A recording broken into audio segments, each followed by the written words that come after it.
third round of the FIDE Grand Prix chess tournament in Paris. We are playing in a beautiful church in Paris. We are playing in a beautiful now the Paris. We are playing in a beautiful now French chess federation. We are playing the players now in one chess federation. We are playing outside now in one chess federation. We are playing outside now to receive one chess federation. We are playing outside now to receive one chess federation. We are playing outside now to receive one. I would like to remind you about the tournament schedule. We have already. I would like to remind you around the tournament schedule. Players are leading with +1 results. Those are Boris Gelfand from Israel and Laurent Fressinier, local French player who yesterday had some luck and unexpectedly won against Alexander Grishuk. On the last place there are two players, talented Russian-Dutch player Anish Giri and Alexander Grishuk, who lost yesterday to Fressinier. All other games were drawn, so the percentage of the draws in this tournament is very high. Only one game with the result out of 6 in each round, but most of the games are really hard fighting games, and here in the tournament the Sofia rules exist. It means that the players cannot enter the drawing negotiations, so they have to play until the end. So basically the only way for them to make a draw is a draw by the repetition of moves. Then of course they can make a draw or to fight until the very end of their games. This is what we are seeing happening in this tournament. But of course towards the middle and the end game of the tournament, the number of the decisive games is always growing, because the players are becoming tired, so they begin to make much more mistakes. But usually at the beginning of the tournament they don't take risks.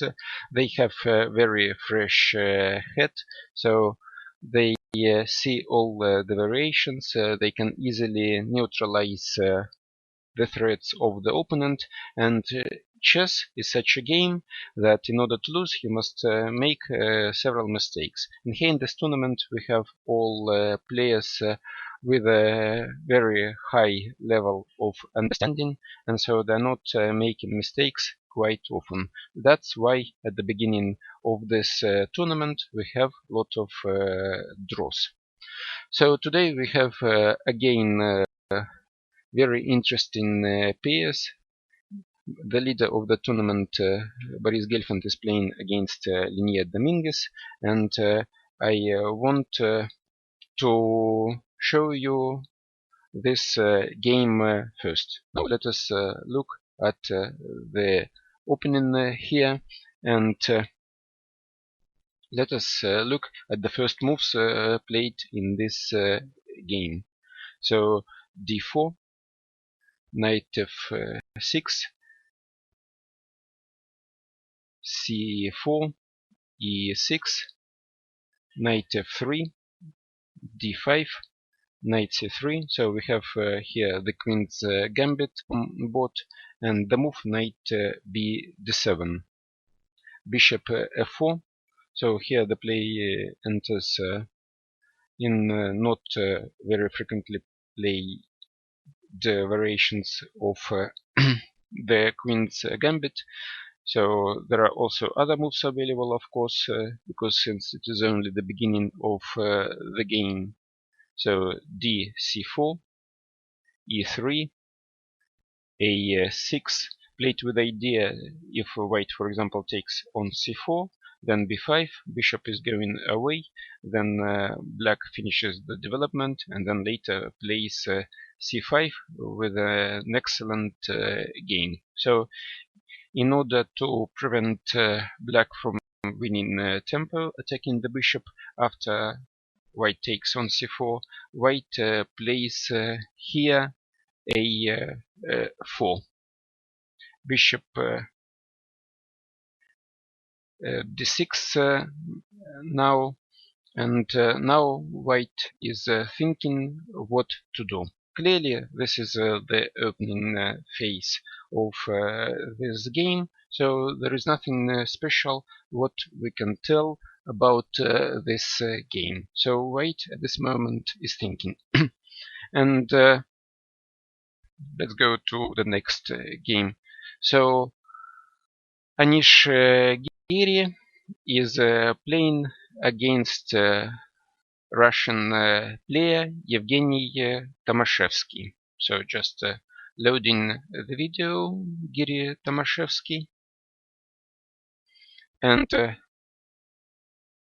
switching to this game. So I want to remind you that Anish Giri at the moment is trailing behind other players, but he had a very difficult task in the first rounds of the tournament, because in the first two games he had black color in both of the games. So today is his first game with white, and of course he will try to do his best in order to return to the 50% score in this tournament. And also I want to tell you that here at this tournament the opening preparation of Anish must be very excellent, because he has 2 seconds helping him.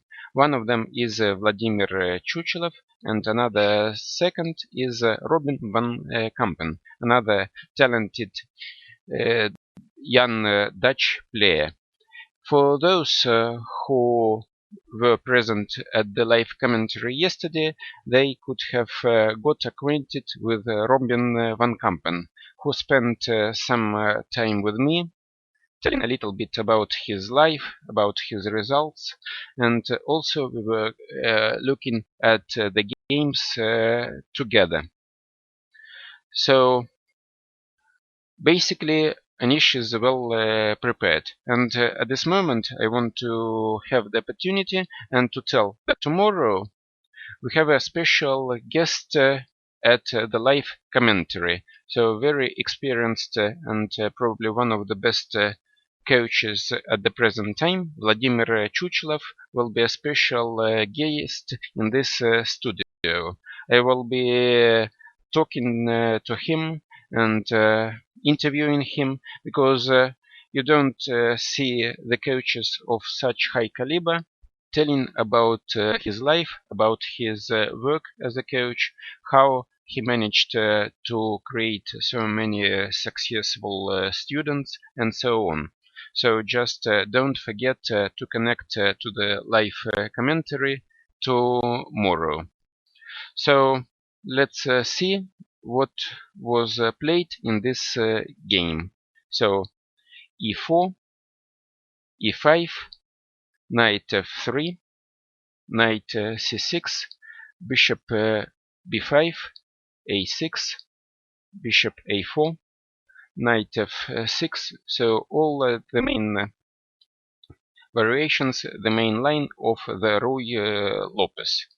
So castle, bishop e7, rook e1, b5, bishop b3, and castle. So nowadays the martial attack, or the so-called gambit, is very popular. So for example, if now white plays c3, then black can play d5, and this is a so-called martial attack, or the gambit. Black sacrifices the pawn, and he gets a very strong initiative and the compensation enough to make a draw. This variation was always a problem in chess, how to get the advantage in Marshall. As a white player, I'm playing Ruy Lopez as white during the whole of my chess career. And even then, in 1991, 1994, I was trying to find the advantage for white in the Marshall attack, but couldn't find any advantage in any of the lines there. So instead of going for the main variations, I preferred to play Queen e2, for example, on move 6. Then after the move Queen e2, the Marshall attack is no longer possible for black. So since then, when I've been analyzing this Marshall attack, more than 20 years passed, but basically nothing has changed. As before, the same as now, all white players are now struggling how to get the advantage in this position, and still they cannot find any advantage. So because of this, nowadays there is a trend to avoid Marshall, and now practically most of the players, they choose anti-Marshall. So here in this position, there are different ways to avoid Marshall. So the most common is a4 or h3. And here in this game, we see one of the anti-Marshall lines. And this is the move h3 that we see in the game Giri Tomaszewski. Bishop b7 now, d3. It looks like white has stopped the advance d4, d5 because white can win the pawn. But nevertheless, white still cannot be sure that if he wins the pawn, then he will have a better position. So still, after the move d3, black is playing d5. And after e d5, knight d5, white again is invited to take this pawn on e5. Afterwards, usually black plays, for example, knight e5. Usually black plays knight d4 and tries to exchange the bishop on b3. Then black has a good compensation because of his pair of bishops, and clearly that compensation of black is excellent. And since white is not taken on e5, it means that even during the analysis, even with the help of 2 seconds, white is not able to find anything special there. So that's why white simply plays the move knight b d2 here. Now, for example, knight f4 and knight e4. I'm not very well acquainted with the theory of this variation, so I cannot provide you with all sharp variations here, but the players are playing very quickly here. So after knight e5, white again doesn't take on e5 here, but he takes on f4. So preferring not to accept pawn's sacrifice of black. And now, after the move e4, we have this position on bot. And now I see on the screen that white has just played d4. At this moment, Anish has 1 hour 55 minutes on his clock. It means that he is basically not using any time. It means that he is blitzing his answers, and now it is black turn to make a move. So Evgeny Tomashevsky is also a very well theoretically prepared player.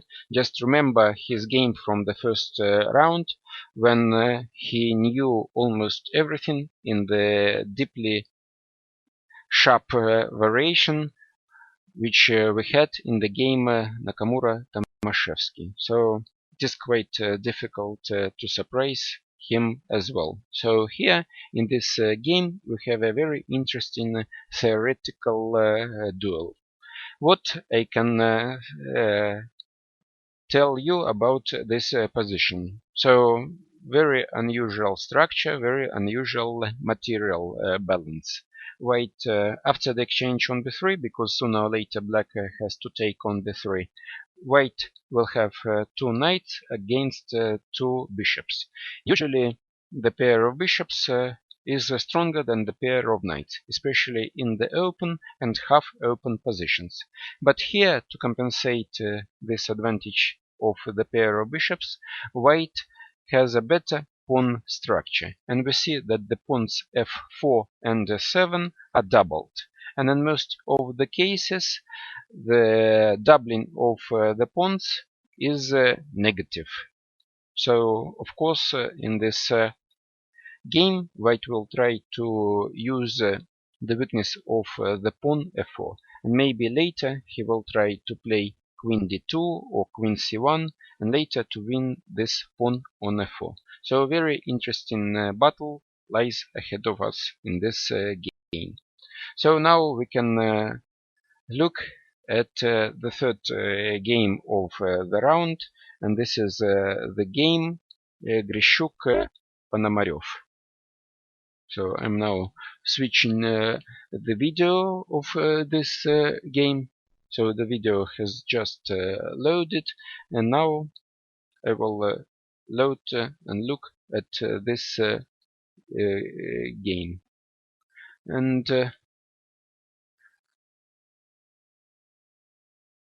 And basically I see that we have almost the same variation on board as in the game Gelfand-Dominguez.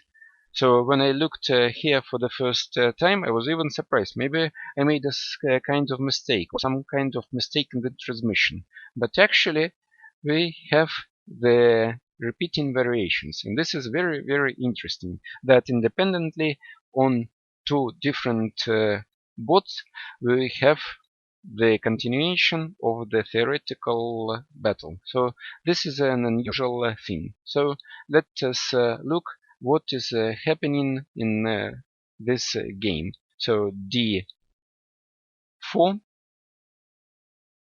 knight f6, c4, e6, knight f3, d5, knight c3, knight b d7, bishop e4, dc4, e3, a6, a4, bishop d6. So exactly the same position as we had in the game Dominguez, in the game Gelfand-Dominguez, and only starting from this point, white started to play differently. Probably the players understood the awkwardness of the situation if they would continue to make the same moves even further. So in the game Grishuk-Ponomarev, white played bishop g3, and in the first game Gelfand-Dominguez, white played bishop g5, h6, bishop h4, c5, bishop c4, and castle. So this is now what we have after the move 10. This is the position on board of the first game Gelfand-Dominguez. So you see that very often in chess the players have a choice, so you can choose. And later in the evening I will tell you who was the most successful, more wise player, which line to choose after the move 7, bishop g3 or bishop g5. So The move bishop g3 is probably a more rarer move, because at this moment Ruslan Ponomarev is thinking how to answer it, how to react.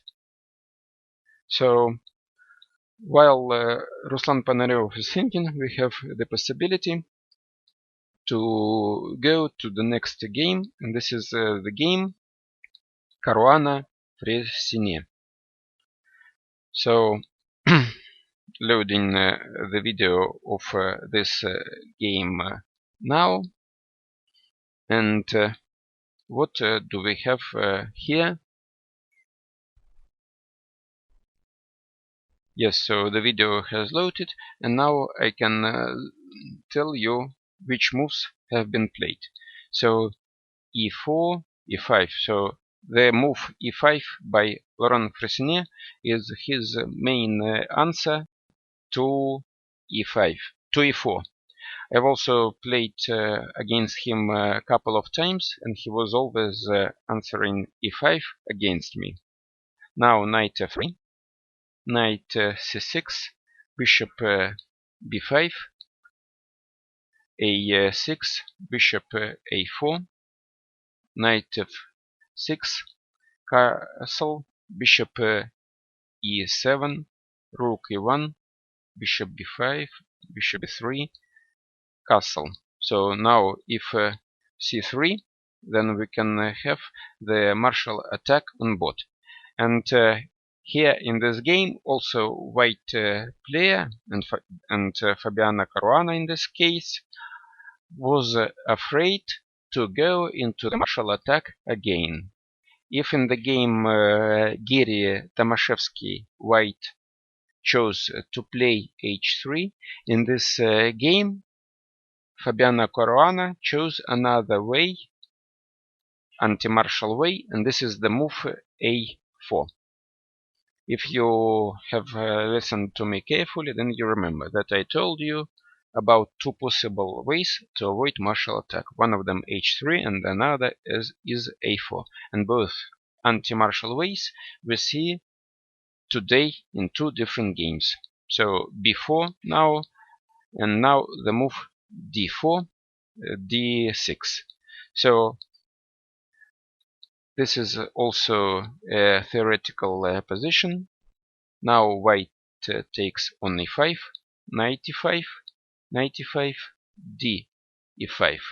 And now white plays queen e2. So my favorite move, because I develop the queen to e2 very often. And now if you look at the position, then the position is very similar to the positions I get in the Ruy Lopez and also sometimes maybe in the Italian game. Now black loses the time, but improves the position of his bishop. And after bishop e3, he answers queen e7. So this is also still the opening phase of this game. And after knight d2, black answers with the move bishop g4 here. White now is thinking what to do further. The most natural move, of course, is to play f3 here, but white is still thinking. So now let's go to the next game, and this is the game Ivanchuk-Van Hao. Yesterday and also the day before, it was very interesting to look at the games of Van Hao, who was demonstrating very creative play and also very deep opening preparation. For example, in the yesterday games, he prepared a very rare move, knight a4, and demonstrated that his analyses were very deep.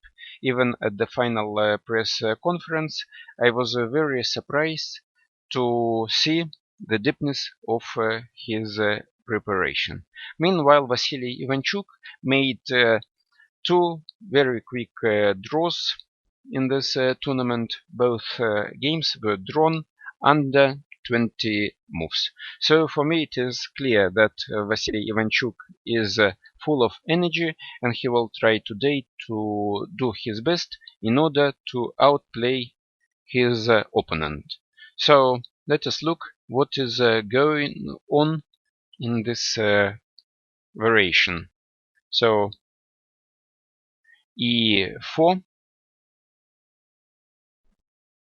e6, d4, d5, and now the move knight d2. So this is my favorite move.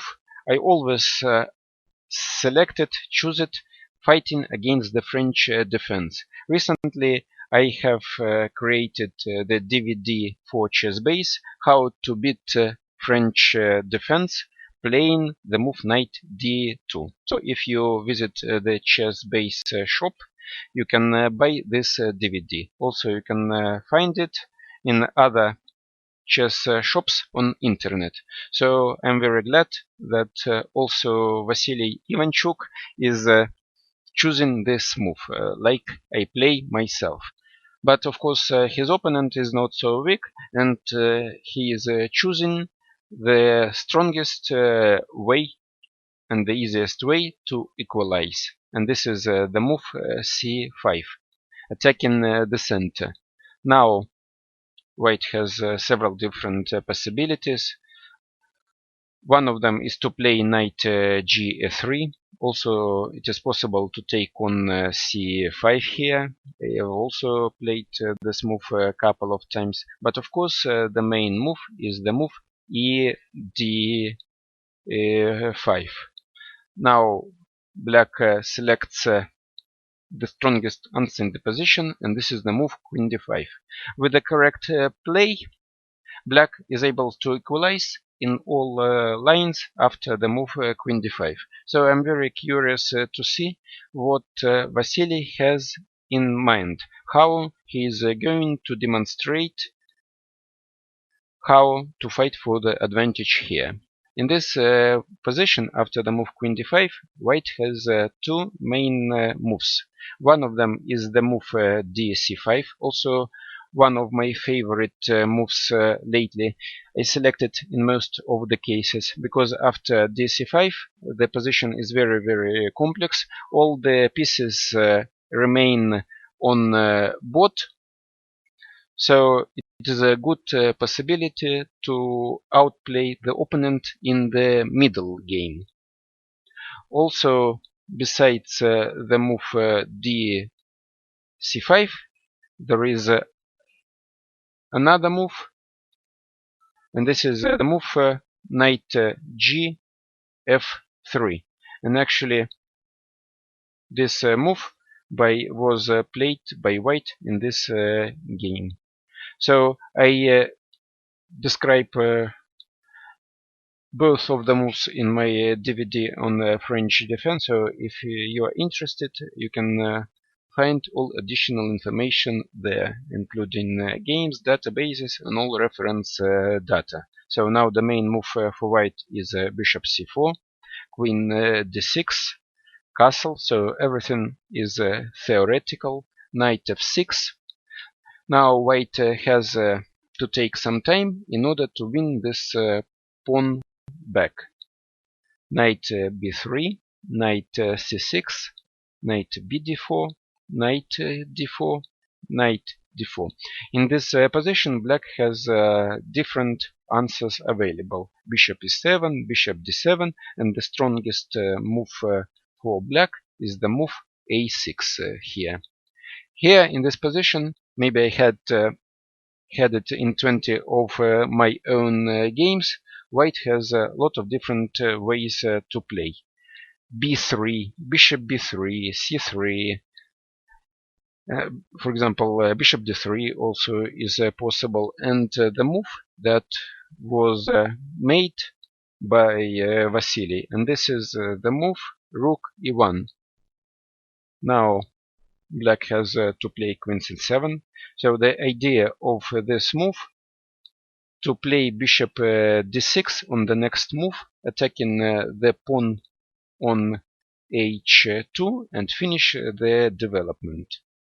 And here Vasily made a move bishop f1. What I can tell you about this move. This move is very unusual, and I have to say it directly. This move is passive, and I cannot imagine that it is possible to make this move and play for advantage.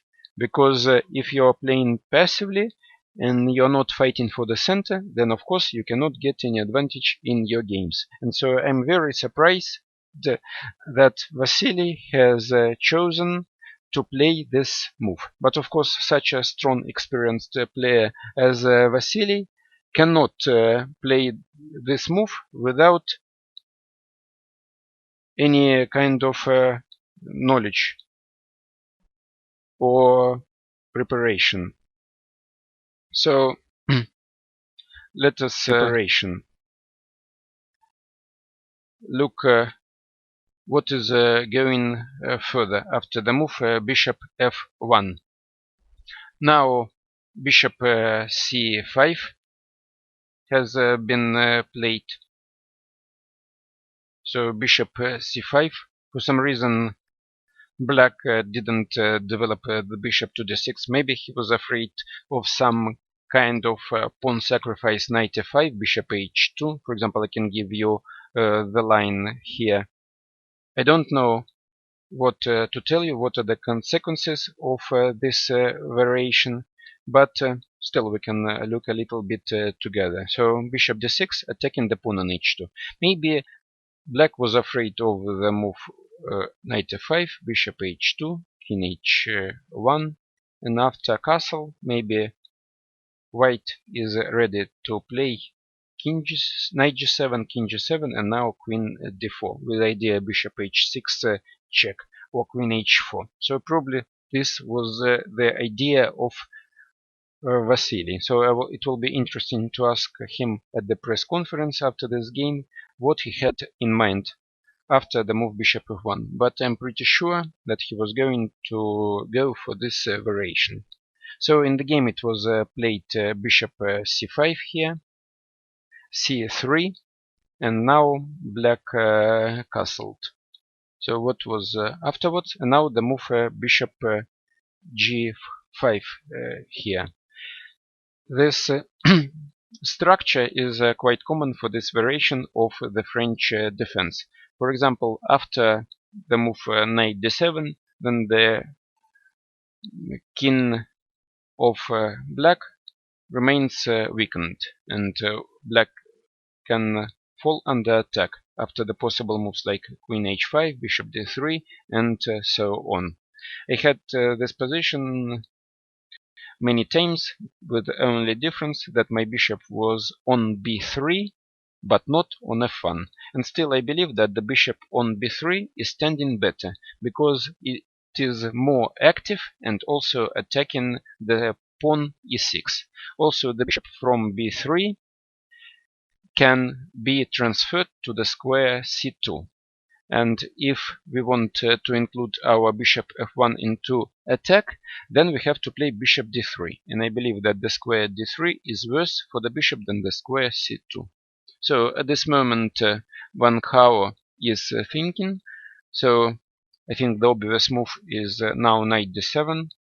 Of course, it is also possible to play b5, but then you must be ready to play against the move. For example, if now b5, then bishop f6, gf6, and queen f3 with a double attack on the pawn f6 and the rook a8. So this is one of the possible variations. Of course, the move is knight d7. So let us look at another game, and this is the game Nakamura-Bakro. So the last remaining game of this round that we still didn't look at this game. So now loading the video. So it should load now. Yes, now you see that Nakamura-Bakro is on your screens. And now we can look at the moves.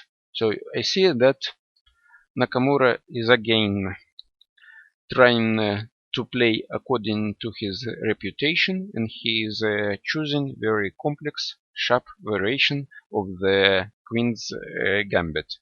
So d4, d5, c6, e6, knight c3, bishop e7, and now cd5, ed5. So now we see that the Carlsbad structure on board.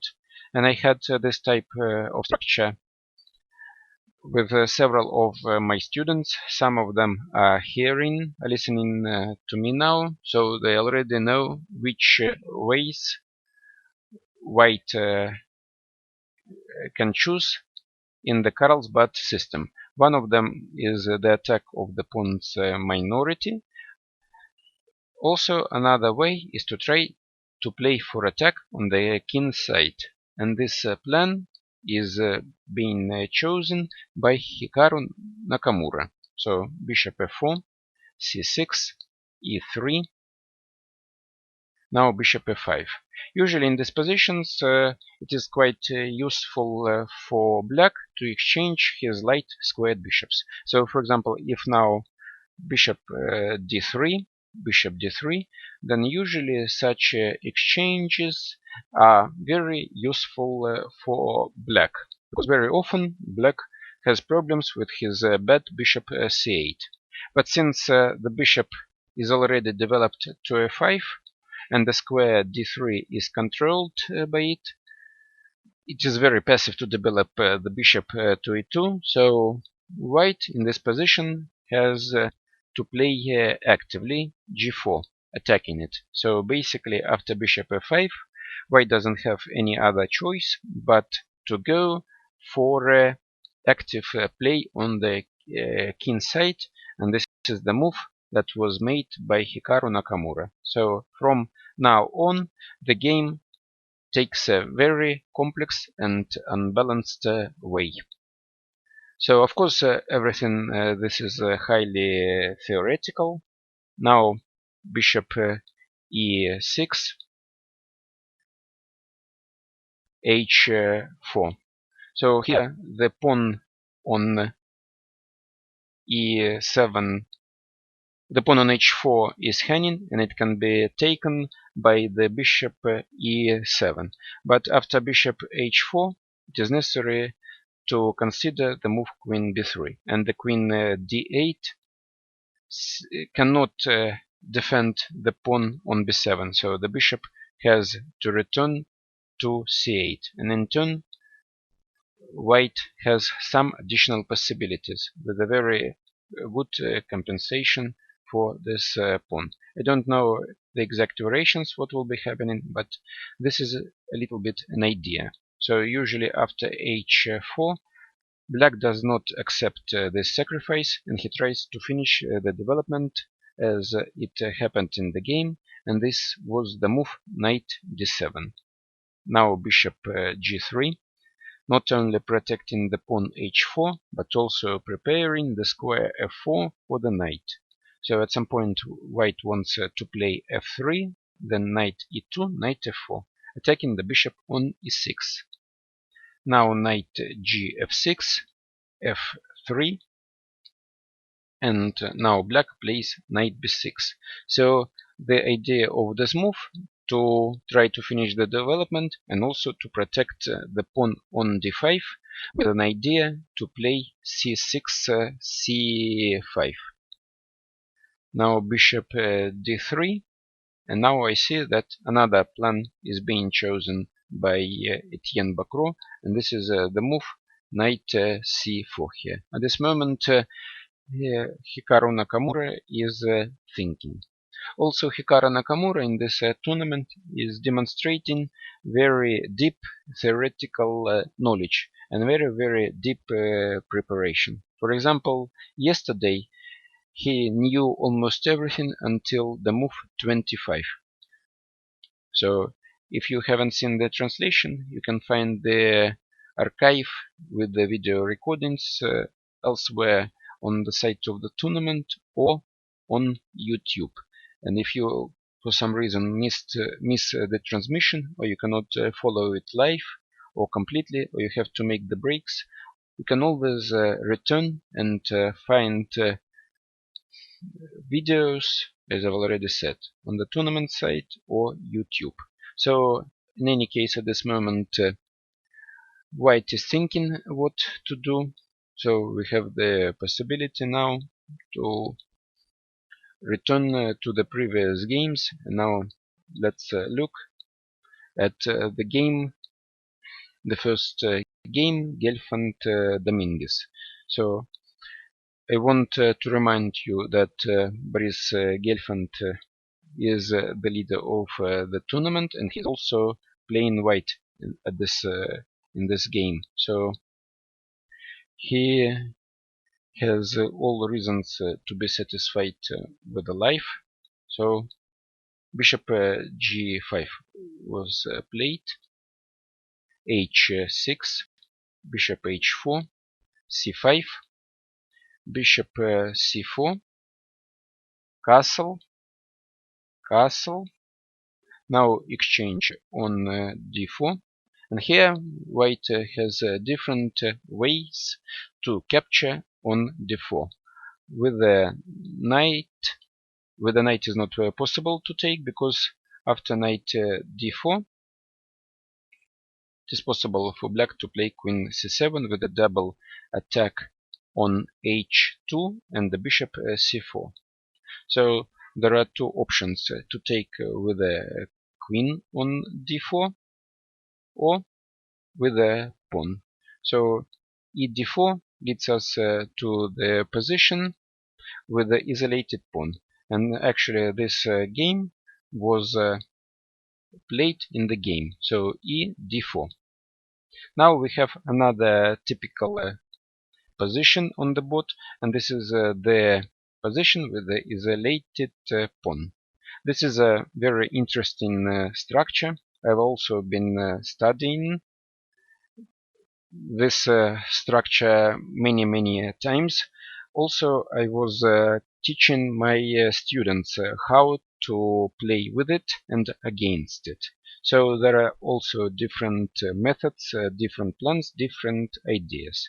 And in this game, white is playing with the isolated pawns, and in the middle game, this pawn can be dangerous in connection with the attack on the black king. So black in his turn must try to organize the blockade of this isolated pawn and to try to exchange as many pieces as possible. But of course, this is not an easy task. So clearly that Boris Gelfand is going for a complex play. He is not happy with equal position or symmetrical structure, which we would have after queen d4.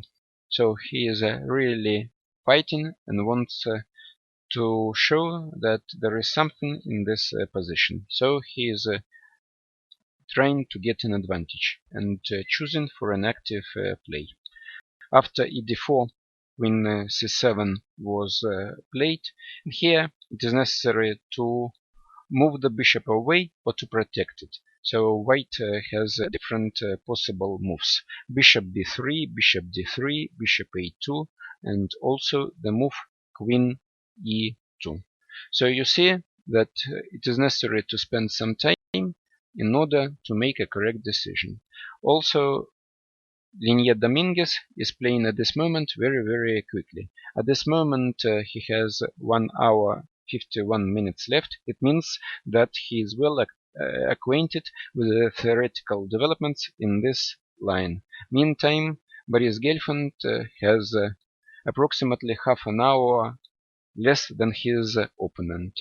And at this moment he is thinking what to choose, because he has a white choice and he must make an important decision at this moment. So let's go to the next game. So this is the game Giri Tomashevsky. So I have to change the video screen, and now as I can see, nothing has changed. We still have the same position. Evgeny Tomashevsky is thinking as it was during our last connection, and it is clear that Evgeny is not completely prepared for this position. Anish, in the meantime, is playing very rapidly, so he is well-known waters for him, and Yevgeny is thinking. So we are having the same type of situation as yesterday, when Boris Gelfand was playing all his moves very quickly, and Yevgeny Tomashevsky was using most of his time. Now I see that in this moment, after very long thinking, Yevgeny chose to play knight b3, and actually I told you that black has to take on b3, so for me it remains unclear what black was thinking about for such a long time, because if you know that you have to make this move, then you have to make it without wasting time, because if the move is obligatory, do it, and think after after realizing it on board. And after a b3, queen d7 is played. So it's now time for Anish to make his move. So the most logical thing now is to try to attack the pawn. For example, to play queen d2, but then white has to take into account the possible move f5. So, for example, queen d2, f5, the position is unclear, but I'm sure Anish knows this position quite well, and so he's just trying to make a good choice. So let's go to the next game, and this is the game Grishuk-Ponomarev. So first of all, it is necessary for me to load the video.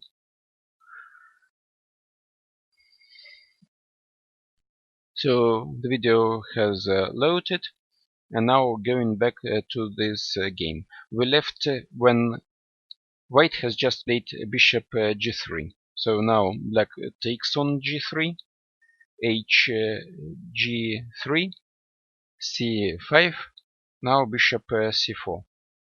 So as in the first game, Gelfand Dominguez, we have very similar trend that sooner or later black will take on d4, and then white will have again a choice how to take on d4, with the piece or with the pawn. So if it will be taken with the pawn, then we'll have again the isolated pawn structure on board. So basically I believe that black has to take on d4. Better to do it now, I believe, but let us wait and see what will be in this game. So now moving to the next game, and this is the game Caruana-Freycinet. So after knight d2, bishop g4, I was thinking that white would play f3, but in the game white decided to exchange on c5, and after queen c5 he's offered the exchange of the queens by the move queen e3. So Fabiano Caruana is well known for his good endgame technique.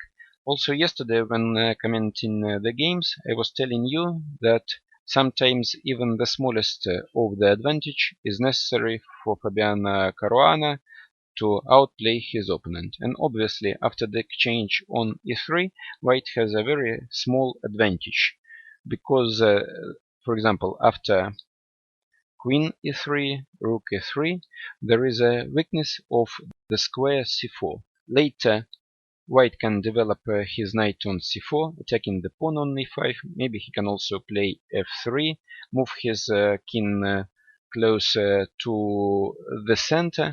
Maybe he can play a5 at some point.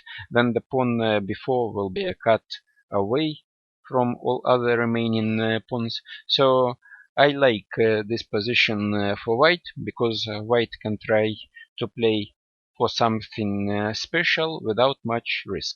And it is very important in chess to have a possibility to play for a win without risking something, because it gives you some kind of psychological advantage, and it is a pleasant feeling. So basically I like this position for white. So now moving to the next game, and this is the game Ivanchuk Van Hao. So what do we have in this game? So loading the video. Now you see that Vasily is sitting and he is deep in thoughts. So what was? After the move bishop g5, I thought that black would play knight d7. But here knight d5 was played. Also a possible move. Probably I was thinking too automatically because I got used to the positions when white has his bishop on b3. And then of course with the bishop on b3 playing knight d5 is not so good because after bishop d5 black will have a weak isolated pawn on d5. But now, in this position, our bishop is standing on f1, and the square d5 is not controlled.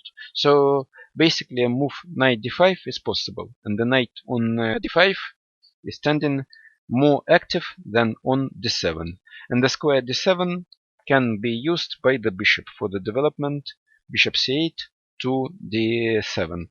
So Vasily now is deeply thinking, and he must here prove something. So what he had in mind when he was choosing this variation as white, and also rather passive move bishop f1.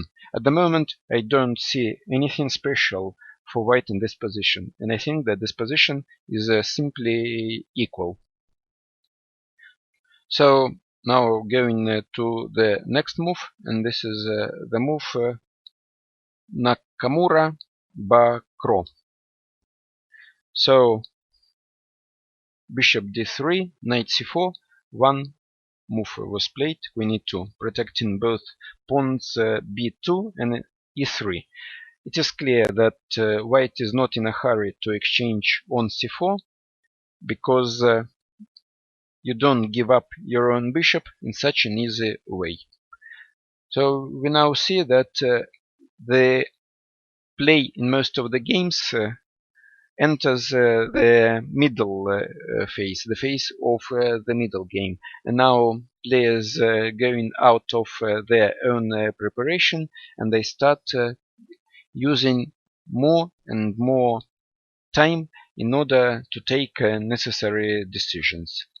So, for example, let's make another circle and to see what is happening in the game. So after queen c7, for example, bishop b3 was played. So normal logical moves.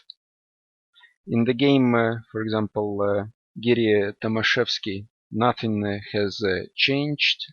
In the Grishuk Ponomarev, one move has been played. I was thinking about the move cd4 immediately. Actually, Ruslan Ponomarev has chosen to play the move knight b6, but of course the change is not so big. It's just the change of the orders, because now the bishop on c4 attacked, and if the bishop c4 moves away, then black of course has to take on d4, because simply the pawn c5 is hanging. So now the game Caruana-Freycinet, nothing has changed. After the move queen e3, black is still thinking. Also Vasily Ivanchuk is thinking against Van Hao how to react after move d5, and also the game Nakamura Bakro. So basically this is what I told to you, that we are now in the middle game. So most of the players are out of their opening preparation. So now they will start using much more time, and we will see less and less changes with each move. So it means that we can have a break for the moment, and I'm going to invite here a special guest. So please stay online, because within a couple of minutes I'm going to invite a special guest here, and you will be very surprised, and I think we will have a very interesting conversation here. So just now, then the end of the transmission.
Okay, so now we are live, and I would like to introduce a special guest in this studio, and this is Anastasia Sorokina, or Nastya Sorokina, as the friends usually call her, and she's an international arbiter from Australia. So we don't see quite often in Europe people from Australia coming to be an arbiter in the tournament. So there are a lot of questions to be asked for you, so please introduce yourself. So what are your connections with chess? Okay, my name is Anastasia Sorokina, and I started to play chess when I was almost 5, and I came from chess family. My uncle is GM Victor Kupreychik. Oh, this is great. So really from the chess family. Yeah. I also played against Kupreychik in 1989. So this is great news. So I understand your connections to chess. So. Yeah. And you're a strong chess player, so... Not so strong already, and I never been really strong. I'm just an international master, but okay, I stopped playing 2007. I played my last game, I believe, in open tournament in Greece. But I played 2 Olympiads for Belarusian national team, and then I played 1 Olympiad for Australian national team as well. So I want to point to our readers, visitors, that Nastya is originally from Belarus. Yes. Yeah. So you were born in Minsk. Yes, yes. And how did it happen that you moved to live to Australia? So. Okay, it was my kid dream, you know, and I always want to go to see some koalas and kangaroos. And when I grew up, I decided, okay, it's time to move. And a very nice person from Australia, Ian Murray, invited me to work there in a chess and school program in Australia, in Queensland. And I moved. And after that, I decided to stay because I, you know, felt in love with this country. And I played for national team, and I work as a chess coach as well there. Please tell about your play for the Australian national team. So at which Olympiads did you participate, or maybe Asian team tournaments? I played in Olympiad 2004, and it was a pretty good result for me. But okay, nothing special, as usually Australian team just score somewhere in the middle. But it was fun, and our team is very funny team, you know, so we are friends. I know only another woman chess player from Australia. This is the fiancé of Levon Aranyan, so Kaoli. So you are the second. And or you were both number 1, or no, I played board number 3, I believe. Irina Berezina was number 1, Ariane was number 2, and I was number 3. Yeah. So. And Ericsson was number 4. And then at 2007 you stopped playing chess, as you said. And what was the reason that you stopped playing? It was connected with your work as a coach, or there was any other reason? Actually, it was another reason, that I just stopped all connection with the chess world at that moment. My good friend Karen Strand died at that time, and I somehow decided, okay, chess is not good, you know. That I decided he's died because of chess. Of course, it wasn't like this, it's just bad luck, but at that time I decided, okay, I stopped all connection with the chess world, but after some years, time passed and I recovered again, and yeah, so... And so when you have completely disappeared, because a lot of readers can remember you maybe from 10 years ago. I also remember when we met at a tournament in Greece for the first time. But suddenly I saw you on some of the FIDE tournaments last year, when you all began to return to the chess world, but in a completely different way. Now you are an international arbiter. So how did it happen that you became an arbiter? Actually, it's happened a long time ago. I'm an international arbiter since 2002 already. So, and I participated as an arbiter in many tournaments before. But last year I had a call from my friend Emil Sutovsky and asked, what are you doing now? We never see seeing you again in chess world. I said, okay, I have a little daughter, I'm looking after her. And he said, maybe you want to participate in some event. We have an event in Batumi that time. I agreed, and somehow, you know, I come back to real chess life. So thanks to Emil Sutovsky, because now he is important person in the chess world, the president of the Association of the Chess Professionals. So now we see you back in chess. Yes. Yeah. And when did you get the title of the international arbiter? 2002, long time. A long time ago. Yes. Yes. So before even 2002, you were arbitering. Yes. So I'm glad to see you back in the chess world. And this is your first FIDE Grand Prix tournament when you were an arbiter? No, I participated in Grand Prix in Beijing this summer and Tashkent last year as well. And where do you live now? Now I live in Minsk, where it's my home city, where I born. It's easier for me to travel because of arbiter work, you know, but because if you travel from Australia, you can understand it's too far away. Yes, and so this is a surprise, expensive. because it is practically impossible to come from Australia to be an arbiter in a chess tournament. Yeah, so because of this I decided to stay, I don't know, 4 or 5 years in Belarus, and then I'll be back to Australia. So you're planning to return to Australia soon? Yes, for sure.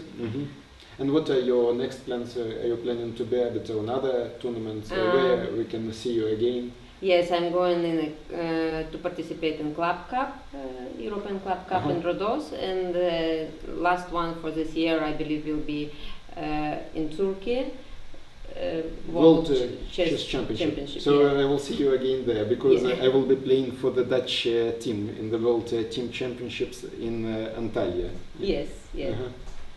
Okay, and I've heard that you have a chess school in Minsk. Is it true? Yeah, we just started from this September, so it's not big so far, but we hope to develop soon, you know, and we are offering chess lessons for kids from 3 till 6 years old, so just for this is a very good achievement. So just you not only play chess, you're an arbiter, so you also you have your own chess school, and I think this is a very good thing that you try to promote and develop chess in your home country. So this is a great thing. Thank you, because you know in Belarus we don't have so far, we don't have a chess school for really little kids, like 3, 4 years old. So normally they start play chess only 7 or 8 years old. It's pretty, you know how to say, for chess at this moment, it's already too late to start to play chess at 7, 8 years old. So I believe chess has become younger and younger. Yes, it is very important to begin early. I even know the chess players who started at the years of 2, the age of 2, so at a very, very early age. Do you have such pupil at the age of 2, or this goes not yet. too far? Not yet. Is your daughter playing chess or not? How old is your daughter?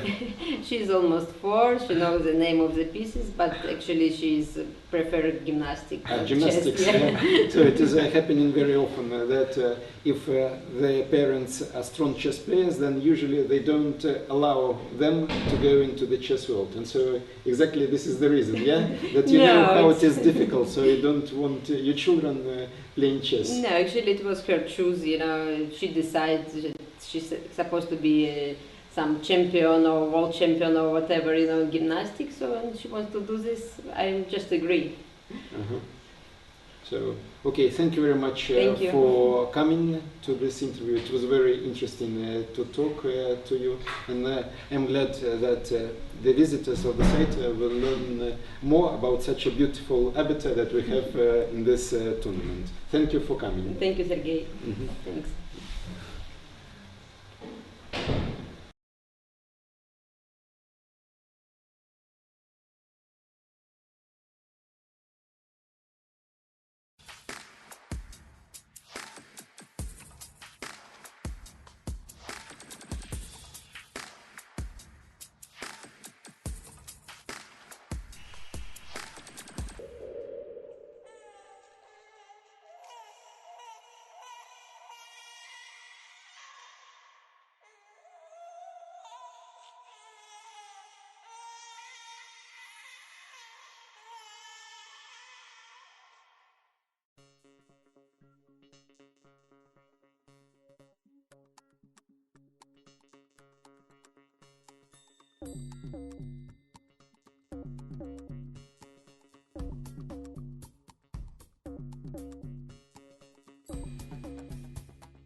Okay, good day to both of you, and I would like to resume my live commentary of the third round of the FIDE Grand Prix.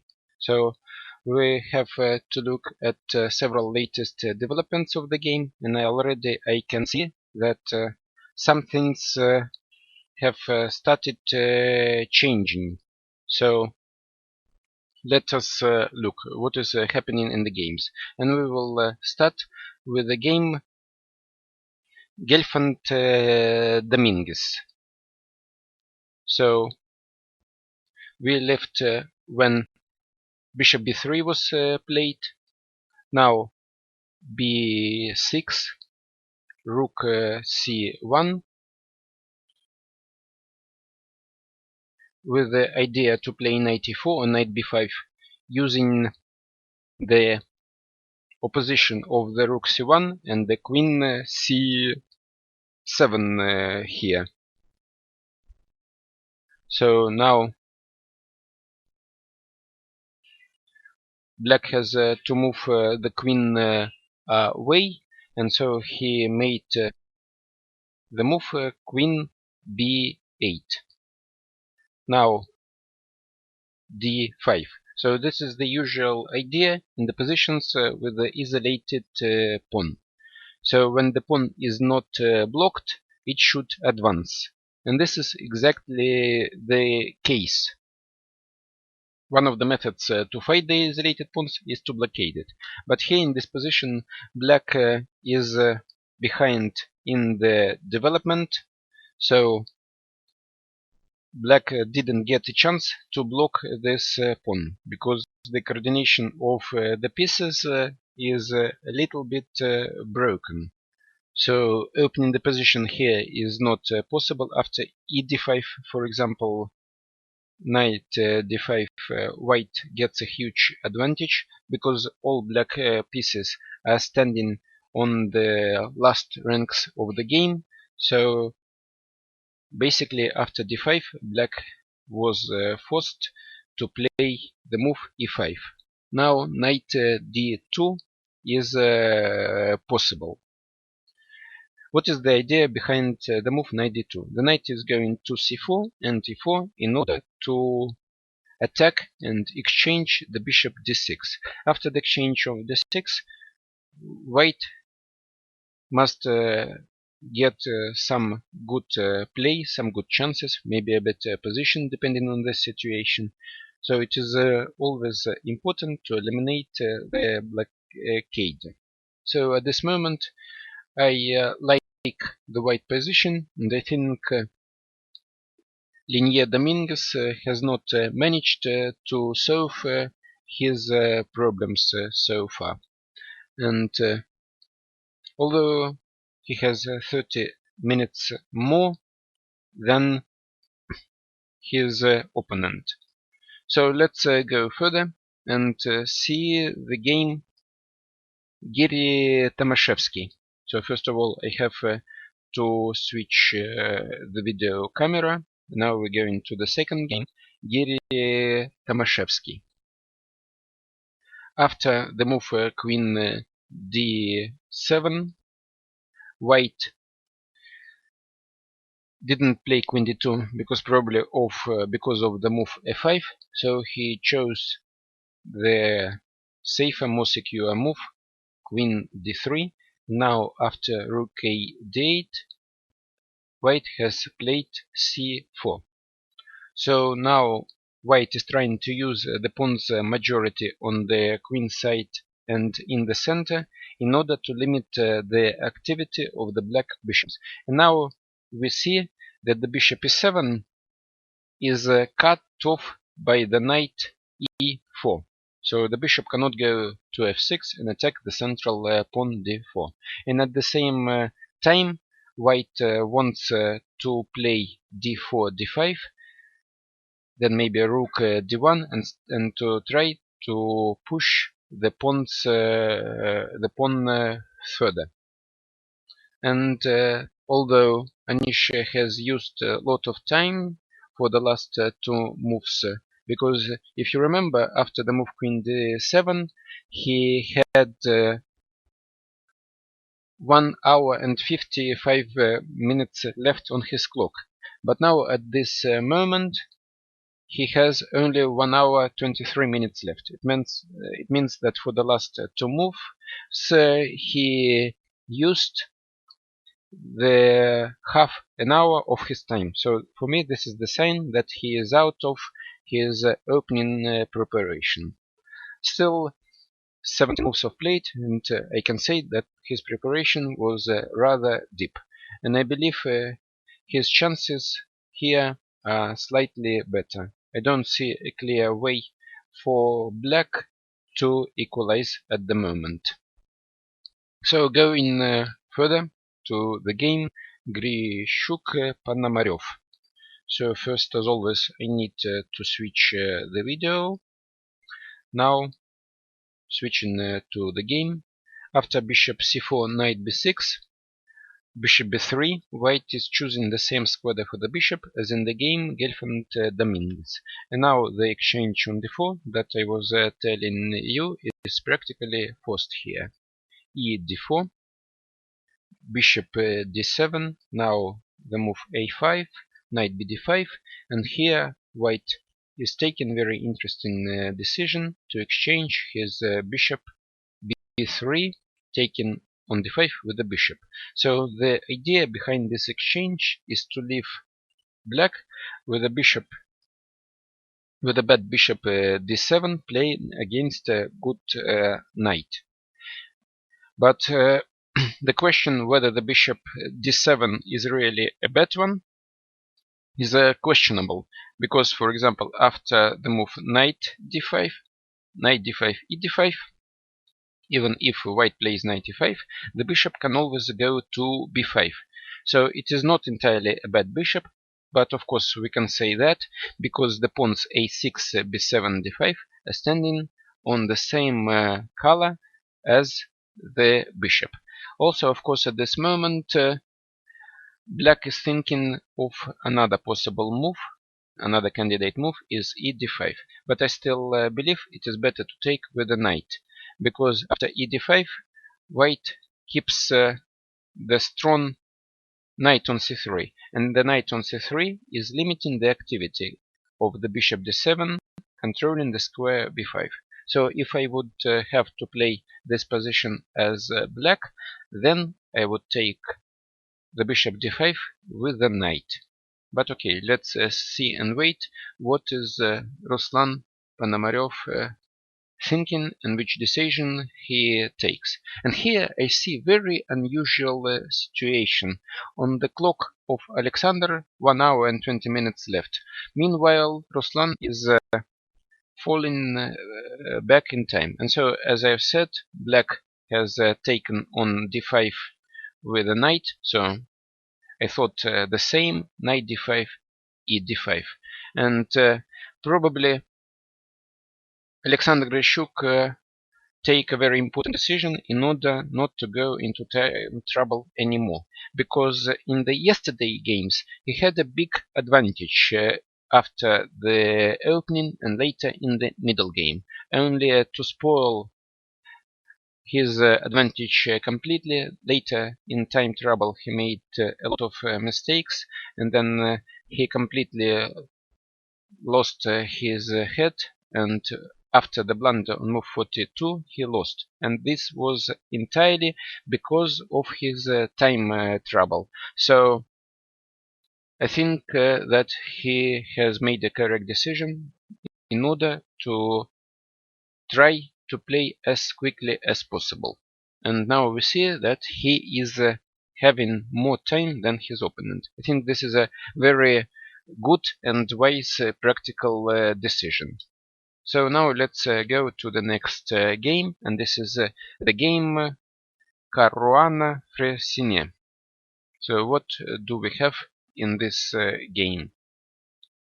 So after queen e3, black took on e3, and after rook e3 he played Do I see the correct window? No, so I have to add also the video camera. Now it should be correct. So Caruana Pressenia is have loaded. Diagram also correct. After rook e3, rook a d8, it is better to use this rook because our rook f8 belongs on the square e8 in order to protect the pawn e5.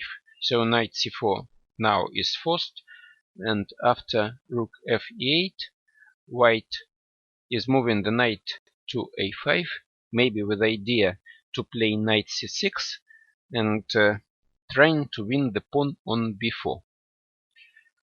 So now bishop e6, and after bishop e6, white plays f3.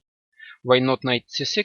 Because after knight c6, black is ready to play rook d2, and after knight b4, he can take on b3, and after cb3, he can take the pawn on b2, and after rook b3, it is possible to take the pawn on e4. So before trying to win this pawn on b4, white is taking a prophylactical measure to protect the pawn on e4. So I still believe that white in this position is standing slightly better, and black must demonstrate something in order to equalize. So the most natural move at this moment is, I think, the move rook d2. I like this move, and I believe that this move must be played at the moment. But still, Laurent Fressinet is thinking. Obviously, he is seeing much more than I do. So, moving to the next game. This is the game Ivanchuk Van Hao. We left the board when black has just played knight d5. So I was explaining you the difference in the position of the bishops. What is the difference between the passive bishop f1 and an active bishop on b3? Usually in such positions, white leaves his bishop on b3, and according to all standards, bishop on b3 is better. And now after the move knight d5, I see that white has played bishop c4. So this is completely contradicting each other. So this is not a natural way to play French defense by white. So for me it is clear that white is not playing best in this opening. So mixing different plans. So I don't like how white is playing in this game.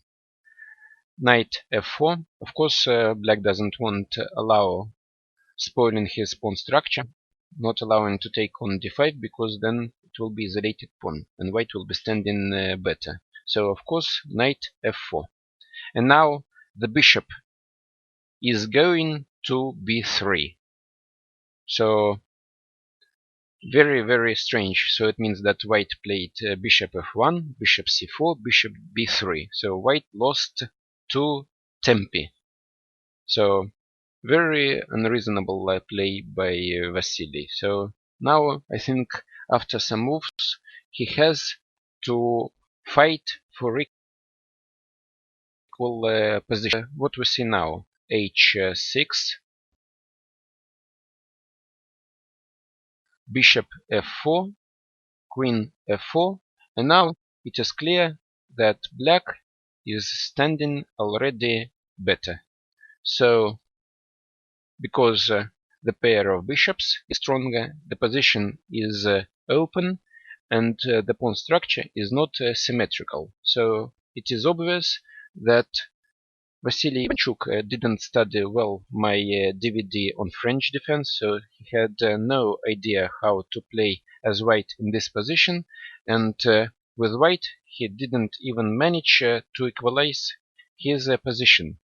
Yeah, very strange for such a world top player, one of the strongest player in the world, completely misplay in the opening, very strange moves altogether, and now he is standing worse.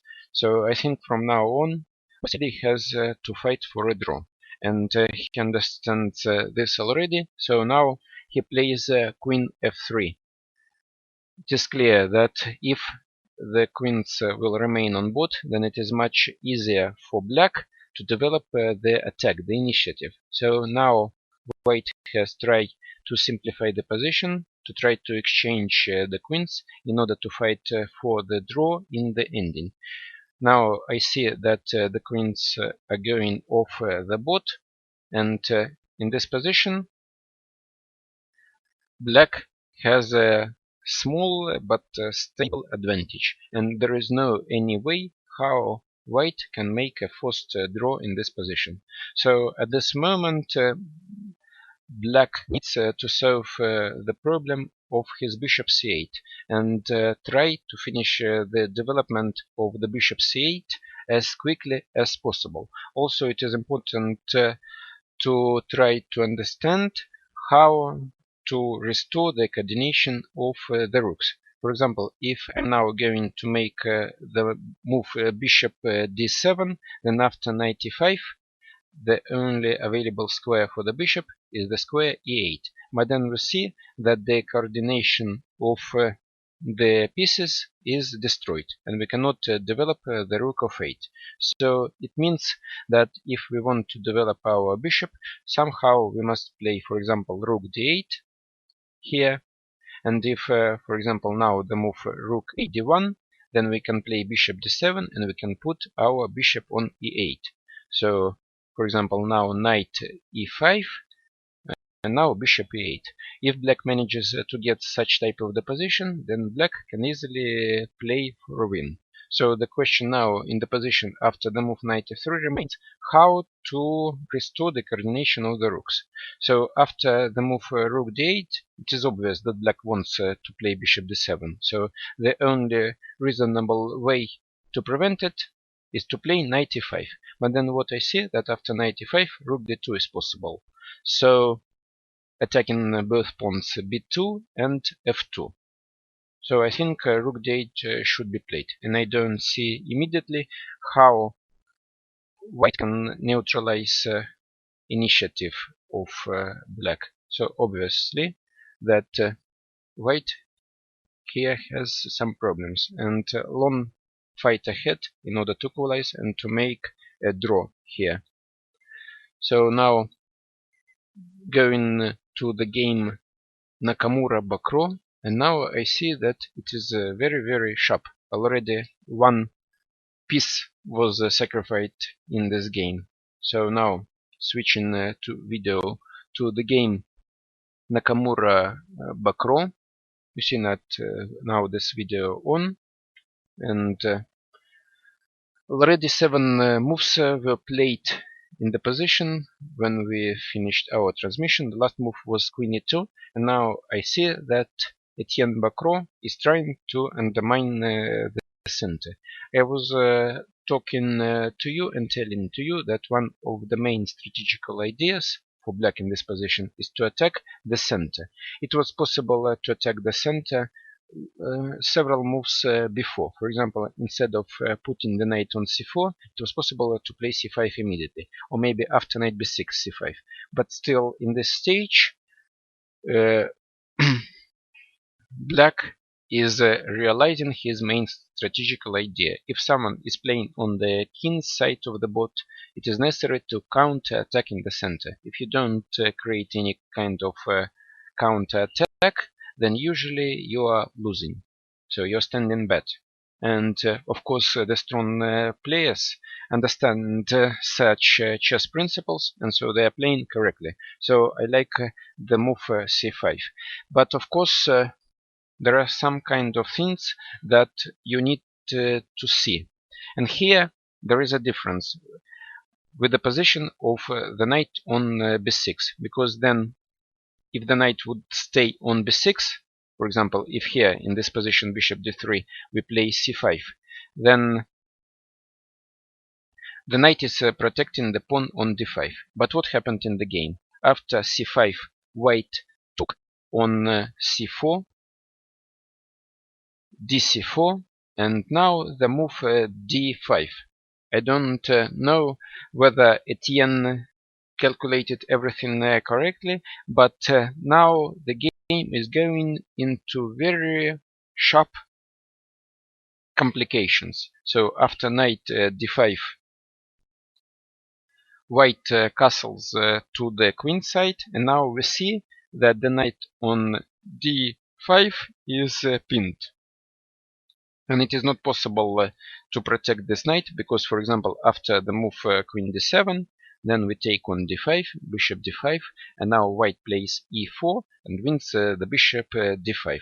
Also, it is important to understand that after knight e3, there is the move rook d8 check, and taking on c3 is not possible. So it means that somehow black is losing the piece.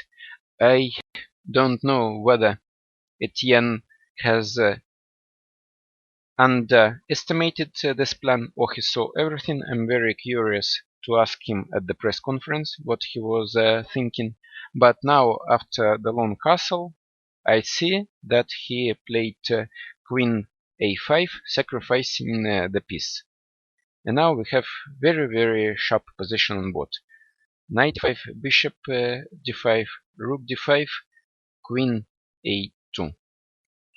For the sacrificed or lost piece, black has 2 pawns. The question remains whether black is able to organize enough counterplay. The move queen c2 was played, and now the move c3. So this is a logical decision, because if white would have played knight e2 and putting his knight on c3, then the game would practically over. So c3 is necessary with a double threat. The rook d5 under attack, and also exchanging the last pawn of white on the queen side.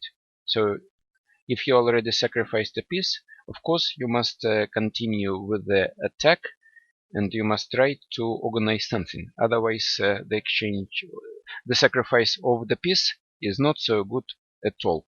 And now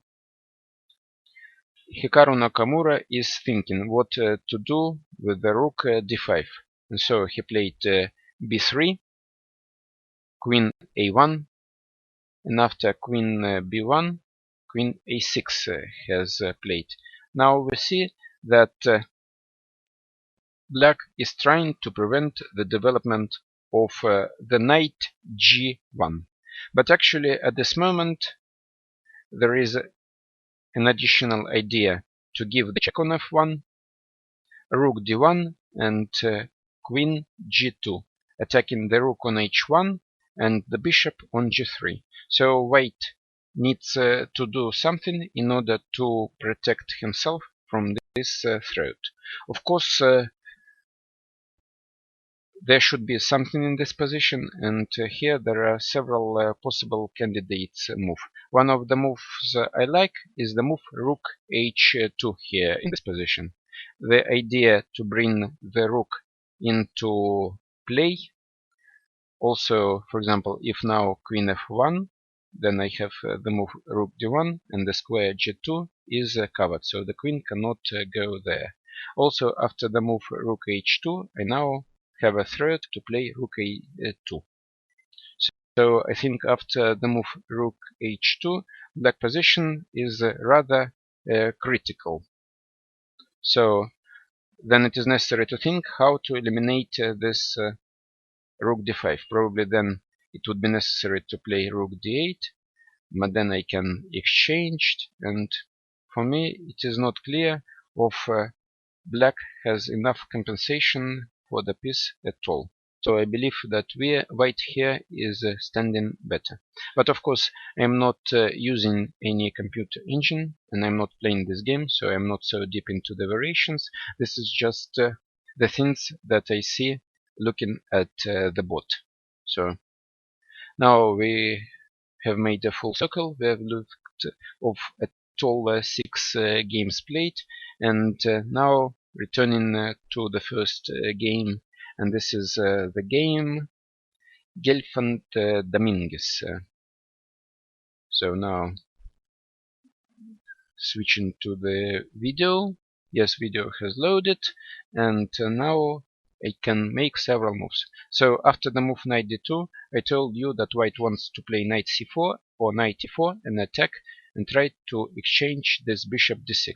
Of course, this is quite unpleasant for black, and black decided to open the position e4 in order to exchange the pawn e for the pawn h2. And now I see that white has taken the pawn on e4, and now black has to take on h2 immediately or after exchange on e4. Then after king h1 he must take a decision how to go further. But still I believe that in this position white central pawn d5 is much stronger than the exchanged pawn on the h line, because usually the central pawns are much more dangerous than the side pawns, and the value of the pawn in the center is higher than the h2 pawn. So I believe that in this position white is standing better or slightly better, and that Boris Gelfand is putting some pressure. So next game is the game Giri Tomaszewski. After the move c4, black played bishop b4, and now the move knight c3.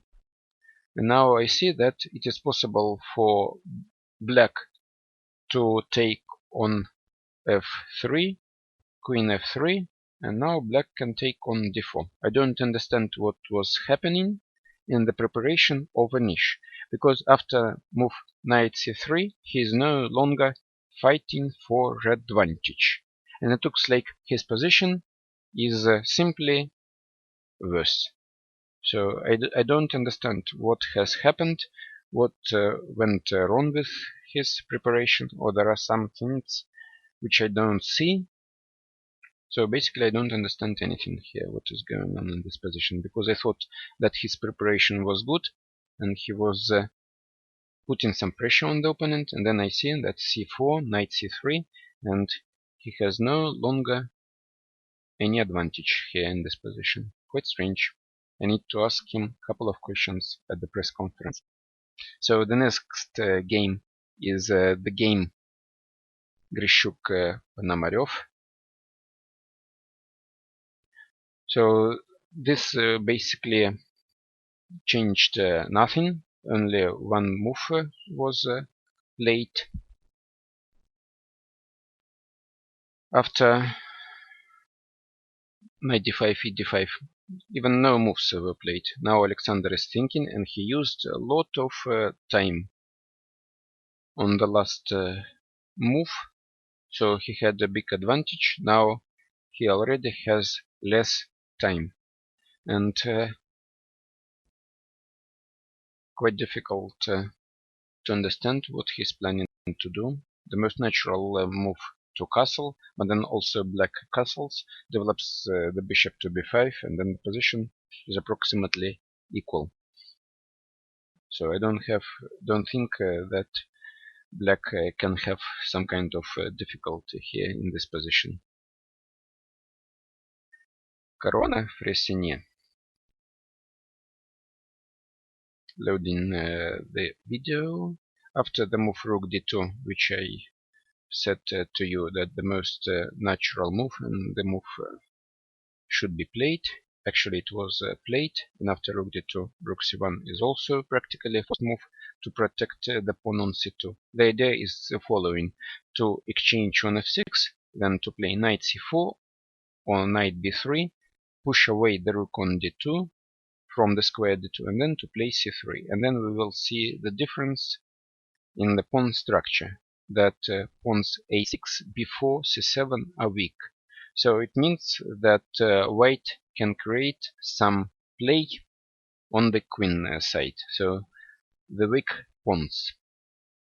And the evaluation of the position remains the same as I said some time ago. White is better, slightly better, or much better, quite difficult to say, but position for black is quite unpleasant. Now, from now on, he must play accurately in order not to find himself in trouble. Because weak pawns in the ending, this is a serious problem that you can have. Ivanchuk Wang Hao. Now switching to Ivanchuk Wang Hao. Yes, now I see this on the screen, and yes, Wang Hao made the move that I told you that he must make this move. So he played rook d8, and now white played bishop c2,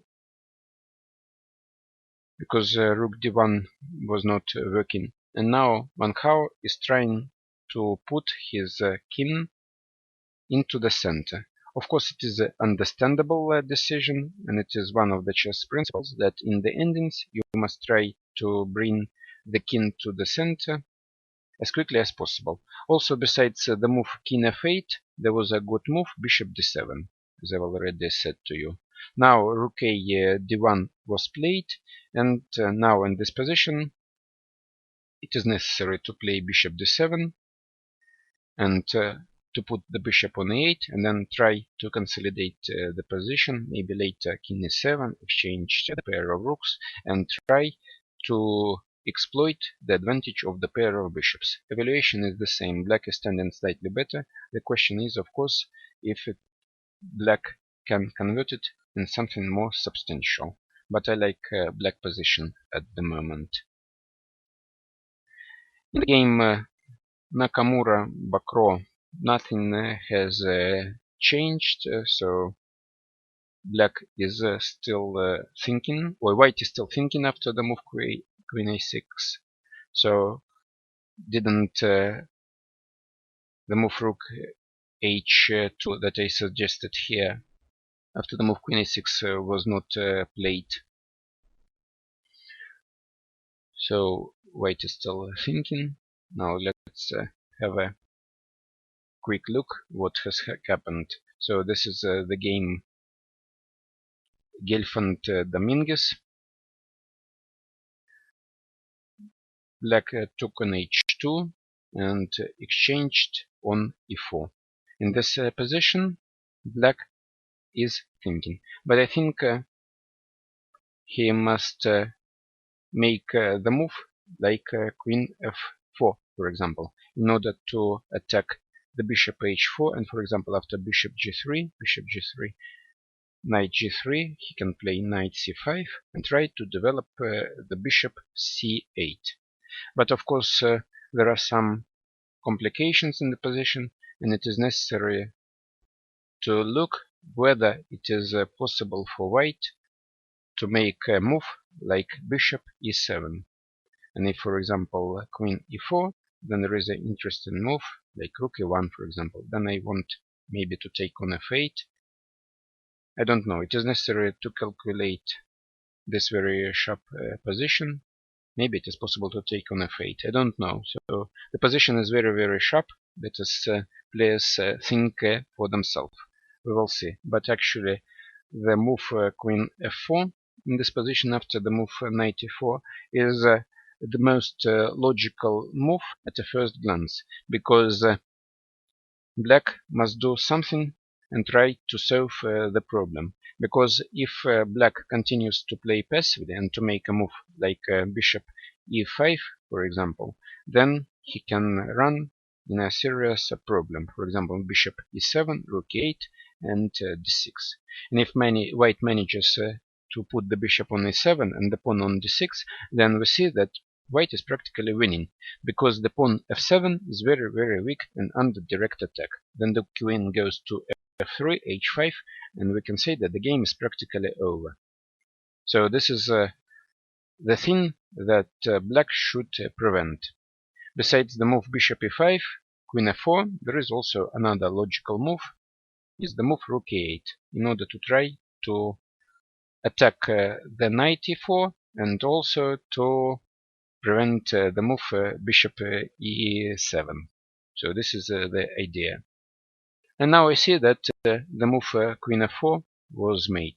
So Linear is playing exactly that I was thinking. So he's just making logical normal moves, but actually I was not calculating too many variations. But sometimes the strong player has a feeling that this move has been made.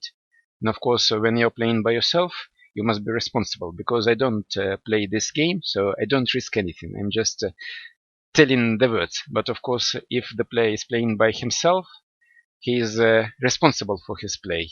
And for me it is easier to sacrifice the pieces of the other players. But when you're playing by yourself, you must be more careful.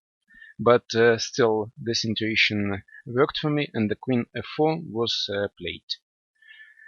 So going further, Giri Tomaszewski has not been changed, so we have the same position after move knight c3. So Evgeny, I think, can be happy that he has at least equal chances. So after knight c3, maybe Evgeny is trying to fight something more than simple exchange on f3 and on d4. I don't know. So he's still thinking. And after, in the game Grishuk-Ponomarev, I see that White decided to give a check on e2. Yes, the video has loaded. The check on e2 was given. So it means that White is offering to exchange the queens. It is, I'm not sure if it is a good idea for Black reject the exchange of the queens and to play king f8.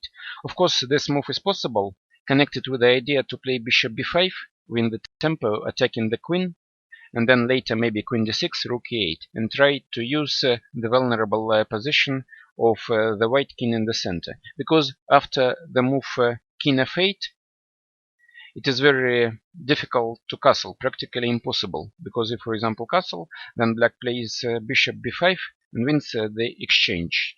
So probably the move knight e5 is necessary, but then bishop b5, queen f3, attacking the pawn on f7, and after queen e7, knight g6 unfortunately is not possible, because the knight e5 is pinned. So we must move away the king to d1 or to d2, and quite unclear position, because now knight g6 is threatening, so black can play king g8, so quite unbalanced position. So besides the move king f8, another possibility, and this is a very safe approach, is to exchange the queens. I think if queen e7 will be played, then the position is equal. So the only way for black at this moment is to play for a win, is to look at the move king f8. It looks possible, at least I don't see anything direct, any direct interpretation. And clearly Ruslan is thinking at the moment he must make a difficult decision, or he wants to play for a win, or he wants to exchange the queens and settle with a draw. So we're going further. The game Caruana Press. Loading the video now after the move rook c1. Black played knight d7. So black is trying to regroup his pieces, and at this moment it is necessary for white to get rid of the rook d2. I think here in this position the best way to do so is probably the move rook d3. Then rook d3, c d3, and now we see that after bishop b3, knight b3, the pawn on c7 is quite weak, and also our rook is ready to enter the play by the move rook c6. Of course, besides the move rook d3, there are other possibilities, but it is not so easy to regroup the pieces in another way. For example, if I play bishop e6 now, then rook e6, and after knight b3, the rook is returning to d6. Of course, it is possible. Now it is possible to continue c3, but not very clear for me.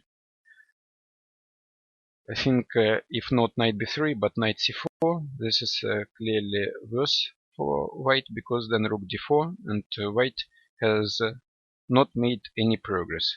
So basically in the position after knight d7, there are two good alternatives. One is rook d3, another to exchange on e6, then play knight b3, rook d6, and then c3. In both cases, white is keeping some pressure and the advantage here. So at this moment, Caruana has plenty of time left. 1 hour, a little bit more than 1 hour, very pleasant position, and he has a very good choice. So everything what you can dream about when you are playing a game with white. Now going to the game Ivanchuk Van Khao. So loading the video. And going to the game Ivanchuk Van Khao. Yes, knight e5 was played, bishop e8, and now the move h4, king e7 has played. So exactly black is playing as I said to you before. It is necessary to exchange one pair of rooks, maybe two pair of rooks, and then to try to use the advantage of the pair of bishops. Clearly, black is standing better here. One move was played. This is the move g3. And now the most natural reaction for black is to play rook d1, and then rook d8. So this is what I expect to be played here. In this position, black is still slightly better. But of course, maybe Van Khao will exchange only one rook. There is also a good possibility to keep another rook on board. And for example, after rook d1, instead of move rook d8, we can look for other possibilities. One of them is the move rook c8, with idea to play bishop d6, for example, and to try to push away the knight e5. Then at some point I can start pushing the pawns on the queen side, maybe b5, a5, b4, and so on, to try to activate the pieces, to push pawns further. But definitely it is necessary to exchange one pair of rook in such an ending. Nakamura, Bakro. Oh, now I see that one game has already finished. So Anish Giri, Evgeny Tomashevsky made a draw. Now they are talking very loud in the hall of the press room, and very soon we will have the press conferences. And definitely I'm going to ask a couple of questions to Anish. What are his coaches doing? Not only one coach, but two coaches are probably not working the best, because if you're playing white, then you must prepare something in the opening that you're playing. But in this game, white didn't demonstrate anything, and it was an easy game for black. So for the moment, I have to stop with my live commentary, and now waiting for the players to take the seats here. So we will back soon in a couple of minutes.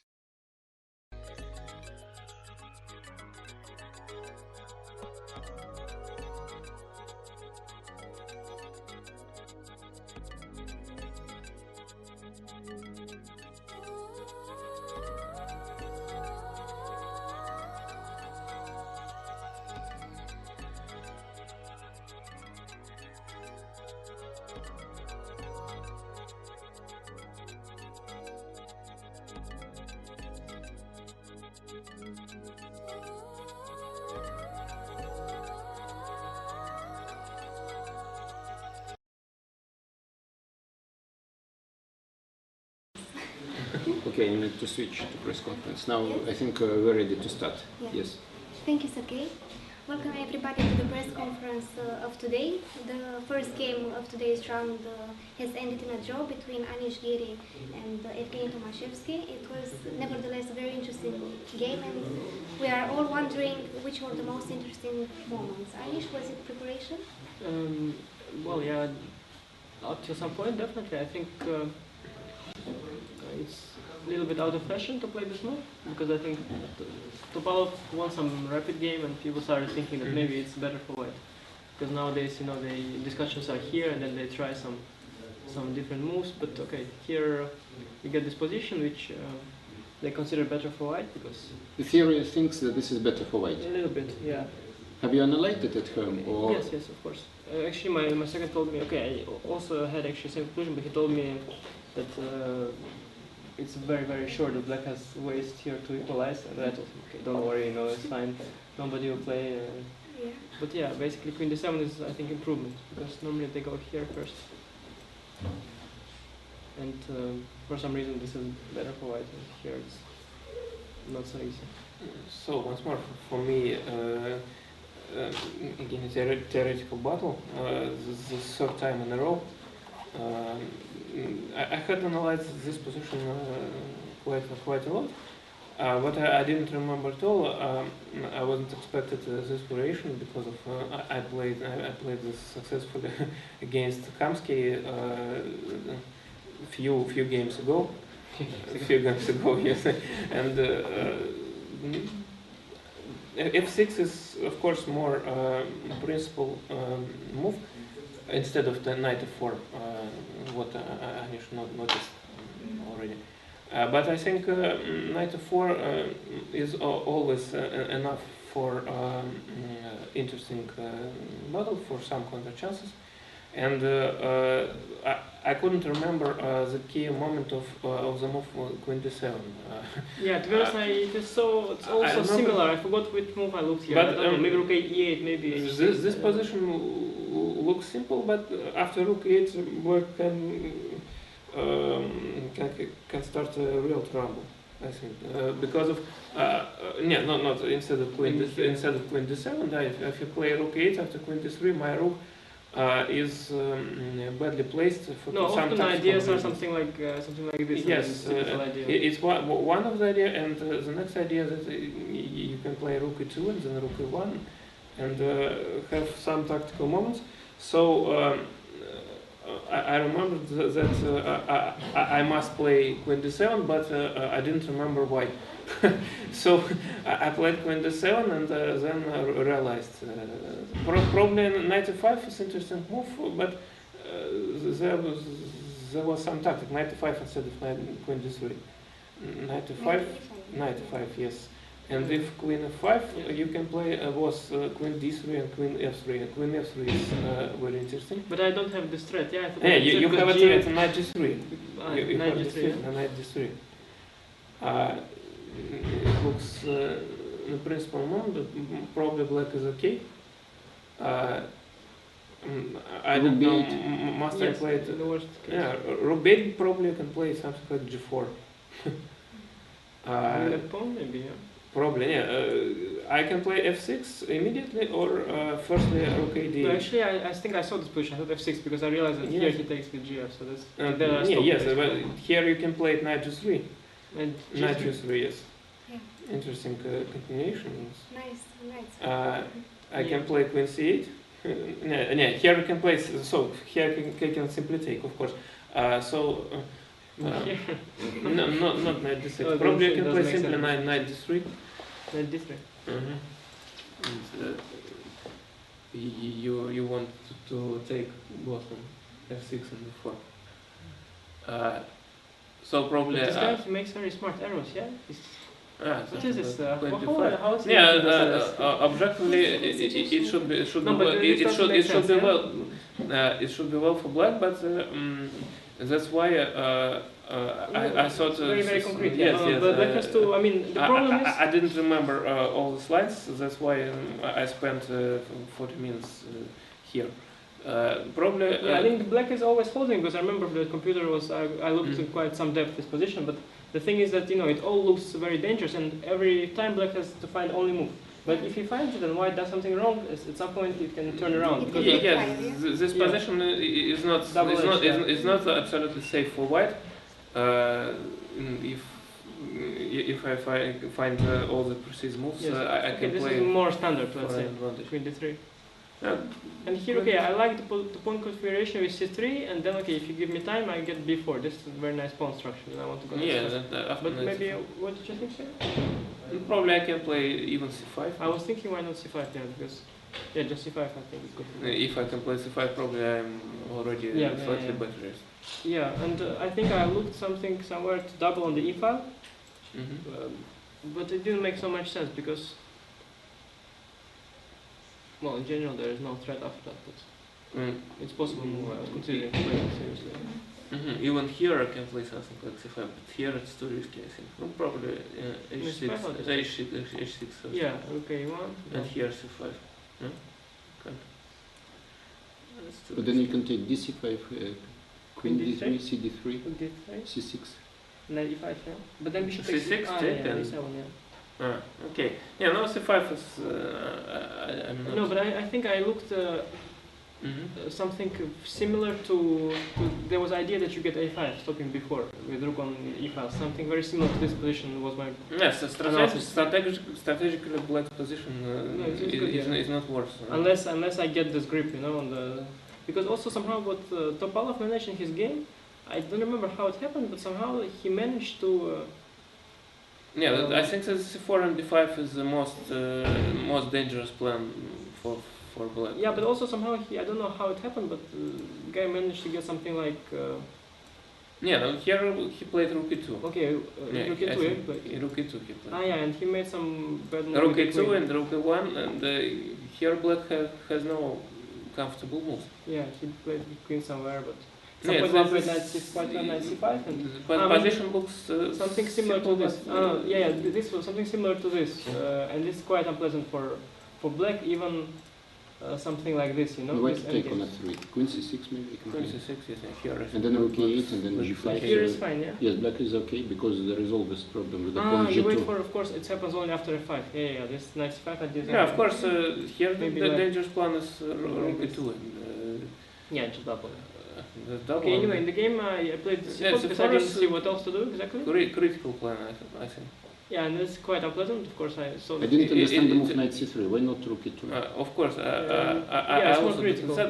If rook e2, I think is quite safe for black. I can play simply f6 instead of queen f5. F6. Simply. No, but to be honest, I was thinking you have c6 always. So yes, I don't know what I want. d6, c5. And you know, I can never double because the bishop is kind of no untouchable here. Probably my next move is queen f5. Why do you need f6? Why can't you play queen f5? Is there some technical problem? Queen f5 also is a reasonable move. Yeah, but here you can play knight c5 probably. Knight c5? No. This is very nice. Yeah. Sorry. This was not a problem. Here, not here. No, that's actually what queen f5 also. Yes. No, I didn't see what to do. Probably knight f5. No, but Evgeny suggested what I missed. Very interesting idea is to start with knight g5. Now probably g6, although I was not sure about f5, but let's say g6. And now play rook e2 and then let's say. So I considered it like any real, only real attempt for. Because I can play knight e4 and then there are some. So after d6, in some variations you can sacrifice the exchange. Probably h6 is critical continuation here. And then f5, but it looks... Knight e5, knight f7 is not working. But this one is hanging also, yeah? Yeah, h6 no, knight e4. Probably I must not to play h6. Probably rook f8 is better. But knight f4. Yeah, knight f4 here I can play queen e7, d5. Queen e7 probably. d5, yeah, d5 here. And why not to f5? What is knight h? No, everything hangs right. d5, yeah? Yeah, here d5, yes. And, but it's still... Probably black is already in trouble here. You can play knight d4 or queen d4. Yeah, probably queen e7 really. Queen e7? I want to play d5. Also the knight is hanging. d5, 5. That's interesting. Very nasty, no? Yeah, it's Yeah, here. No, I think you have to be very precise here. I don't know. No, I missed this idea kind of to start with this one because here he has no weaknesses and he can pin me with on the E file, on the diagonal. He can pin me everywhere. Yeah, that's very important. It's very important for white to create some weaknesses on black king's side. I think rook 5 is strong. And after bishop d6, rook e2. And d5 is not possible instead of rook e5. To sacrifice the No, I think it's not. yeah, because I didn't see rook e5 because I was thinking that if I play some move like this and then I can play simply even rook f6, I think. But what is exactly the problem here? And you have probably you want to take on b5, no? Simply. Probably not really. Bishop d5. No? There's some. No, you want to check. Probably bishop d5 is strong. What? d5? Yeah. But am I not promoting my queen? h6 after that. Okay, but there are so many tactics here, yeah. And I think it's critical continuation. Well, yeah, it's critical because my piece is hanging. Okay, maybe I have this and then check on c4 or something, but then already I lost my future queen, yeah. Take on 8 and bishop d5. Black is not worth it. Yeah. No, I mean it's very. Probably 5 is stronger. F5 looks. But basically, I mean, I lost control by now. I mean, if I don't. But I didn't expect knight c3 at all. Okay, I just offered draw basically because it's the first. But actually, to be honest, I think I've seen this repetition before somewhere. I think I unlike something similar. So after knight c3 struggles. Okay, you have to do it. Otherwise, I have a nice position with d5. My knights are. So I need to take on. It's forced line. So I think knight e5 is principle. Yeah, but I didn't feel. If you played simply rook e2, it probably not safe position for white. Yeah. To be. So Anish, you couldn't break the chain of draws between each other, no? How long is it, the chain? Like 2 games or something? It sounds like Karpov Kasparov, making 300 draws. Okay, we just made like 2 draws. Yeah, so it's for me it's certain rules. It's theoretical battle and probably in such positions not so many things are depend on players. And you must play more or less forced moves, and after that you see. Evgeny, you seemed quite well prepared. So, what did you do before the tournament? Because you were last year replacement. I have to say that this line he plays for like last 44 or I don't know how many years. Yeah, so very well he has some time to prepare this one. No. I spent a lot of time for preparation before the World Cup, and not so much time for preparation before this tournament, immediately before this tournament, but in summer I made a little work. So you were already in shape after World Cup? Yeah, because you played very well. I'm not sure. No, in the World Cup probably, but here the tournament is just beginning. We'll see. But how do you feel so far? Because it's the first time in an elite tournament like this.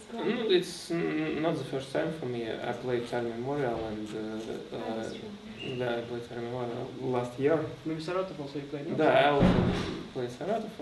Of course, I'm not so often playing in such a great tournaments, but it's an excellent moment to start. Yes, and you started very solid, which is of course. Yes, but all the tournaments are starting solidly. Probably all players need some time to look for the preparation of each other and to find some weaknesses. I think the reason is that at the beginning the players are fresh and full of energy and they calculate variations very well, but then some couple of difficult games, everyone becomes tight and then the mistakes appear. So this is the reason, and then always in the second half of the tournament the number of wins losses is always higher. Yes, it's also a typical thing. In the beginning of the tournament the raw percentage is higher than in the end, of course, because of if both players don't make mistakes, game should be should be as a draw. But, it's much easier not to make mistakes when you are fresh and full of energy. So I agree with Sergei.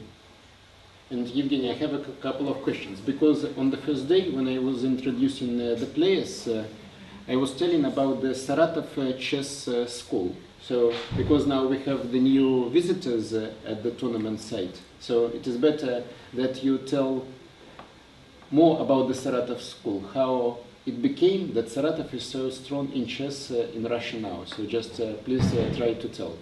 No, it's how many strong grandmasters you have at the moment? I'm not sure that we can tell about Saratov chess school. Probably only as a joke, because no, it is not a joke, because I was also playing for Saratov in the club competitions. Probably, but in fact, there are not so many grandmasters in Saratov right now. Dmitry Andreikin is telling that he represents not Saratov but Ryazan. He is now taking. Yes, yeah, he was already represented. Sorry, he was always representing Ryazan, but at the same time he is a student of Saratov State Social Economic University. So most of chess people consider him like a Saratov player, but in fact it's not. And where is he living now? In Saratov or in any other place? I'm not sure, but I think he is living in Ryazan and Balakov. Balakov is yeah, this is the Saratov region. So Saratov region, yes. I think it's much better to ask him himself. And other grandmasters living in Saratov? Yes, but you also. Who else? Also woman Pagonina, Kavanova. So, and how did it happen that chess started to develop in Saratov? Because some time ago there were absolutely no players in Saratov, and nobody heard it on a chess scale. And probably this was the inclusion of chess in the development of the University of Saratov, and thanks to Alexei Vetrov, who started I think, as always, the key for the phenomena are people, and we have some very big enthusiasts of chess in Saratov, like Alexei Vetrov, like former rector of our university, Vladimir Dinas, and we tried to make a system. We invited strong players in our university in last years to live, to study, like Andreikin, like Kavanova, like Hayrulin some years also ago. Hayrulin? Probably 3 or 4 years ago. He studied in our university, and after that we created a chess atmosphere, and our grandmasters and masters and talented players can have an additional motivation to progress and to cooperate each other, and they have possibility to participate in strong tournaments, and I think it's like a pyramid. So yes. So they were enthusiasts. Then they invited strong players, and after that, you have a chess atmosphere, and the process is. And another question from my side. So, do we see Saratov players in the Russian team at the next team championships, like European team championships? This question is not for me. But I think the players already announced, so. Because you must register well in advance for FIDE for such events. For now, I can't say anything about it. I think it's much better to ask our federation. But you know the list, so you just no. Even you don't know the list? No. Okay. So. But should we ask Alish also something? Are you happy? Okay, the it's sorry, but I think it's not my just responsibility. Not my responsibility. Yes. If I will be invited, I will play. But have you been invited? Have you been invited or not? I don't want to speak about it. If you ask too much, he answers, he'll go in jail. This will be your fault. It will be your fault. Yeah, don't push it. Not really. Let's play the tournaments. Let's play the next game, and we'll see about next one. But it is dull to talk only about chess, and so. We can ask Alish how But he feels you want to know about everything. so far. We can, yeah. I know that the score, of course, is probably not. Yeah, okay. I mean, I lost one game, made 2 boring draws, so not much going on yet. Yeah, but the game actually, which was decisive, was very interesting, no? Yes, but okay. I mean, I played interesting chess, probably too interesting for the first round because everyone was making quick draws and I was left punished, for for my creativity. But okay, I mean, it was my own fault. I made quite a lot of obvious mistakes in the first game, and okay, but it doesn't matter so much. I mean, we just started, and I beat someone who was on +1. We are already equal, so it's just started, and so far, I mean, I cannot say I'm in particularly bad shape or anything. So I think, Yeah, you played as a team, so. Yeah, it's difficult to begin with 2 black games in the first round. It can happen to everyone. Yeah, so. yeah. I mean, it's normal score, and basically so far nobody here is really shining especially much, and actually quite ironically, I think the only winners till today, Fresnay and Gelfand, they were under pressure with White and they both won. So it's, I mean, so far it's just a start, but I think slowly people will warm up, and towards the end there will be some intrigue, because Grishuk and Caruana will need to win. Risks, yeah. Okay, they will not take more risk because they are both quite solid players in general, but at some point there will be some more pressure, and people will start seeing if they still have chances or not, and it will get much more exciting, I think. Well, for me anyway, and for your commentator, it's extremely interesting as well for the public. So thank you very much for your entertaining chess. And I would like to tell the last thing to finish this interview, that tomorrow Vladimir Chuchilov is coming here. I've invited him to be the guest, and so he will be telling how he is working with you, with other players in Holland. So for only those of you who watch the press conference, who don't follow the live commentary, so you should definitely stay connected tomorrow to have a conversation with Vladimir Chuchilov, the second of Anish Giri and Caruana. I have a suggestion, you should invite both Vladimir Chuchilov and also Robin and see what they have to say. No, then this is the conflict of interest, so I prefer to interview, because we had Robin van Kampen yesterday, so yeah, the turn for the next coach, yes, and I've already agreed with Vladimir, so he's coming tomorrow. Vladimir will be also coaching Robin, because Robin is going to European team with the Dutch team, so I mean, they are also part of the same team. So the close circle, so yeah. everyone is coaching each other, and so only Anish is coaching nobody. Yes. No, so far, we yeah. need to make a complete circle. Yeah. Thank you very much. Okay, thank you. For tomorrow. Thank you.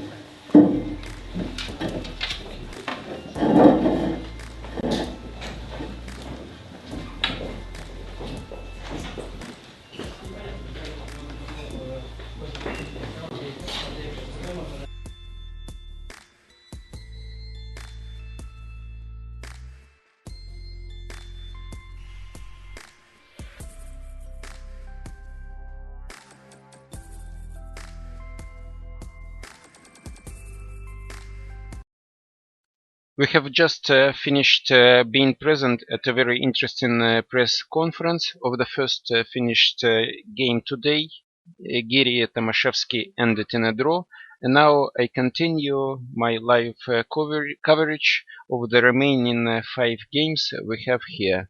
So let's look at the game Gelfand Dominguez. So this is the first game of today. We see already the video, and now I have to switch to the game and look what was played after we disconnected. So when we were disconnected, so the move Queen f4 was played, so everything according to my prediction. And then I was telling that after Queen f4, it is necessary to look at the move Bishop e7, Queen e4, and exactly all these games were played.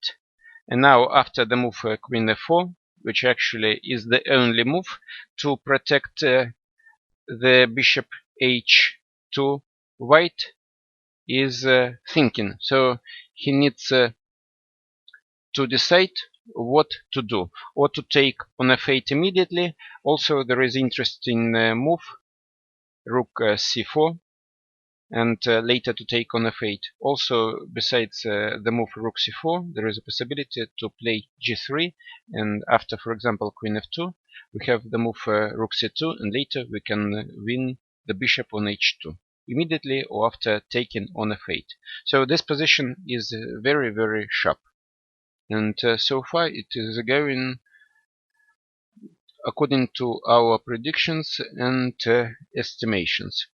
So I have a feeling that White here is standing better. Of course, it is not so easy to prove with the variations. The positions is sharp, but I think Prix is putting a lot of pressure on Black in this position, because the whole variation with the move Bishop e7, Queen e4 was not forced, and there was another option to play normal move like Bishop g3, for example. So let's go to the next game, and now the game Grishuk-Panomarev. So first loading the video. Now we see that the video has loaded, and what is happening in this game. After Queen e2, Black played Bishop e6. I think this move quite strange, because I was telling you about the bad bishop, and playing Bishop e6 we limit the activity of our bishop, because the bishop does not belong to e6 in that position. It must go to b5. And I think it was not a very wise decision, because now Queen d3 was played here, preventing Black from castle h6, and now Black is ready to castle. And later maybe Black still wants to play Bishop d7 and put the bishop on b5. Maybe this way of playing was also possible by Black. So it is quite difficult to understand who is playing for advantage. I think Ruslan didn't want to simplify the positions and exchange the queens, playing the move Queen e7 here. And he found playing King f8 in order to keep the king quite risky. So he decided to keep the queens, but waste a couple of times playing Bishop e6. I think in this position after Queen e2, he could have secured at least equal chances playing Queen e7 here. But it was not his choice. And here again in the same position we see the similar trend, that Alexander Grishuk is trailing behind in time. At this moment he has 29 minutes left, and Ruslan Panomarev has 1 hour more. h6, and now after h6 White plays Queen a3. So White is eager to exchange the queens. So he invites Black to play Queen a7, and then again White is hoping to make a draw after the exchange of the queens. So probably Alexander is not feeling very comfortable after yesterday's loss. He doesn't have enough time, and so he is trying to play safe chess and maybe to make a draw here. So let's go to the next game. Caruana Fressine. Oh, here we have some developments here in the game. We left the game after the move knight d7. So here the move rook d3 was not played, and white chose the continuation that I was giving you as another possible, and this is the exchange on e6. So bishop e6 was played, rook e6, knight b3, rook d6, and now the move c3. Now bc3, rook ec3. So some forced play. The pawn on c7 is attacked. Now rook b6, a5, rook b5, and now white wins the pawn in the rook ending. Rook c7, rook b3, rook d7. So what do we have in this position? White has an extra pawn in the ending. So the pawn b2 can be protected because now there is a mate threat, because black has the weak 8th rank in this position. So clearly that white has advantage in this position, but one great player said that the rook endings are always drawn. So it is up to the white player in this game, to Fabiano Caruana, to prove of this expression correct or not. But definitely we can say that black has to fight hard to make a draw in this position, and the task of black is not easy at the moment. I think the maximum thing that black can hope here is to exchange a6 pawn, for example, for the a5 pawn or b2 pawn, and then play the ending with one pawn down. I see now that the move h5 is played, and now the most logical move that I see is rook c2, and then to put another rook on d5, and then somehow to try to go further. At least position for Fabiano Caruana is very pleasant. He has an extra pawn in the ending and good winning chances. So Laurent Fressine has to fight hard for the draw. Now, meanwhile, we are going to the game Ivanchuk Van Hao. And what do we have in this game? So the video has loaded. Now I open the window, the last moment when we left this game. So which move it was? So after the move g3, this was the last moment, black played bishop d6. So black didn't exchange on d1 immediately as I predicted, but decided to wait for a couple of moves. Knight c4, bishop c7, bishop e4, and of course the exchange of the pair of rooks was inevitable. So finally black exchanged rook d1, and now the move rook b8, and black is ready to start pushing the pawns of the queen side, exactly as I predicted, in order to win more space in the queen side and also in the center. Now, after rook d1, rook b8, white is making prophylactical move in order to prevent b5 and b4. So if finally black plays b5, b4, then extra pair of pawns will be exchanged, and since white here is on the defending side, it is quite useful for white to try to exchange as many pawns as possible. And with each pawn exchange, the drawing chances will be higher.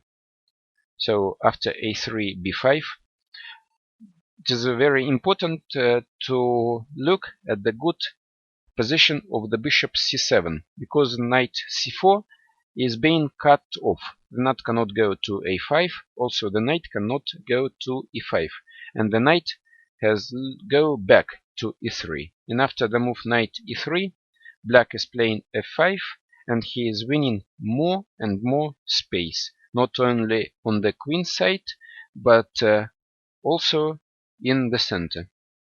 I'm sorry, it was first played a5, and after knight c2, f5. So after f5, bishop f3. It is important to keep this bishop along this diagonal, because if the bishop goes to d3, then sometimes black can develop his bishop to c6. And also the idea maybe to play knight d4 and to try to exchange some material, playing knight c6 or bishop c6.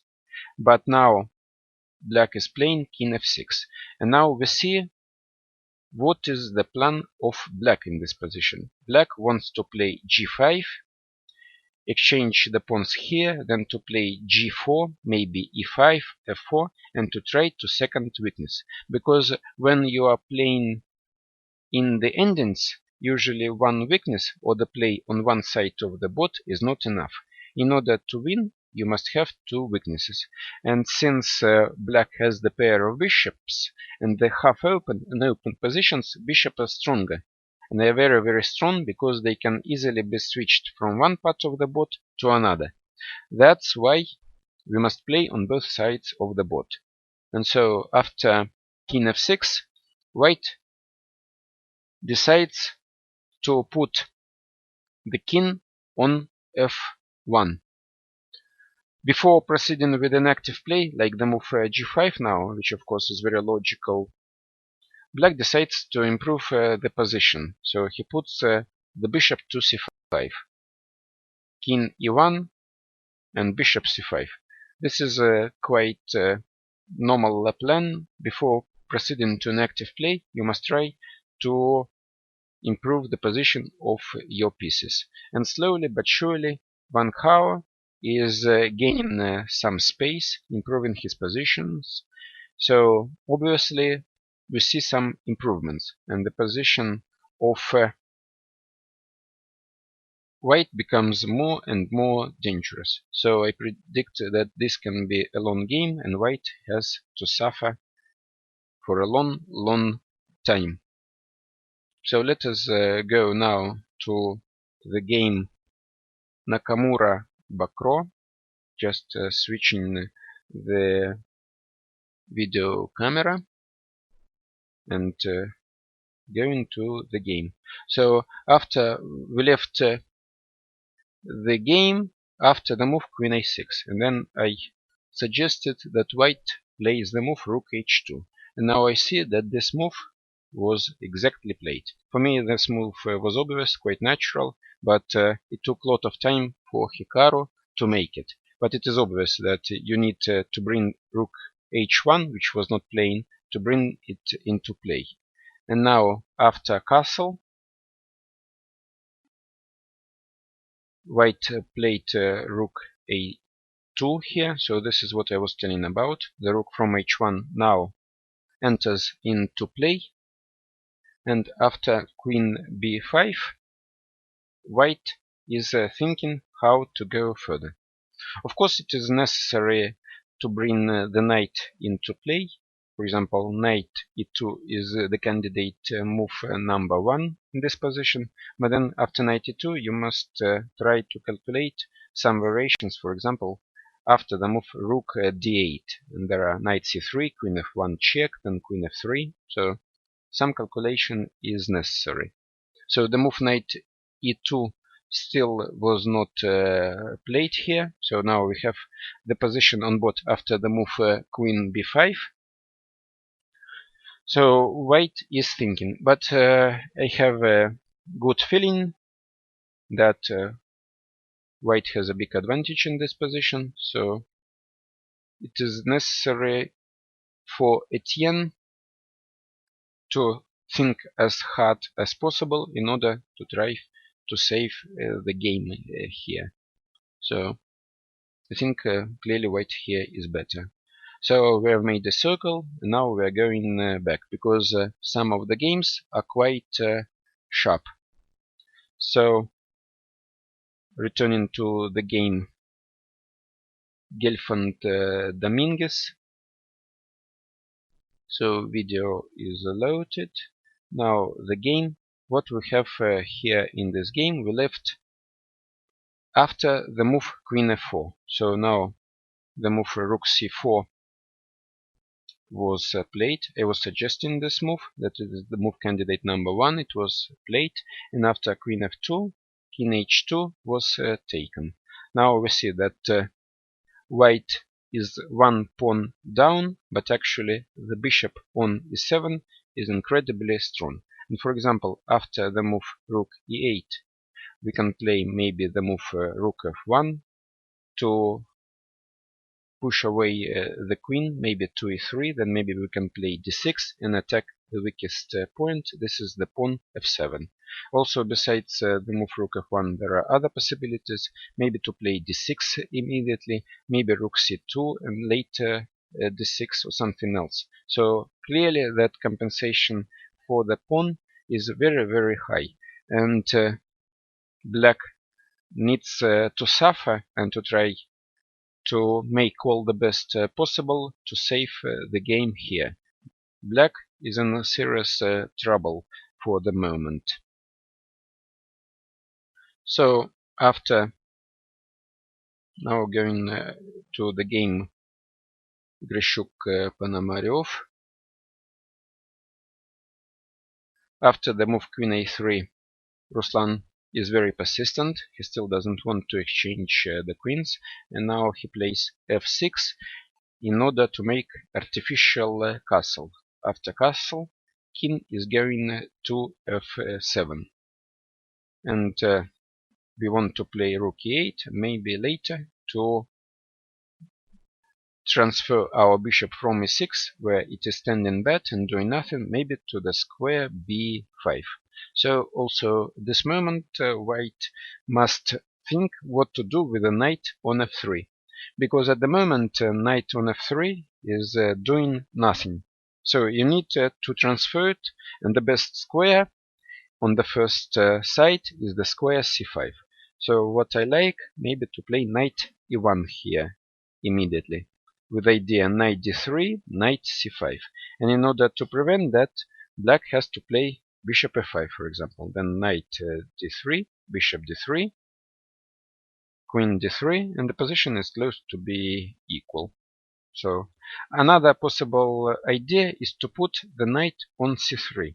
So for example, knight c3 now, or for example, now we can play also knight b3 and knight c5, and also the knight from d2 can go to b1 to c3. We also close the line c, and also we will attack the pawn d5.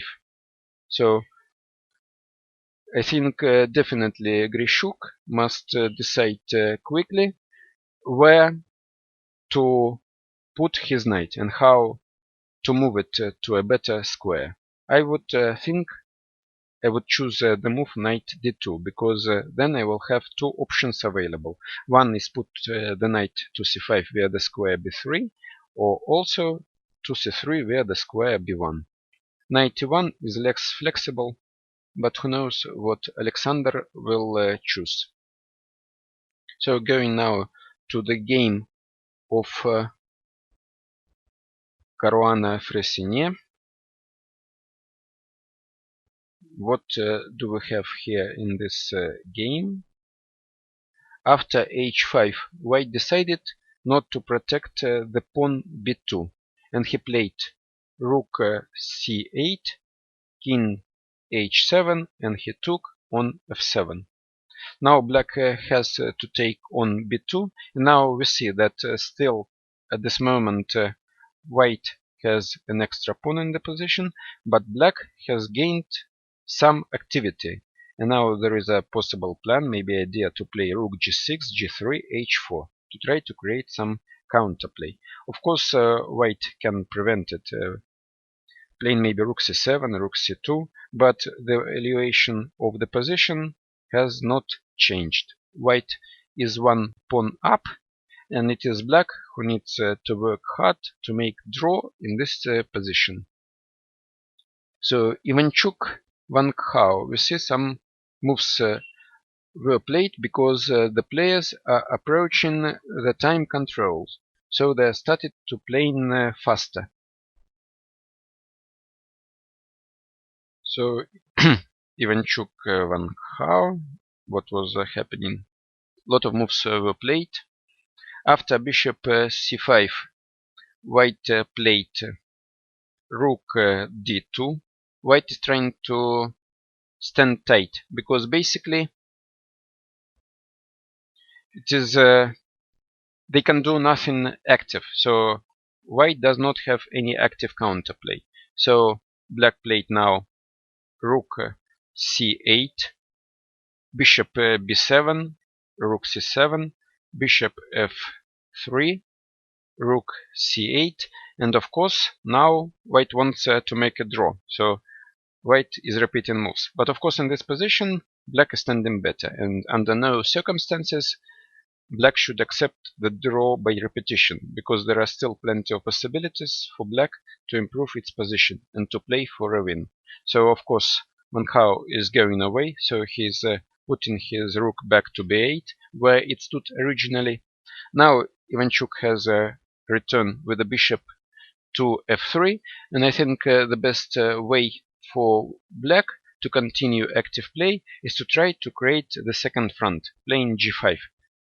I was talking about this possibility for a long time, but still this way of playing is ignored by Van Hao. He decided to play g6.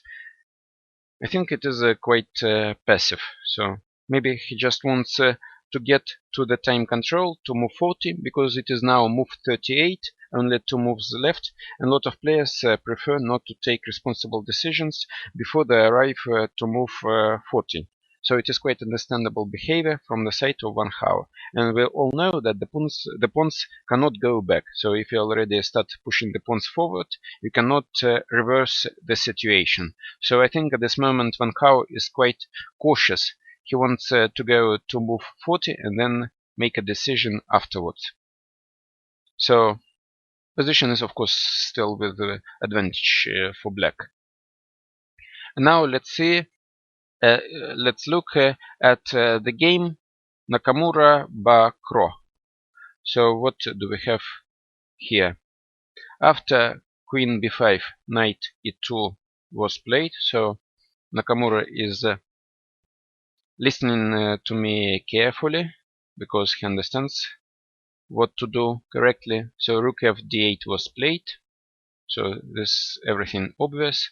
Rook d8, rook d8, and now white does not take on c3 because there is queen f1 check, of course, but he plays bishop e1, and it is a very wise decision because you must bring more pieces for the defense, and bishop e1 not only defending the king but also the attacking pawn c3, and now white is ready to take on c3 with the bishop immediately, or maybe I can also play queen c2 and later take on c3.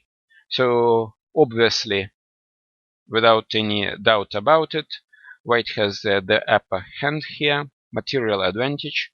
Black has only 2 pawns for the piece, and the pawn c3 is big, and now a lot of material has been changed, so I doubt that black can create sufficient counterplay in this position.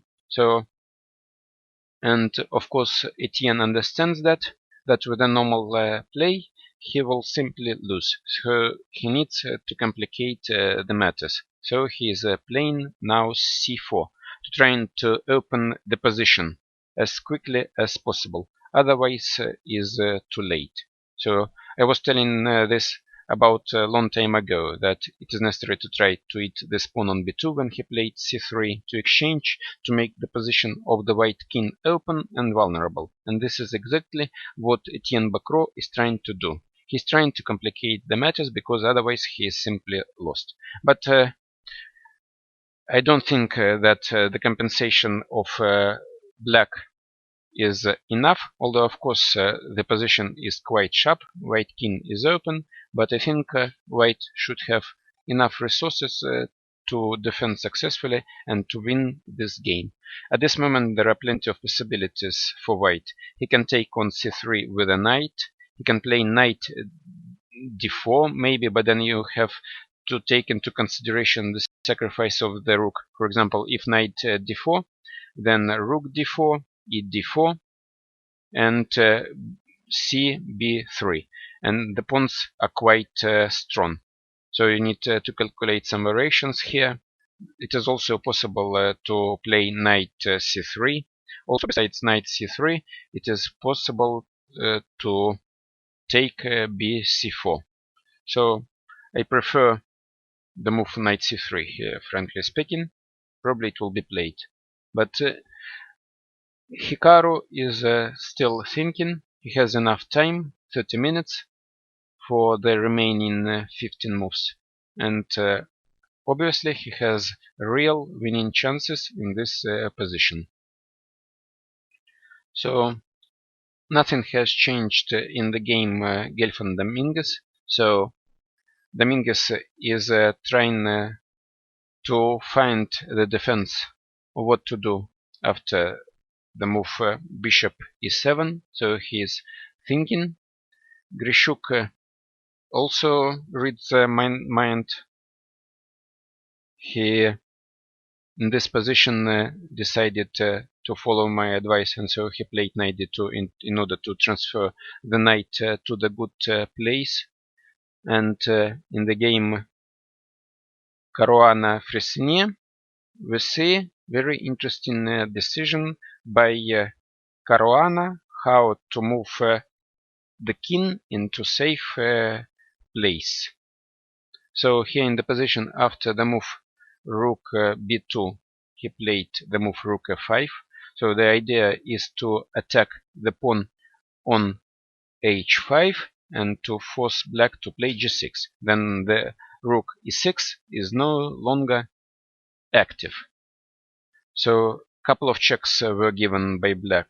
King f2, rook b2, king g3, rook g6, and now the move king h3. I have a feeling that some moves are forced. For example, rook g2 now it is necessary to make.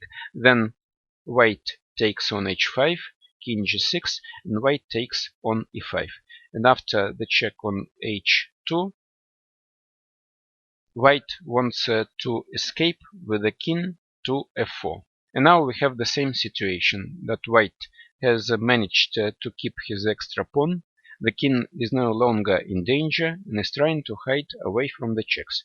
And we see that the pawn a6 is still hanging and black remaining without a pawn. So still black is not able to solve his problems. He is suffering. And the question remains whether he can make a draw. So he took rook gd2. So now, of course, we have the sequence of the forced moves, and eventually the game will come to this position. So when they are blitzing these moves, so we can look at the following game. The next game, Ivanchuk Wang Hao. So video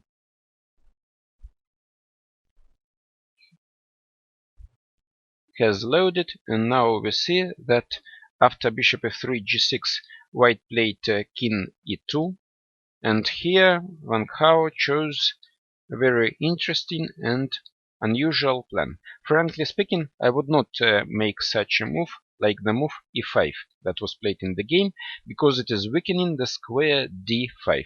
I would prefer to keep my pawn on e6 with idea to play g5, g4 to win more space on the king side, and maybe at the later stage of the game I can play e5 with idea f4 and to try to push the pawns further. But immediately e5, then white plays bishop d5, and this move was played by Ivanchuk.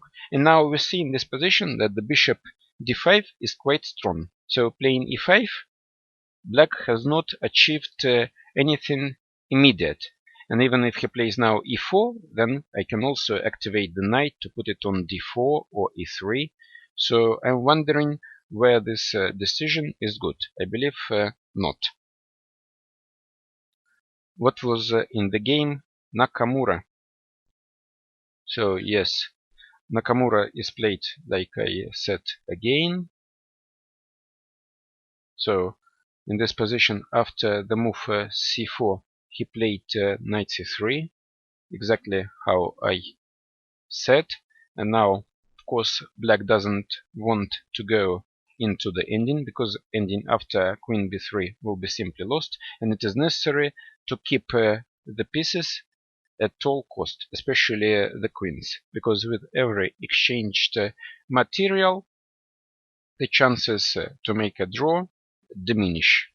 So now white has to think how to protect the pawn on e3. Also, the pawn on b3 is hanging. So what I see, there are different ways to play. Also, it is possible to take on c4, for example, and after queen e3, even it is possible to play king b2, moving away the queen. This is one of the possibilities. Otherwise, black will play cb3, and the position of the king will be quite open. So Hikaru still has plenty of time in this position, so he can choose the correct option. And he is a player that has very good calculating possibilities. So he is calculating variations like machine. So I'm sure he will find something here that brings the victory for white here. So let us look what changed in the games. So I see some developments in the game Grishuk-Ponomarev after knight d2. This is the last position that we left. Ponomarev, also understanding that the bishop on e6 is a bad bishop, is doing nothing, so he tries to put his bishop on b5.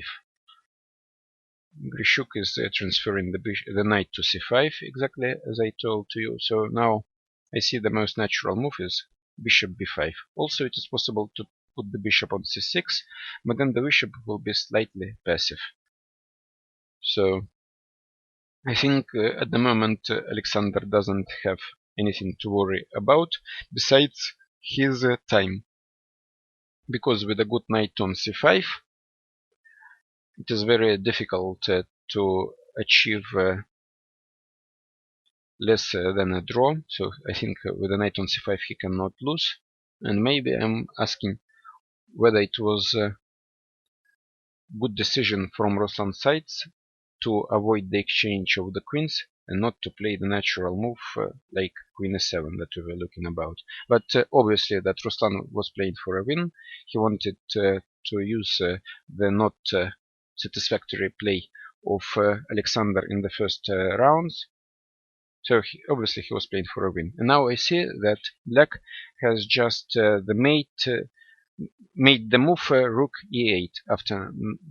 It is also a logical decision to occupy the line, but basically it does not change much. Sooner or later white plays knight c5, then black must protect the pawn on b7, white plays rook e1. So maybe white here is standing slightly better, but nothing special. And I still believe that this game with the correct play must finish in a draw.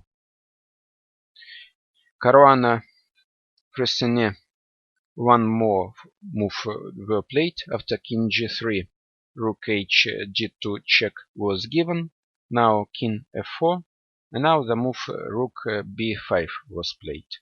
So I think that the position of black now is close to lost, because now there are different possibilities for white to win the second pawn. For example, the move rook c6 is possible, and after, for example, the move king h7, I can take the pawn rook a6, and after g5, I can simply play king f5. And because the king on h7 is vulnerable, I don't see how black can make a draw in this position. So probably Laurent Fressinet is losing in this position. So Ivanchuk, Van Hao. So finally, Van Hao decided to listen to my thoughts, and he finally understood that he cannot make any progress without playing g5. And finally he played it. So after bishop d5, he played g5, exchange on g5, exchange on g5. But of course this move like g5 should have been played immediately without e5, because g5, this is the move that you cannot play without it. And e5 of course is a questionable decision. Nevertheless, he keeps advantage, but the drawback of the last move e5 is that white now, for example, can play knight e3, and after f4, g4 is possible. And if black plays, for example, g4, then the bishop can go away, and I have the access to the square d5 with my knight. But still, unquestionably, black is standing better, and white needs to work hard to make a draw in this game. So Nakamura, Bakro, what was going in this game?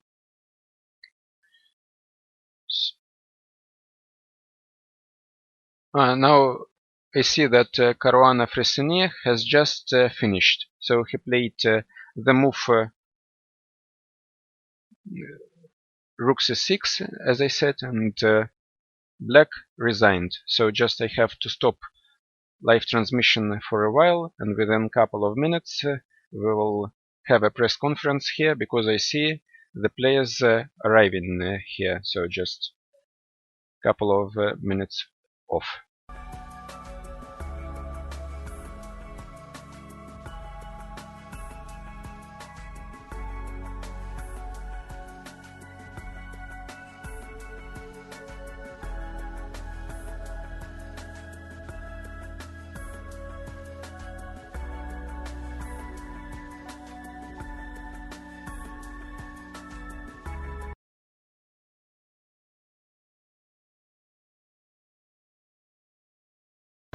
Yes, we can start now. Thank you, Sergei. Welcome back to the second press conference of today. We have here Fabiano Caruana and Laurent Fressinet. Fabiano just won a beautiful game today, and we are going to ask about the most important moments.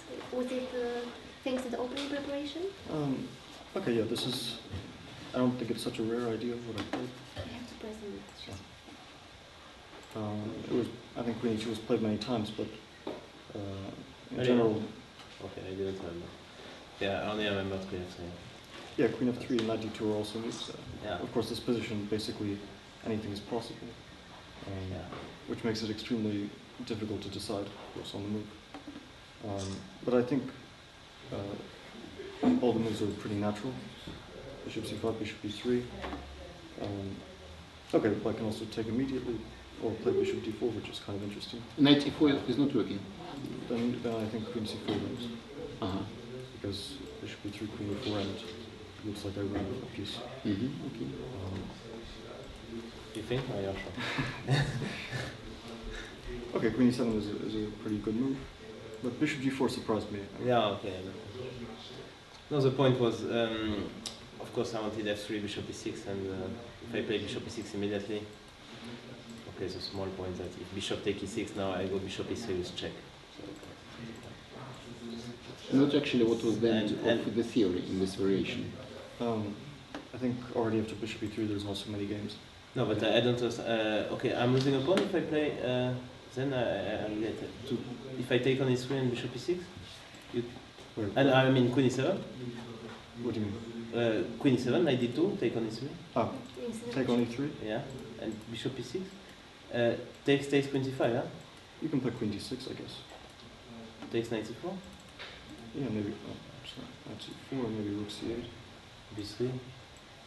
Yeah, it's never very... or maybe you have knight e4 here, I'm not sure. Or on the previous move.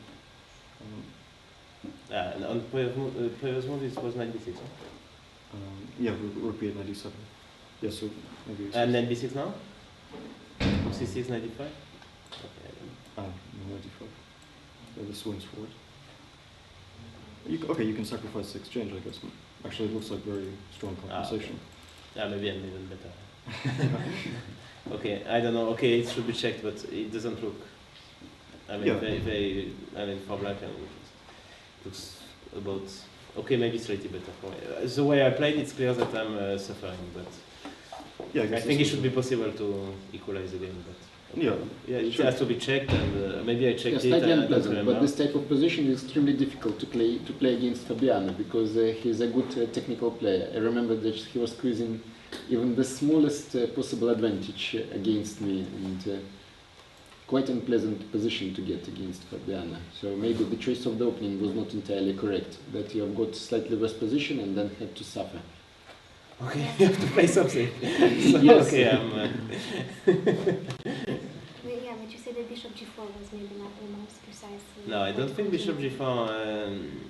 Okay, let's have a look. I don't know. Maybe it's not so dramatic, but yeah, here. But you felt there that. okay. If I play queen e7, I'm just the tempo down. Yeah, it looks a bit strange to play bishop g4 after taking only 3. And I think even it's just bad knight e4.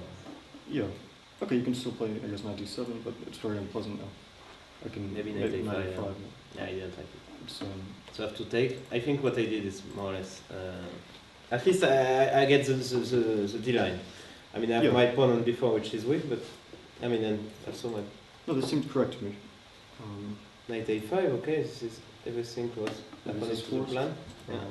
F3. I think on d2 is on me because I have to be active because if knight e6 comes. Yeah. And at first I thought that rook d3 is very strong. I take in c5. Yeah, and I realized that this position. Rook c1, knight d7. Rook c1, knight d7. Bishop c4? No, okay. I thought bishop c4, but bishop c4 I just play king f8. Yeah, king f8. And eventually you can take because dc4 is not a big deal. Yeah, okay. Let's say, I would prefer to avoid, but. Let's say if I threaten it like this, I think you can already take. Yeah, yeah, of course. Because here. I should make a door. No, I was mainly thinking about getting. I mean, this position. Okay, but I thought it was not nothing. It's. Well, I'm not sure if it's nothing. I mean, it's still probably something for it, but I didn't think it was going to be. Okay, okay, knight d4, then I can play maybe rook c7, no? Something more clever. I don't think I should lose this. No, this. Knight e5, g6, knight e5, c4. I mean, just this is a dream compared to the game. Yeah, no, I think you did well. Now c1 was. I didn't see I can play h5, but I don't know. But if h5, can't I play knight c6? Yeah, you can. Or actually, rook d3 now should be much stronger. Yeah. Rook d8. But taking knight c6. But I was not. Or actually taking on rook e6 and knight c4 is probably just winning. Ah, okay. Yeah, I don't know. No, then I thought h5, knight d7, but then I thought. Knight d7 is forced, I think. Yeah, takes. Yeah, everything is completely forced. If I play c5, I think I'm just you take and rook c4 and you enjoy. Or include some rooks. Yeah, maybe check first and okay. So I thought my only chance was to give a pawn and to. Yeah, but okay, rook b6 is.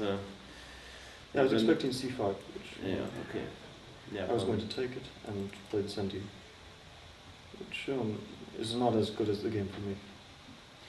Well, but king4 with one pawn on the queen side should be winning. Yeah, okay, it depends if black gets enough activity, but pretty much I can cover my pawns and another rook on a5. Yeah, it should be winning with a good technique. Yeah. Weekend games, I've been told that are very difficult to win. Always a draw. Probably is not the case. Also difficult to defend, I think. Okay, c6 is also possible. Just trying to hold the pawn. Maybe okay. I was going to play knight a5. I think this was my last chance. c5? Yeah, and knight c4 I thought. So okay, rook d4? Rook b3. I thought it's extremely bad for you. But still the pawn is a pawn, and the pawn is not lost. Yeah, h5, h4, okay, h5. Okay, I can play h4. Yeah. I think he has some drawing chances. It was better than in the game. Yeah, of course. But in general, black can't really move here. Yeah, but still the rook on d4 is quite strong, and everything is protected. Rook e6 protecting, a6, c5 is protected, knight d7 cannot be moved. I think. But I'm not attacking much.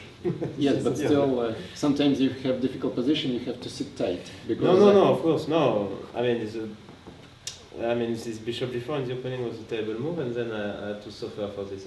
I mean, Fabiano played very well. And nothing to say about this, and okay, he deserved. I mean, for it to win. Okay, I could defend maybe a little bit better. But yeah, such positions are extremely difficult. yeah, it's extremely difficult, and I missed that he could take on f7, which was again.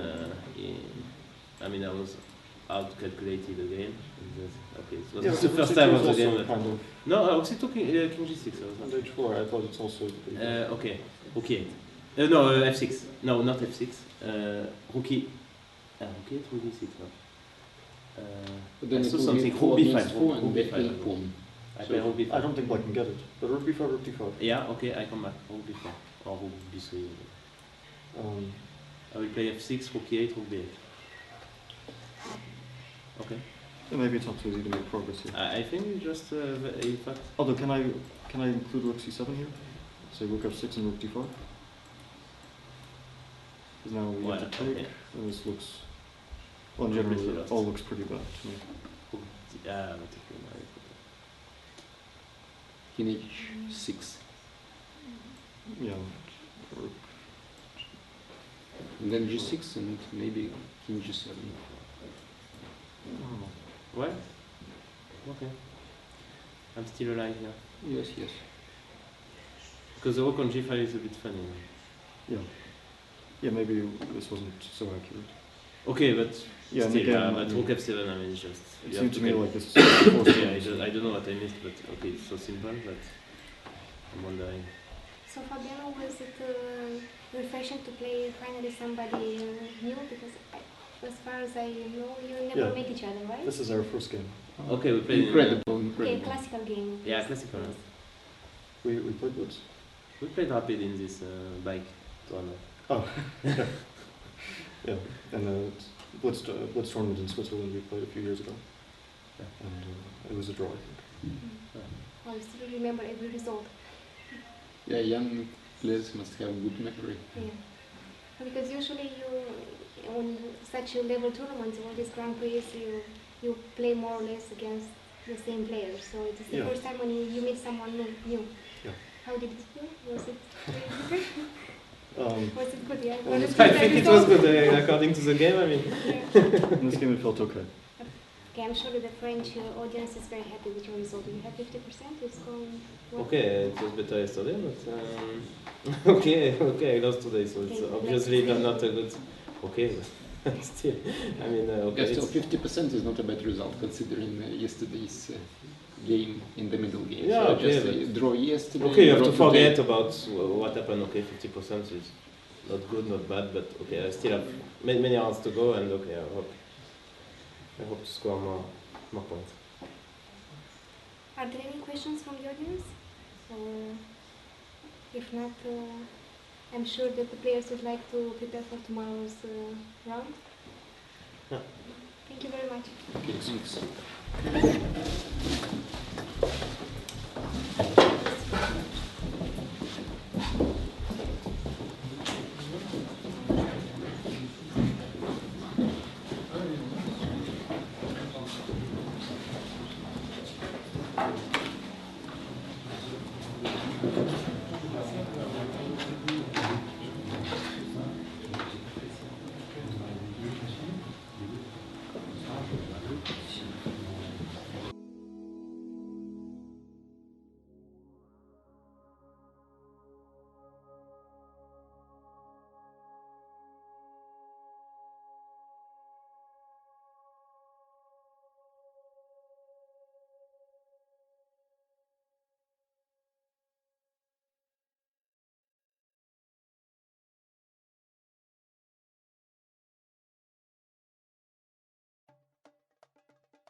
So the second press conference of the day has just finished, and now I'm again back on line. So I will try to inform you about course of the games, what is happening. And let's start, as always we do, with the first game, and this is Gelfand Dominguez at the moment.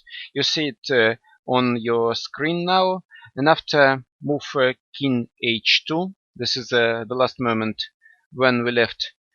I see that black played bishop b7, and he decided to sacrifice the exchange, hoping to create some counterplay and activity. So from now on, the question remains whether the compensation of black is enough to neutralize material advantage of white. But I strongly doubt about it, and I believe that black here is in serious trouble, and with the correct play, white should win here. I think it is a very, very difficult position for black at the moment.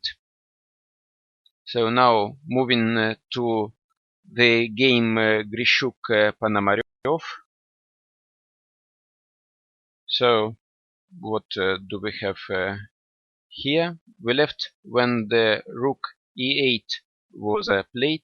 Now knight c5. So finally the knight of white occupied the best square possible, and this is the square c5.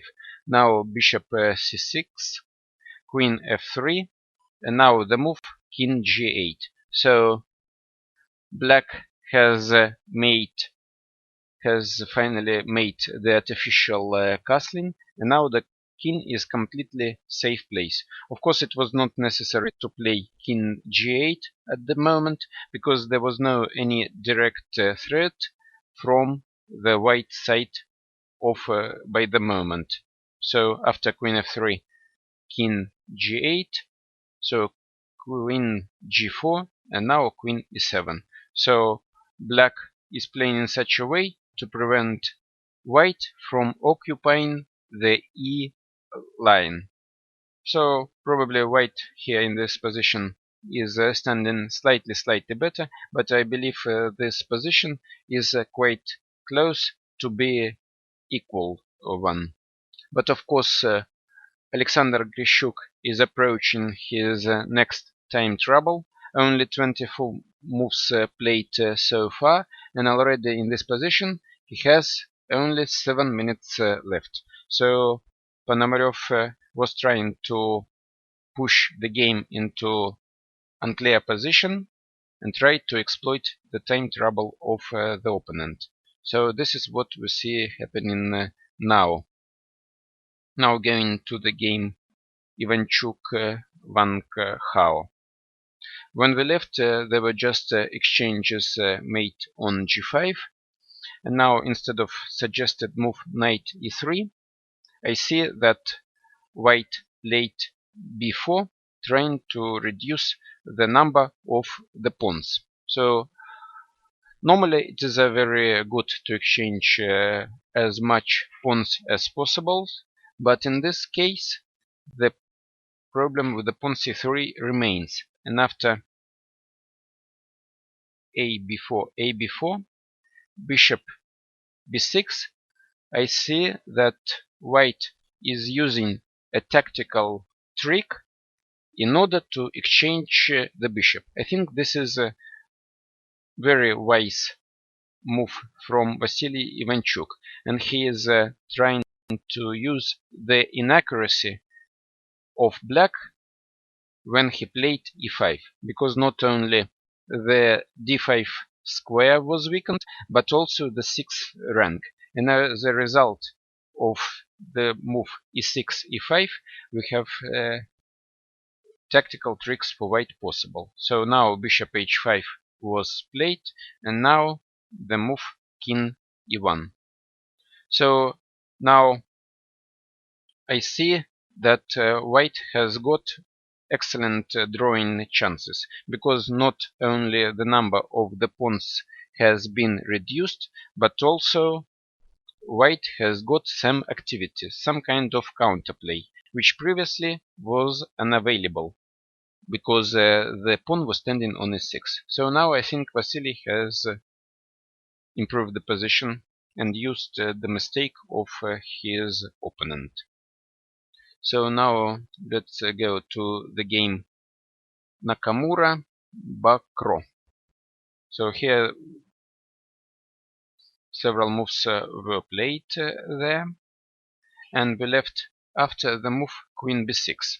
So I was thinking about the move bc4, but finally Hikaru decided to choose and to play another line, not according to my advice. So he played queen e4.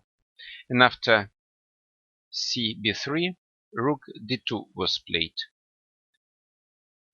Exchange on d2, bishop d2, now bishop f8, queen d5 and queen b4. Of course, white is standing better, but the position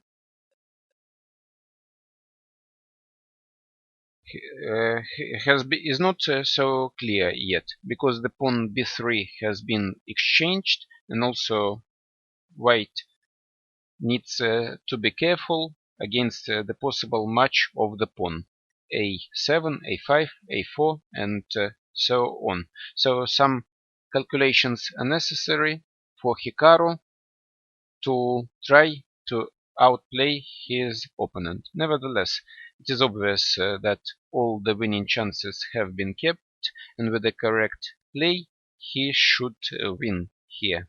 Also, he has a big time advantage at this position. He has 22 minutes left, when Etienne Bacro has only 6 minutes left for the remaining 10 moves of the game. So now we have to make another circle, so we're going to the game Gelfand Dominguez, and now as the play is approaching the time control, so we will see more and more quick decisions taken by the players, and they will start playing quicker and quicker.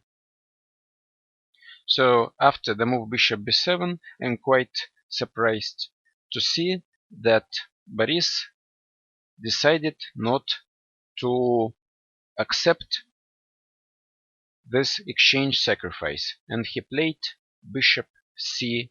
It is quite difficult for me to understand and to evaluate what he has in mind, besides the simple idea to play queen d3 and then to try to give the mate on h7. So still I need to understand what is going to happen after the move like rook c8, for example. Maybe queen d3, g6, and maybe the move rook f1 now.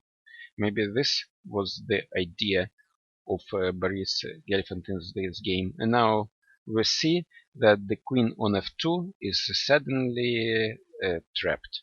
So maybe bishop c2 is a quite deep move, not aiming to win the exchange immediately, but with the idea to trap the queen on f2 here.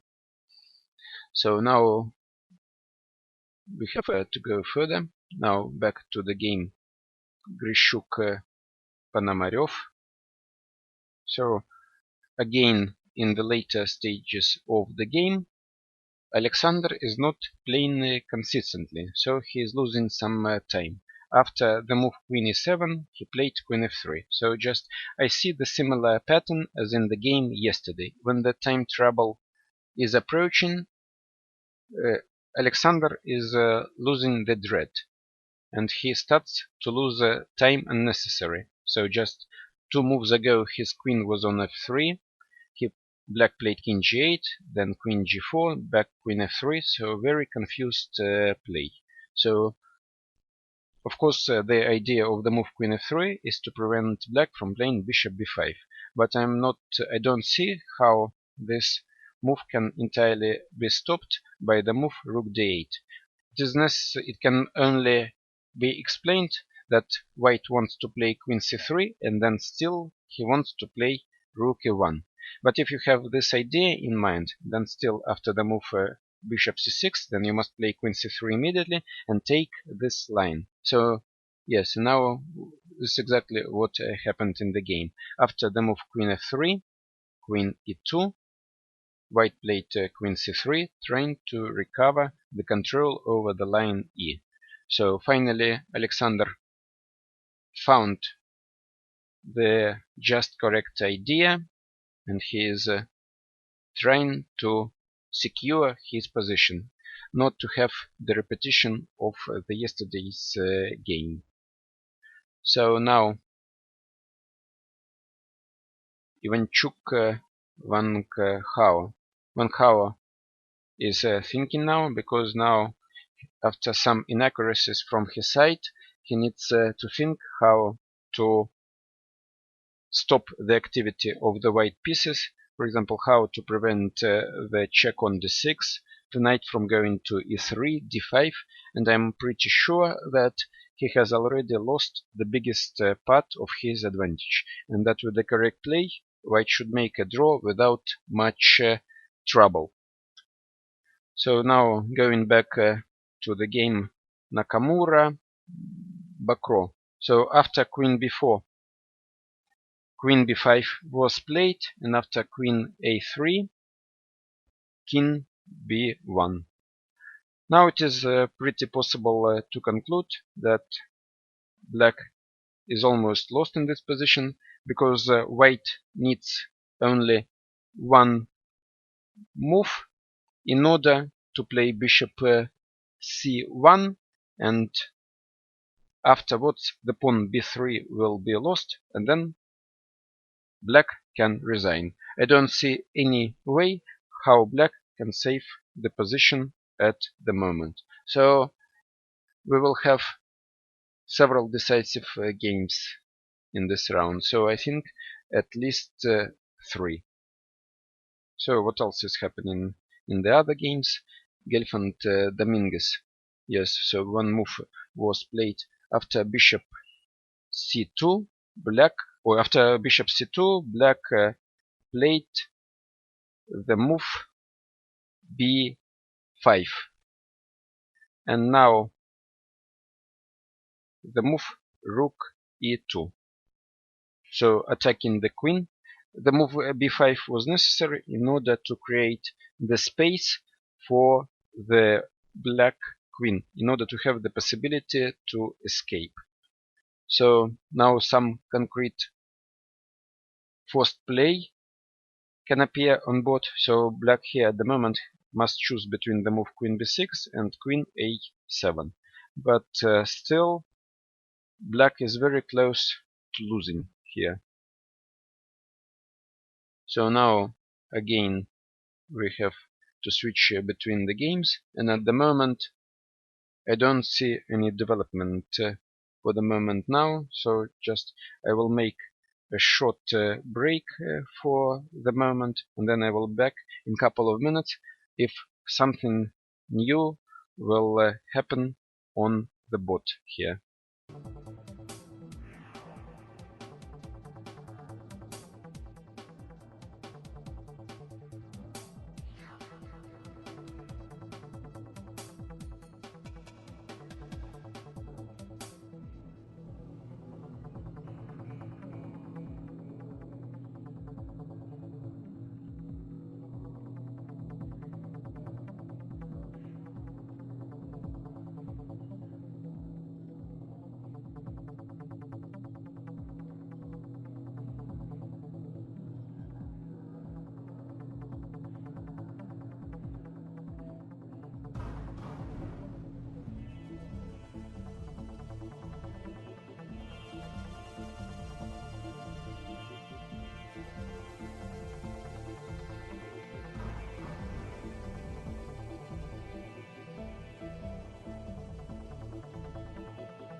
Okay, I'm now back online because I've just seen that Etienne Bacro lost to Hikaru Nakamura.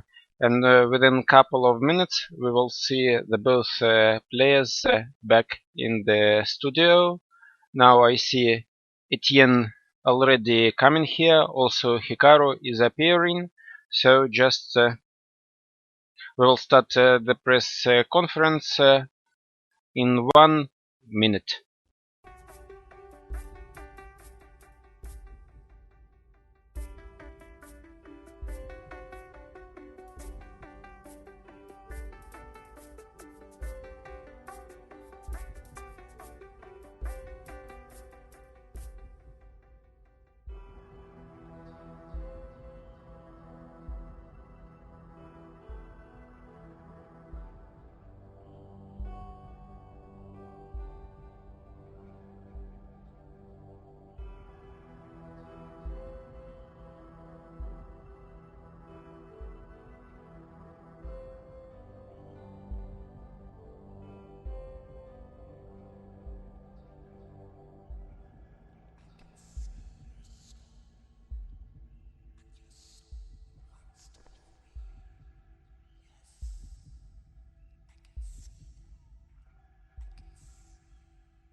Well, welcome back, everyone. It seems that today is an extremely exciting round. Many decisive games, and also the ones which are still in progress will probably be again decisive, but we shall see about that. We have now here Hikaru Nakamura, who won today against Etienne Bacro in a very interesting game with a peace sacrifice from Etienne, but I believe you had some compensation. Probably not. No, it's working. You have to press on the mouse. Yeah, I mean, okay. I mean, I think objectively, do you not see this sacrifice? You just played this.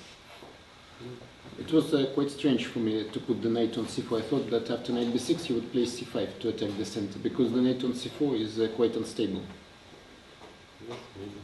No, it's not clear. I mean, okay, this is one idea. Okay, actually I thought bishop d6 was more practical, perhaps, but okay, it's all normal. But my standard question, what was the end of the theory?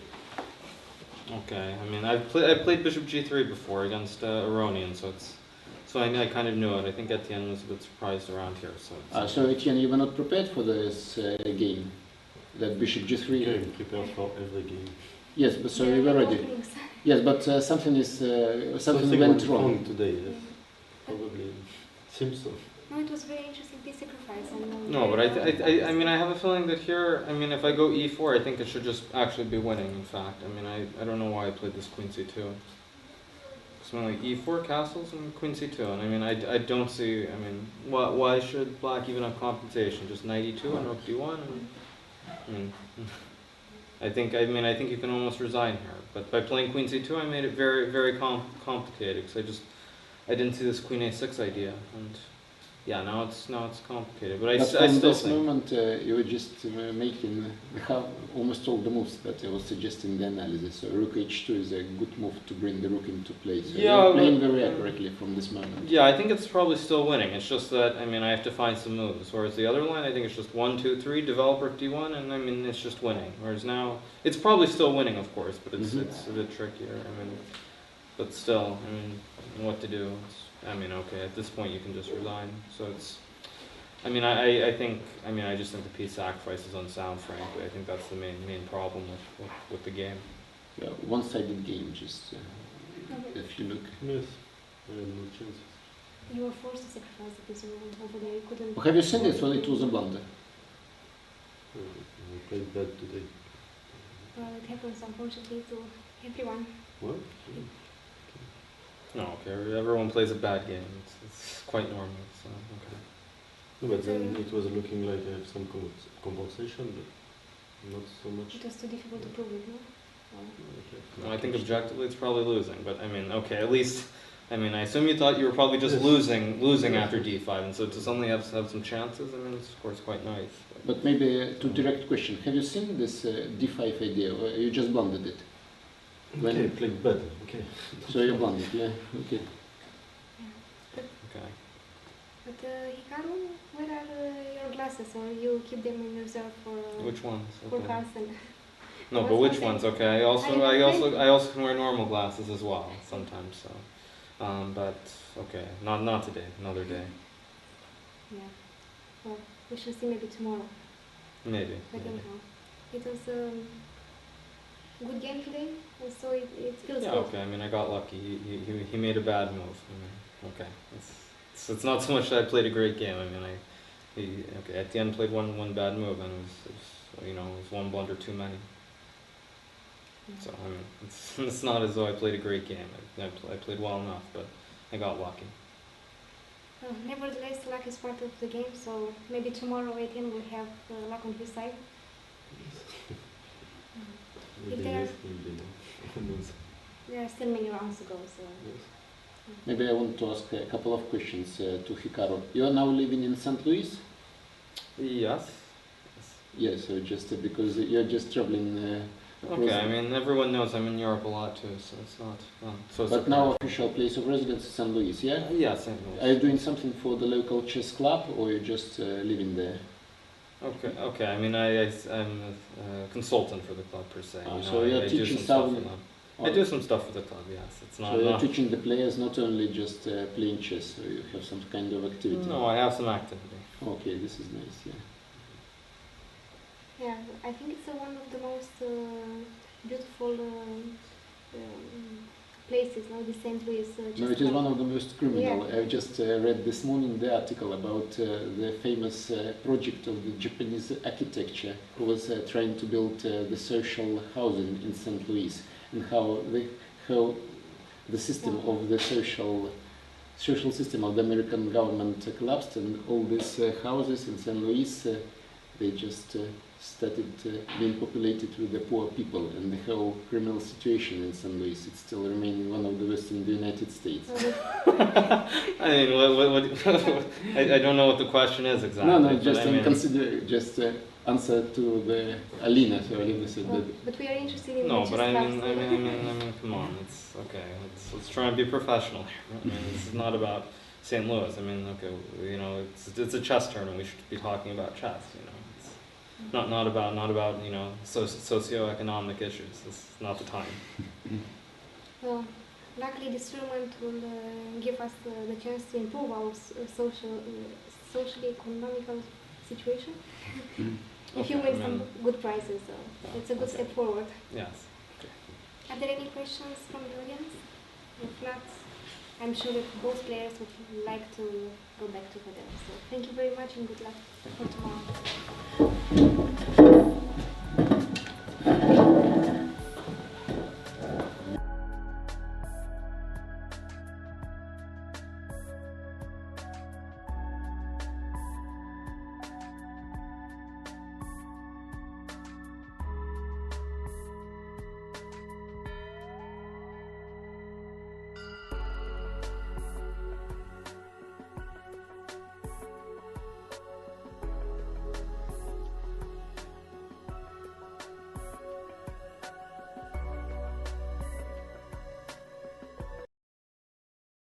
Okay, I'm now back on track, and now I'm going to look at the remaining games that we still have in the round, and there are only 3 remaining games at the moment. So let's start what is happening in the first game, Gelfand Dominguez, and I already see that 5 more moves were played here. So Queen b6, the most natural answer. Of course, Queen a7 looks awkward, and now Boris Gelfand is sacrificing 1 more pawn in order to win some time and to force Black Queen to go away from the Queen side, to eliminate 1 defender. Then when the piece is away, it is much more difficult to defend the king. So now queen a5, queen d3,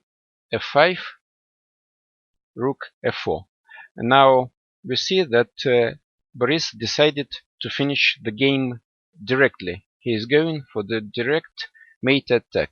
He wants now to take on f5 and give the mate. So basically black needs to come with a concrete defensive idea, otherwise he is simply mated. So now let's see what is happening. Rook f7, rook f5, queen c7, d6, and now the move queen c4. So basically the only practical chance for black lies in the possibility to try to exchange the queens here. With the queens on board, black will simply be mated. Of course, understandably, white doesn't want to exchange the queens, and he simply plays queen e3. And now we see that how strong is the pair of bishops in this position. White simply wants to play bishop b3, winning the material. So I don't think black can find any good defensive measure in this position. So the position of black looks hopeless, completely hopeless. So only a miracle can save black here. And now the move bishop d5. So of course nobody wants to resign, and the strong player as Linier Dominguez is trying to find all possible resources in order to save the game. So after bishop d5, b3 was played, and now black is sacrificing the queen. So now rook c2 must be played, and after rook f5 we see the position where white has an extra queen for the rook and the knight, but complete domination of white in this position is visible, because the pawn on d6 is far advanced, the knight d7 is under attack, and for example white can try to make the move like rook e7, attacking the knight and trying to push the pawns further. So I don't see realistical drawing chances for black in this position. So probably this game will end even before the time control here. But let's see and wait what is going. Now going back to the game Grishuk-Ponomarev. So a couple of moves were played in this game. After queen c3, queen b5, rook. Actually, I don't like that black keeps the queen on b5, because queen on b5 is switched off from any further play. So it looks a little bit artificial for black to execute this kind of maneuver, queen e2 and queen b5. So quite strange for me. Rook f e1, king f7, b3, played quite wise in order to prevent the move queen c4, not allowing to exchange the queens. Rook a c8, queen d2, and now we can see that the queen on b5 is almost trapped, and sometimes even white can play rook e3 with idea rook a4 and rook b4 in order to try to win this queen on b5. And now I see that black decides to save this queen, playing bishop d7, rook ac1, king g8. It looks like in this game Ruslan is losing the dread again. So he was trying to avoid the draw exchange of queens for many moves, and he was playing for a win, but somehow he pushed too hard in his desire to avoid the exchange of the queens, and now he is obviously standing better after this terrible maneuver, queen e2 and queen b5. Now f3, rook c d8, g4, bishop c8. It looks like cooperative play for me. So queen c3, rook e1, rook e1, now rook e8, rook e8, queen e8, king f2. And what had happened in this game? After king f7, queen b4 was played. And what do we see? That black played so bad in the last part of the game that all his pieces are now standing very passively. And of course, every chess player knows that the combination of the queen and the knight is much stronger than the combination of the queen and the bishop. And this is under normal circumstances. But here in this position, we can see the difference between the good knight and the bad bishop on c8. So it is clear that white here has a big advantage at the moment. But of course the position is quite closed.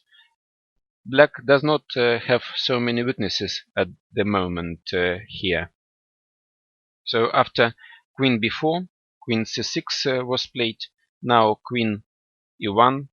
So all these moves were played on the last seconds, so both of the players are in time trouble. And now I see that after the move queen e1, black exchanges his weak pawn on b7. And after a b6, queen b6, queen c3, queen c7, the drawing chances of black has increased dramatically, because previously the pawn on b7 was weak, fixed, and the knight was attacking it.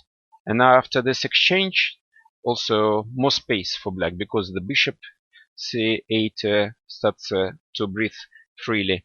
So now I think the most difficult part for black is already over, and now he is quite close to finally make a draw here. So the play of both players in this game was to say the least not very accurate. So it was strange to see from the side that they were trying to avoid the draw. So very strange play. So some kind of explanations is needed at the press conference what they were trying to do with such kind of play.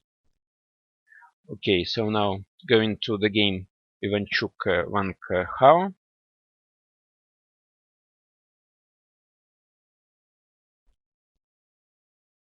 We left when the move king e1 was played, and after long consideration, because the time control was over, so black player used a huge amount of his time, and now he played f4. So very interesting decision. And the direct idea, so the pawn on b5 is not hanging, because after bishop f2, for example, king f2, black wins the piece back, rook b5, and now he has the pair of pawns in the center. Later he can play e4, e3, and start using the pawn advantage in the center. So the pawn on b5 is protected.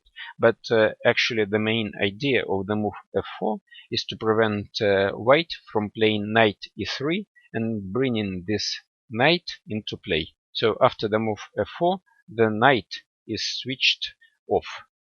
So after the move rook d6, black should play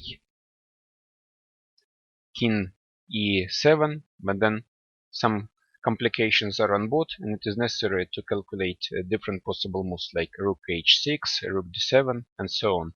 So now the game becomes a little bit sharp. So both players need to calculate some variations. But still, of course, white is playing for a draw, he is suffering, and white needs to be accurate in order to make a draw in this game. Another option besides giving check to d6 and is the move bishop e4. So this move I like. So the idea of this move is simply blockade the things. And now the king cannot go to f5, and now I want to activate my rook playing rook d6, then rook h6, and so on. So I think this is the move that Vasily should do at this moment. But of course, the play can continue further. For example, king e6 in order to prevent the move king d6. Then knight a3 maybe with idea, knight b5. So bishop d5 also check is possible. So a lot of possibilities for white, and Vasily has a lot of time to take a correct decision. So back to the games, and now the time control is over in all of the games, and time to look if there is something interesting has happened. Gilfan Dominguez, what do we have in this game? So a lot of moves were played here, so the control is over. After the move rook f5, rook c7 was not played, so it was played queen d3. Of course, there are plenty of possibilities for white to win here. Rook h5, king g1, rook e5, rook e2. So also understandable decision to try to exchange as many pieces as possible, because then the chances for counterplay for black will be reduced. Rook h5, queen g6. Now white is trying to win this rook on h5, so black is playing and trying to save himself from making the only moves. Now queen g4, knight e5, queen e4, rook c8. And now I see that still black has not lost. So probably the whole approach to try to win the material, moving away the rook from the half open line c, playing rook e2, was not quite wise, because it is not looking very satisfactory for me. Maybe still it is possible to play g4 here. I don't know. So just 1 minute left until the time control, and Boris must make a quick and strong decision in order to be able to win this game. But there are still pieces on board. There are checks. Rook c1, rook is coming out. The win should be here, but it is very important not to make any mistake with the last control move when you have only 1 minute left to make it. So we can so probably there is okay, so now I see that the moves were made. So finally the rook returned to c2, rook c2, and queen c2. So finally a good decision. The rooks exchanged. The rook h5 is out of play for a while, and it is necessary for black to try to create the fortress at the moment to stop this pawn from going further. So the most natural move is to play bishop e6 here, in order to put the knight on d7 or the bishop on d7, then maybe rook on f5, h5, and to try to create some kind of fortress. So a good thing for black that he didn't lose by force. This is what I thought that was happening, and I think that somewhere from move 25 until move 40, white missed couple of ways to win by force, because the white had such a huge overwhelming advantage.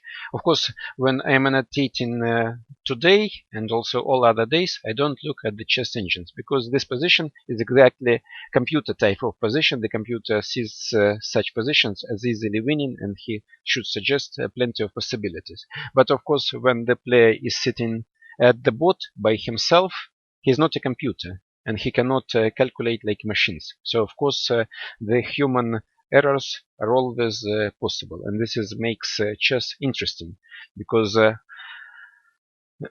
it is human to make errors. Also the Latin proverb, so rarum humanum est. So everyone knows this proverb, and so this is exactly what we see in the chess game. So we're not competing against the machines, but we're playing against each other. So basically the question remains whether black can create a fortress here, but still the game is far from over, and I don't see an obvious way and direct way to win for white here. Maybe there are still some drawing chances, and I think that for the moment Linier can be happy, because he managed to survive in a very difficult position. He didn't lose on force, and still he keeps some chances to create the fortress here.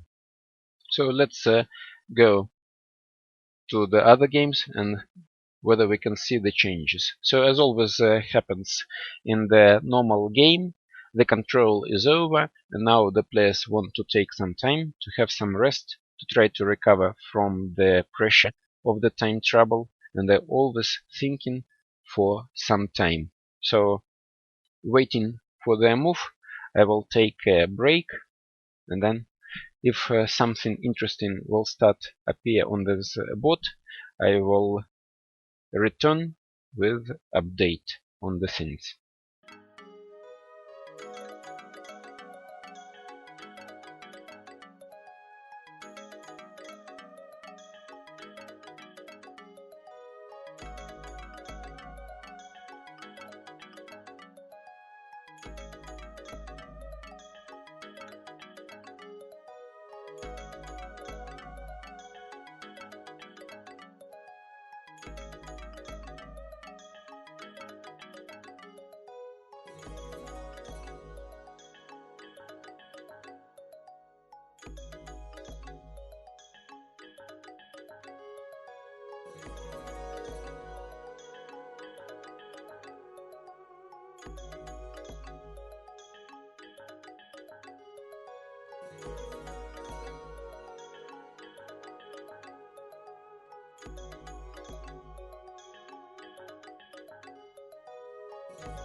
Okay, good evening for the old and the new followers of this FIDE Grand Prix. So a couple of moves were played in the game Gelfand Dominguez, and I want to make a short update of the things. So a couple of moves were played. After the move bishop e6, that of course was natural, white played queen e4. So I can say that it is clear that white does not have any forced win before. And before his position was so overwhelming that white definitely had 2, 3, 4, maybe more possibilities to finish the game directly. And now black has reasonable chances to try to create the fortress here. For example, putting the king on f7, bishop on d7, rook on f5, and then the pawn on h5.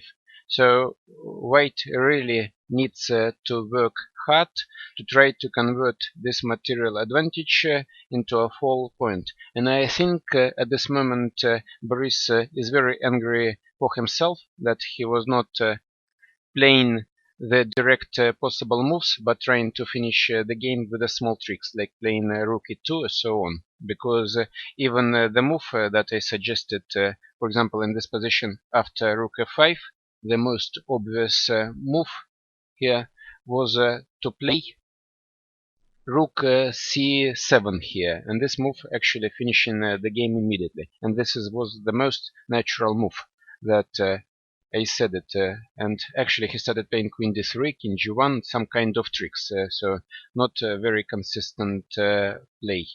So still, I expect that this game will last at least for 1 hour, 1.5 hours, because there is nothing forced, and of course it would be extremely difficult for Boris Gelfand to accept the draw in this game, so he would try definitely until the very end. But I want to repeat that there is no forced win anymore, and since the bishop e7 is a little bit out of place now, because he cannot attack any white black piece, so it is necessary to try to move this bishop away via the square h4 to g3 to c3, maybe to use the second weakness, maybe to try to attack the pawn on g7, but still then it is not so easy, because black can put the knight on d7, king on f7, then rook maybe on g5, on g6, so everything will be protected. So incredibly difficult task now remains for Boris Gelfand to try. So the last remaining game was also the game Grishuk-Ponomarev. Also, I can see that a couple of moves were played in this game. And actually, after the move queen b4, so one move was played here, queen b4, and now there's some kind of delay. More delay than before. Probably the network is overloaded with the requests. People want to see the results. After queen b4, black played a5. I don't like this move a5 because the pawn on a6 was standing quite well and well protected by the bishop c8. And for example, if black would have played simple move like queen d6, and then it would be protected by two pieces, bishop c8 and queen d6. And now after the move a5, the bishop c8 is no longer able to protect this pawn, and it means that black queen on c7 is tight for the protection of this pawn. I don't like the last move of black, and now I think white again has some small chances maybe to do something else. Here, for example, I can suggest a very interesting idea to try to bring the king to a4 and then win this pawn. And I don't see for the moment what black can do here. So a very simple plan. Queen d2, because black even cannot move the bishop to d7. Then knight d7, queen d7, queen a5. Yes, queen b5 also possible with the idea, but I want to keep my queen on d2 in order to protect the pawn on g2. Because if I play queen b5, then for example king g6, and if I start matching with the king, then queen g3 comes, and the pawn on g2 is attacked. So I want to play quite safe. Maybe queen d2, and then king e1, king d1, and So I think a5 was a mistake. I don't like this move, because now the pawn is vulnerable, and I've already told that the advantage of the queen and the knight against the queen of the bishop is strong. And now white gets a reasonable point for the attack. So now black has the weakness to go after. So now Ivanchuk Van Hao, just small update. Vasily is still thinking. Actually, in this position, he has a very interesting and nice move to play knight a3 and to try to win this pawn on b5. And I think the careless play of Van Hao can cost him some suffering in this position, because if white plays knight e3, then I don't see the way how black can protect this pawn on b5, and probably white already after knight e3 is standing better. So this is the update of the things. Vasily is still thinking. Of course, 4.5 hours have passed since the start of the round, so the players are extremely tired, because it is very tiring to play for 4 hours. So of course they are more vulnerable for mistakes.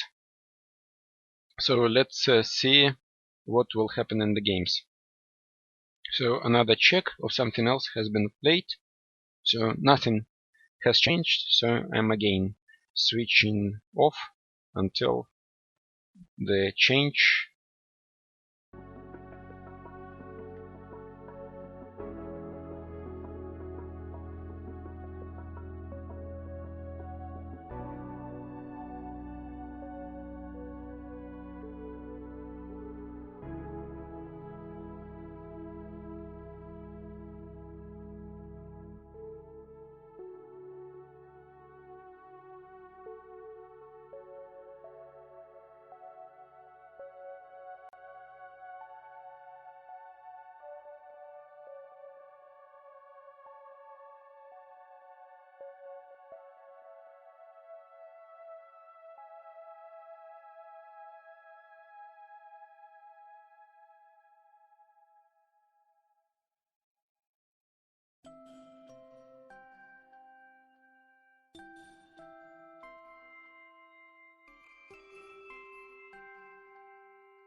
Okay, good evening for the still remaining viewers online, and I would like to make a short update on the things happening in the games. So as always, we will start with the first game. This is the game Gelfand Dominguez, and a couple of moves were played in this game. After the move King f7, so after Queen e4, black played King f7, and exactly white chose the plan that I was talking about. He played the move bishop h4 with the idea to bring this bishop, which is now useless on e7, back to play. So the bishop is probably going to the square c3 and d4, and then he will try to create some play attacking the pawn on g7. But still, even if white manages to improve the position of the bishop, it is not clear how to proceed further. White has some winning chances, but there is no forced win. So if Dominguez was able to hold the completely lost position, where he was losing couple of times in a row before the time control, now I think he has reasonable drawing chances. And now I see that after bishop h4, knight d7 was played. Now even if you take away the pawn a6, you see that the rook h5 protecting the pawn b5, and black is hoping to create some kind of fortress, because most of the black pieces are situated on the white squares, and white bishop is of the dark color, and this bishop cannot attack these pawns. So at this moment black has good drawing chances at the moment. Now let's go to the game Grishuk Panomarev, and after the wrong move of Ponomarev, and that was the move a5. I think that move was careless, because now the pawn a5 is a target. Couple of moves were played: queen c3, bishop d7, and now queen e1.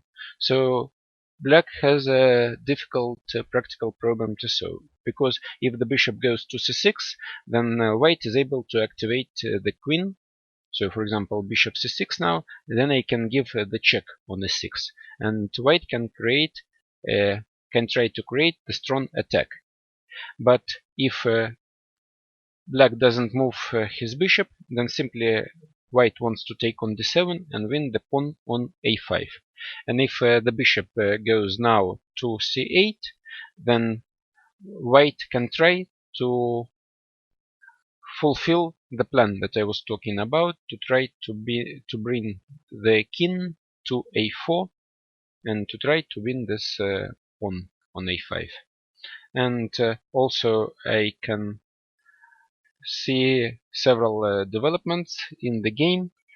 Ivanchuk, Wang Hao. So two more moves were played here. After the time control on move 46, Vasily made the best move.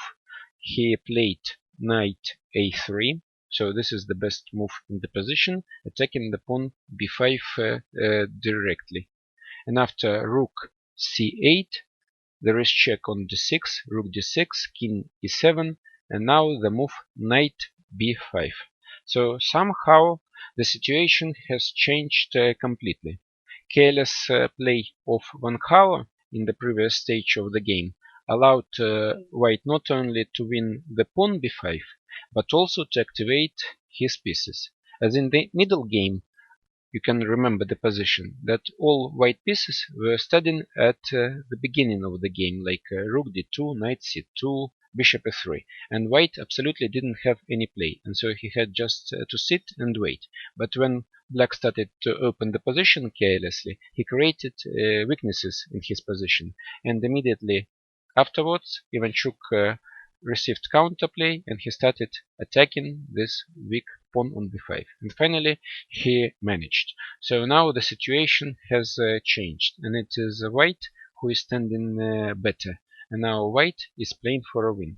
And now for Van Hao is a difficult task, also psychologically difficult task, because it is always like this. If before you have the advantage and then suddenly the position has been changed from the psychological point of view, it is very difficult to change yourself and then to start to play for a draw. If a couple of moves before you were still better. For example, such psychological things are difficult to handle. And if you look at the game of yesterday, when Grishuk was standing better for most of the game, and then suddenly he started losing the advantage, then the situation changed completely. He collapsed and then started making one mistake after another, and then he lost. And I think that the similar thing can also happen in the present game, because Van Hao is probably talking inside himself and telling what a stupid person I was before. I had a very, very good position. I was pressing, and now I lost the pawn, and now I have to fight for the draw. So this is what usually players are thinking when I am playing. And after f exchange on g3, rook f8 has been played. And this is of course a correct move, because it is necessary to try to create active counterplay. And at this moment, the only real weakness in the white position is the pawn g3. So now there is a direct idea to give bishop f2 check, and then to try to win the pawn g3. Of course, this position is quite sharp, because when there are bishops on board, there is always possibility for a lot of checks, hidden possibilities. So I think from now on, this game will be very, very interesting. And of course, it is quite difficult to evaluate from the side. When there are bishops, rooks, lot of checks, lot of possibilities. So I think we can see very interesting remainder of the round. I think this round will last at least for 2 more hours. So this is my prediction. So we're not going home soon. Also neither the players. Okay, so just I will wait for more developments here. Maybe something else has changed. So there is a kind of problem with the official site not transmitting the live moves directly. So I'm now trying to connect to video camera to try to understand which moves were played in the game Gelfand Dominguez. So I'm trying to Queen F3. So after Bishop H4, Knight D7 was played, and now Queen F3 check.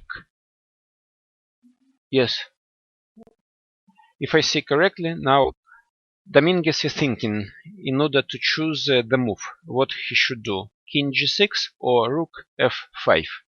Basically only 2 moves are possible in this position, and he is about to make the move. So this is the move King G6. I repeat that this position is quite solid for white, and not many things are happening here. So it is extremely difficult for white to break through in this position. Also, also Grishuk, I can announce some developments here. So let's see what happened. After the move Queen E1, Bishop C8 was played, and now Queen C3, Bishop D7, and now the move Queen D2, Bishop B5, and Queen E1. So the position has changed a little bit. Now the bishop cannot return to d7 because black will lose the pawn, and the only way to prevent white queen from entering the black position is the move Queen b6 now.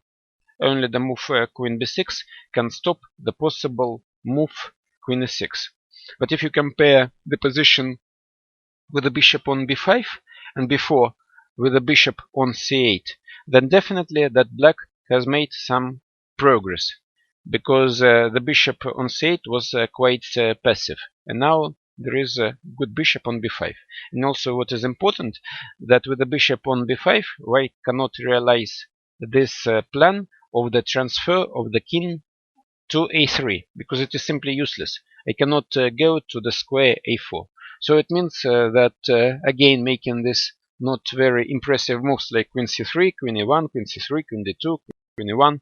So just white didn't think about this interesting plan possibility, and I think maybe that the players are trying just to find some kind of the moves repetition. Maybe they're ready to agree to a draw, but in this tournament there are severe rules and you cannot offer the draw. So somehow, if you already think that the opponent is ready to make a draw, you must start repeating the moves, and then the draw can be made. In any case, in this position white is still slightly better, and maybe white can think about other possibilities. Maybe to play f4, g5, king g3. Maybe to try to open the position on the king side. Still, the game is not over yet, and white can try to play. Maybe f4, f5. It is not very clear, it's not very obvious what white can achieve, but still there are some resources in this position. So it is not entirely finished with this play. So one move was made in the game of Gelfand. So he put bishop to e1. Now he is ready to put this bishop to c3, as I've already said to you, but still not clear how to go further. And the time remaining, half an hour until the end of the game for Boris Gelfand and 23 minutes for Dominguez. Actually, in this position, you don't have to calculate too many variations because all pieces are standing compactly, so they are well defended. So Boris Gelfand really needs to come up with a plan how to break black defensive resources, how to break the fortress here. I don't see it immediately. And what do we have in the game? Van Khao, Ivanchuk. So Vasily is thinking, because after rook f8, black is still threatening to give the check on f2 and to try to win this pawn on g3. So Vasily is thinking, and this is understandable that he needs to make decisions at this moment. And not so easy task. I would think about making the move like rook h6, for example, now. But who knows what is Vasily thinking about here at this moment. So I'm now going offline. If a couple of moves will be played, then I will reconnect.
I'm now back on track, and I would like to comment on the latest developments of the games we have. So on the screen we have the video of Grishuk Ponomarev, and we left the transmission when Queen b6 was played. And now white is trying to create some problems for black, and he played Queen h1. But of course it is not so clear what white can achieve, because after King f8, Queen h5, black has made a simple move Queen c6. Now if white plays Queen f5, then there is simple move King f7, and white cannot make further progress, so he cannot enter the position, and it looks like this is a draw. Maybe the wise decision for both players just to start giving checks, Queen h5, King f8, Queen f5, King f7, and then go home and finish this long battle here. Now to the game Gelfand Dominguez. I'm going to switch the video now, and what do we have in this game? So the bishop has been transferred to c3. Actually, after the move bishop e1, black played rook d5, bishop c3, and now the move h5. Frankly speaking, I don't like the move h5, because sometimes you may need the key square g5 for the rook. And now this square cannot be covered by the pawn. Probably it is still possible to keep a fortress, but somehow this move doesn't look right for me. Of course, nothing dangerous has happened yet, but still, we have probably it was not necessary to make this move. And the biggest developments I see in the game, Ivanchuk Van Hao. So what happened in this game? After the move rook f8, black created the threat to give the check on f2 and win the pawn g3. So white has given the check to d7, king e6, and now white played rook d2. And now bishop e3. Black is trying to use the activity of his pieces to a maximum, attacking the rook on d2. And now for me it looks interesting to try to bring the knight b5 into play, and maybe to give the check to c7 here, and try to force the black king to close this f line, and maybe to play king f5. But then when there is no any threat to give the check on f2, maybe then white can play rook d3. So probably the check on c7 will be given here in this position, and still black is now fighting to make a draw. So I think Ivanchuk is still better. But actually in this moment he has a problem. Only 6 minutes left on his clock, and this position still remains sharp, and it is not so easy to play when already it is very late in the evening, you are tired after playing for 5.5 hours. So it is a very tiring game for both of the players. And of course, when you don't have enough time and you are tired, and so I see that Ivanchuk decided not to give the check on c7, but instead he played rook d5. I don't understand. No, it was the mistake in the transmission. So he gave the check on d6. Yes, it is also a logical move in order to try to move the rook away from the attack of the bishop. But still, maybe knight c7 was better. I don't know. So there are some other developments in other game. Yes, Grishuk, Ponomarev, they have decided to follow my advice. Now they are going to repeat the moves. So I think the game will finish quickly, and then I think within a couple of minutes they will call it a day. They will agree to a draw by the repetition, as I suggested, and then I expect maybe then we will have a press conference soon. So just I'm now going offline, and I will start preparing the things for the press conference. So it is definitely the game will be off soon. So see you soon at the press conference.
And now I have some breaking news. So Van Gaal is losing to Ivanchuk. In the game he made a losing move, and after king f5, rook h6, white is now winning.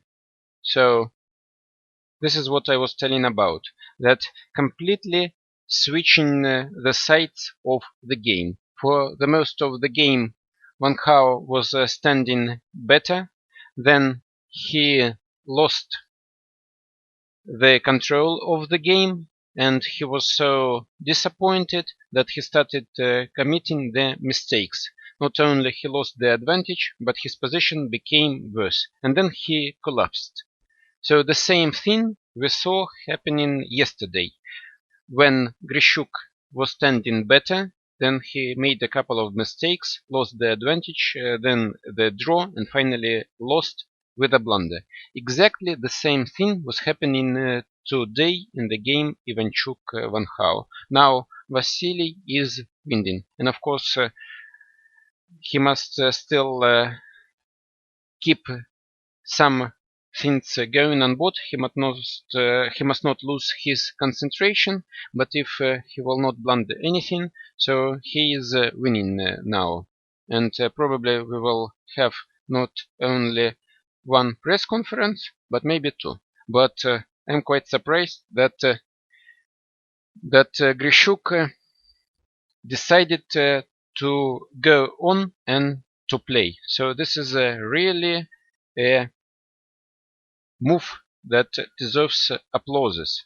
So in the position when I thought that the white player would give the check on h5, then queen a5, and it would be a repetition of move, Alexander decided to try and to play more. And so he made the move f4, trying to play g5 and to create some weaknesses on the king side. This is what I was telling about.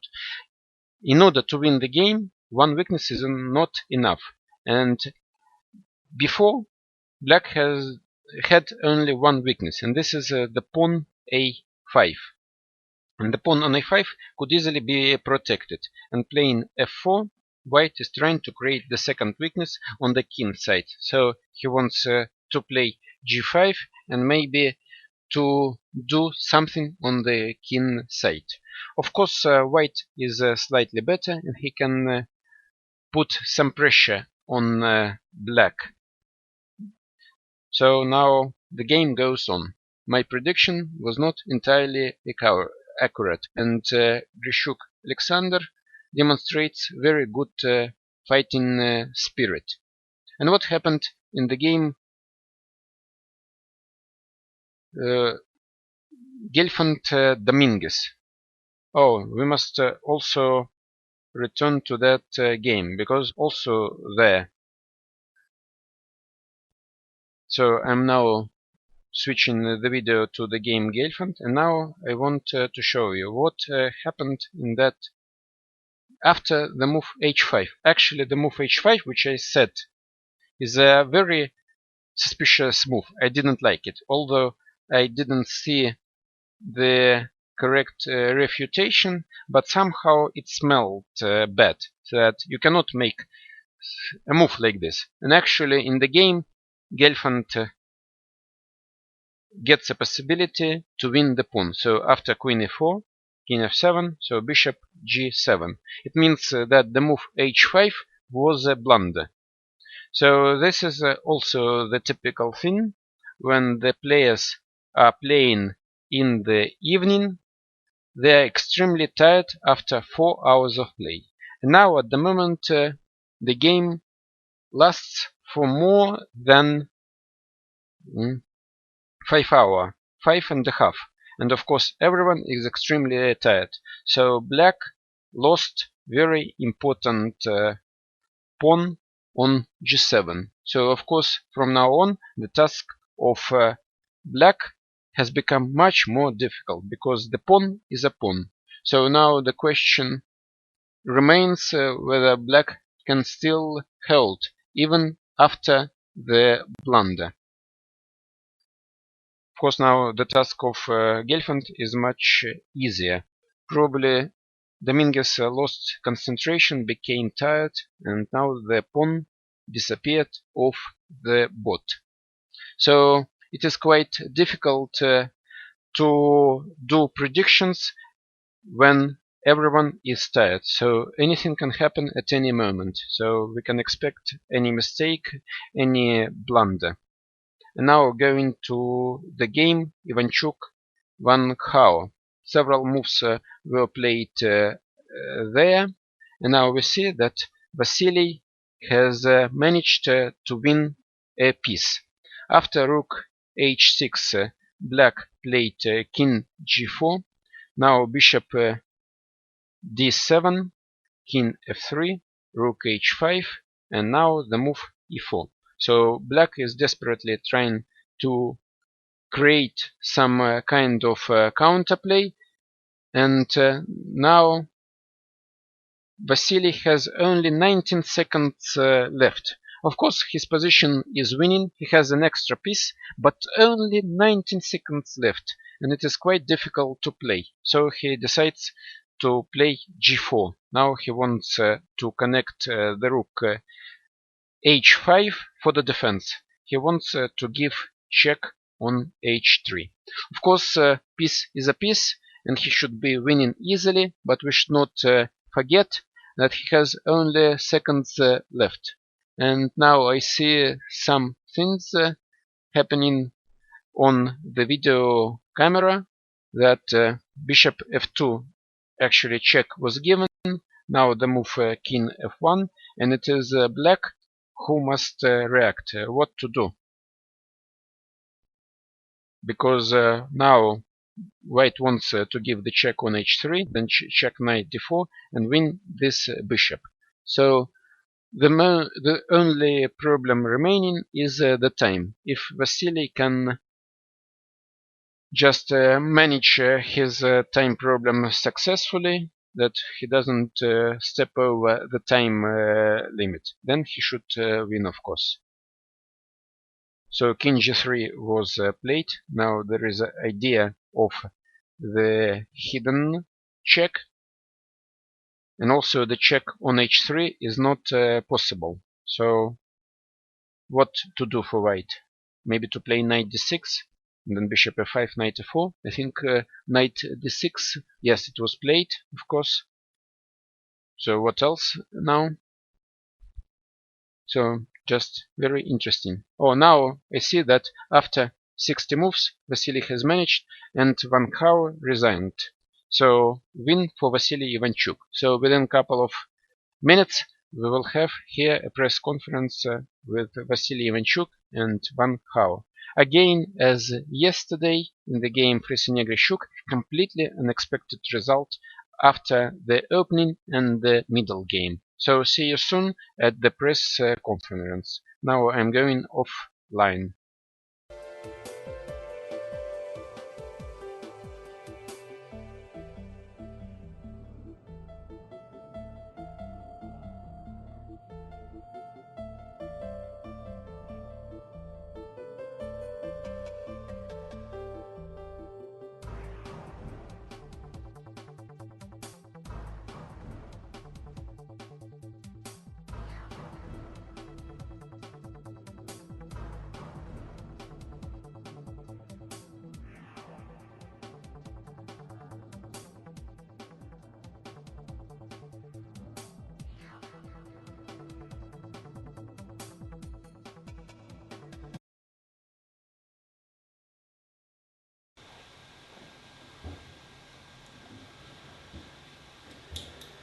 Nothing seems to happen.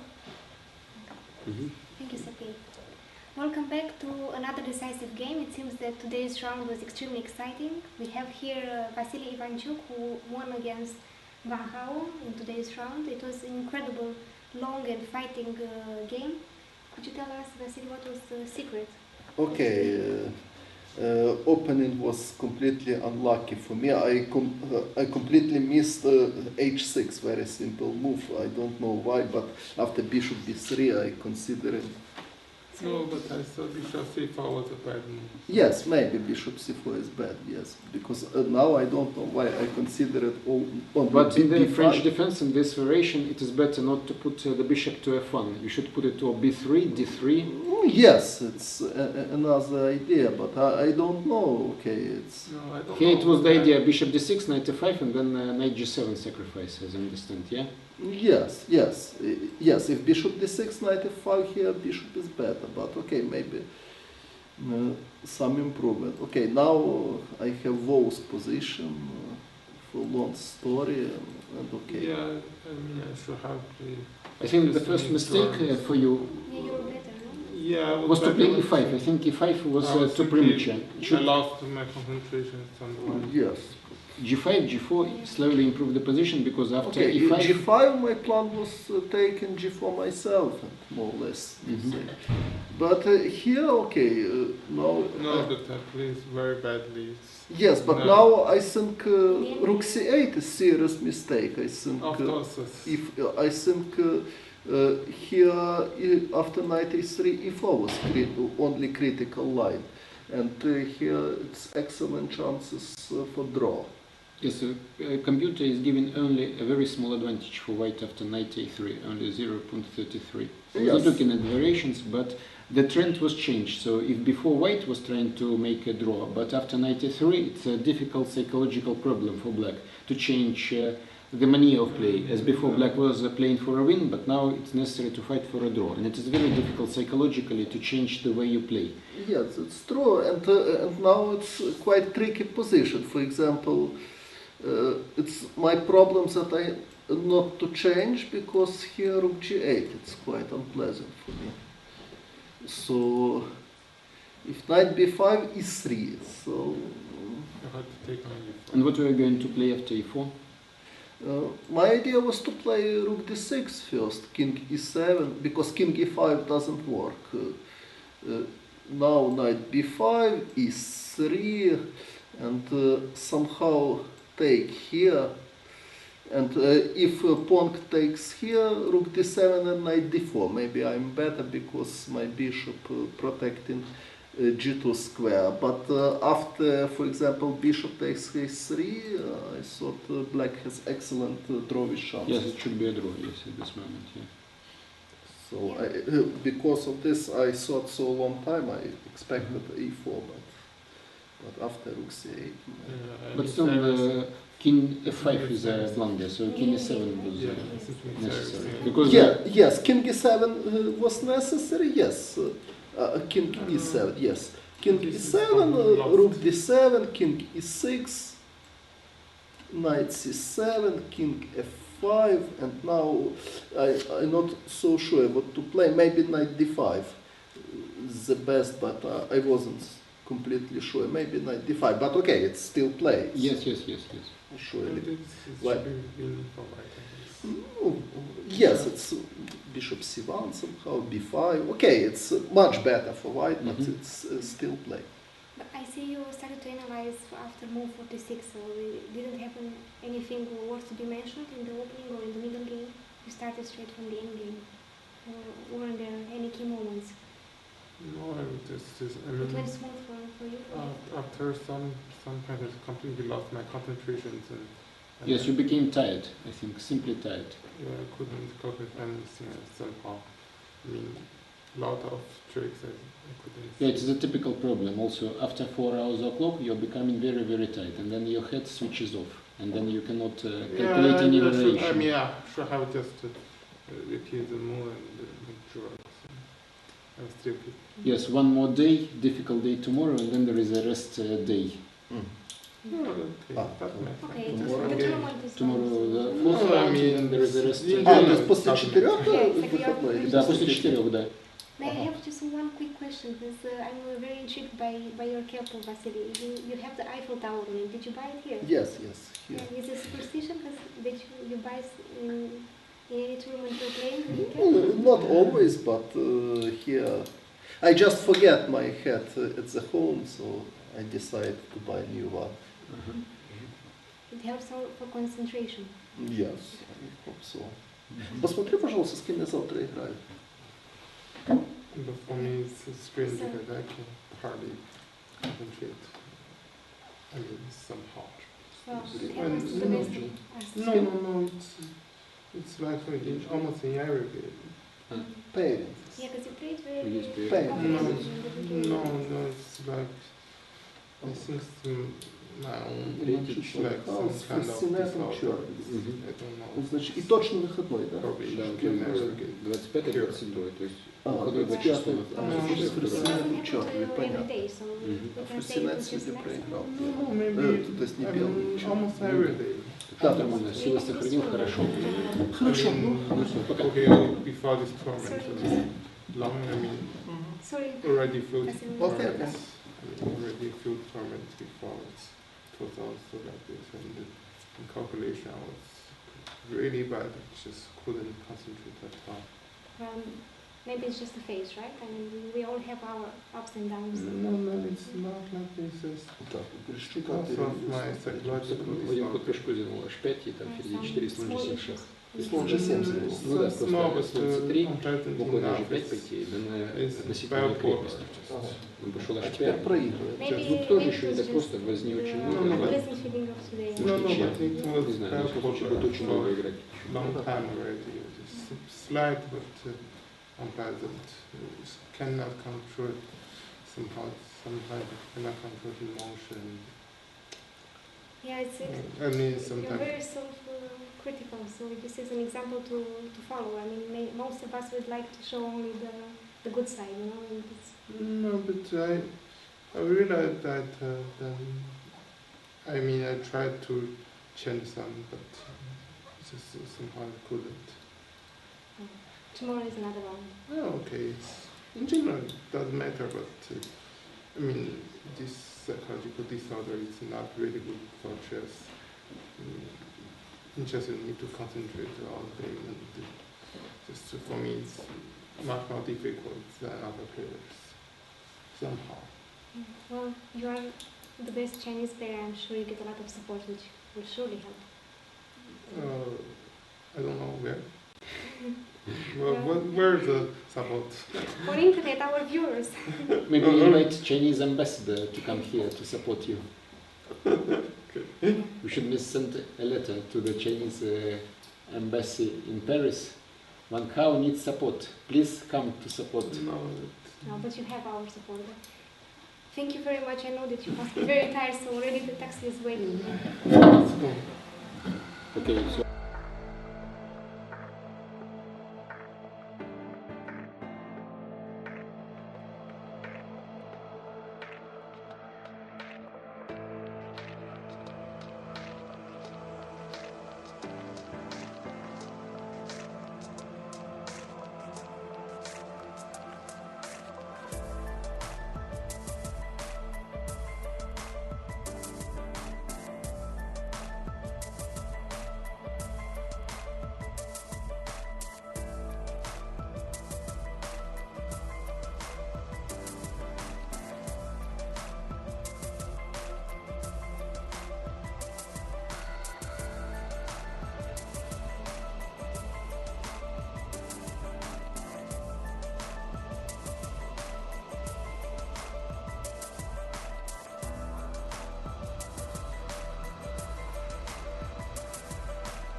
now I'm going back online. The press conference has just been over. Both players were tired and they wanted to go to their hotel as quickly as possible to have a rest for tomorrow's games.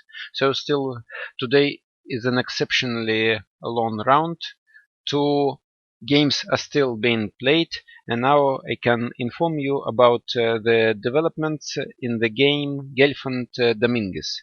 So after Knight f6, white took on f6, bishop f6, king f6, and several moves were played. Queen f4, bishop f5, queen h4, king e5, queen h5 has been played, king d6, and now the move b4, bishop e6, and now queen h8. So white still has some winning chances in this position, but black is probably able to have the fortress here built. So difficult to imagine that white wins in this position. But of course it would be possible for white to play for many moves. So be prepared for a long evening following this game online. And what is going in the last remaining game of this match? And this is the game Grishuk-Ponomarev. Also some kind of developments there. Now switching the video and now going back to the moment where we stopped, and that was the move f4. After f4, g6 was played, queen c2, queen c7, queen d2, and now the move g5. I don't like this move because somehow it is weakening the position of black. g3, g4, g4, f5. And now after queen e3, queen e7, the exchange of the queen took place. And now what we have now? Queen e7, king e7, g5, and now the move king f7. What do we have on board? White is still better, trying to play for a win, and the question of course is open. What is in this position? Is there any chances for white to win? Of course white is still better, and white can try to go further. So only two results are possible here, or white wins or a draw. But still some chances are present in this game. And of course Alexander will be trying quite hard. So I'm not sure if white can win, because the material remaining on board is very limited. So, but still it is not over yet. Now I see that knight b7 was played. So what black should do now after the move knight b7? King g6, because after a4 there is check knight d6, and white wins the bishop. And actually this is the last move before the second control that black has to make. And let's see which move black is prepared to make here. So black is still thinking, and what is there on the board? Just waiting and looking, because yes, king g6 is a correct move, and it was played by Ruslan Ponomarev. So now the control is over, and the players have got 15 minutes extra thinking time. So still white is slightly better, and objectively speaking, the game must finish in a draw. So let's see what is there in this position. So now going back to the game Gelfand Dominguez, maybe some, yes, there were also several moves played in this game. After queen h8, king c7 was played in order to try to bring the king to the queen side. Now queen g7 check, and rook d7 was played. So black is trying to build the real fortress here, and probably the game would finish in a draw here. So just waiting for both players to finish the control here. So what do we have? So Boris is thinking how to give check. The most obvious move is the check to e5, queen e5, of course, to win the tempo. But of course, any other move is possible. Queen c3, queen f6. So you just name the move. So still some fight is ahead in this game. So it will be a long game.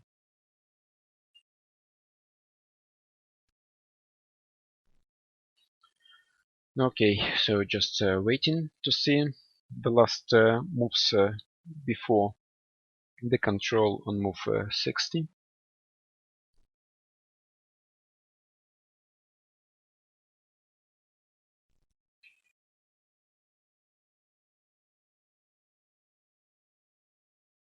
So nothing is happening. Boris is thinking how to give the check or to put the queen on any other place, and yes, he made the check on e5. So queen e5 was played. Rook d6 is the only move, and now you need to push the pawn as quickly as possible, because without pushing the pawn g2, g4, you can never win in such a position. Of course, besides pushing the pawn, there is always the possibility to try to bring the king to the center, but not very obvious what white can achieve trying to bring the king to the center. But of course, the game is very, very close to a draw now.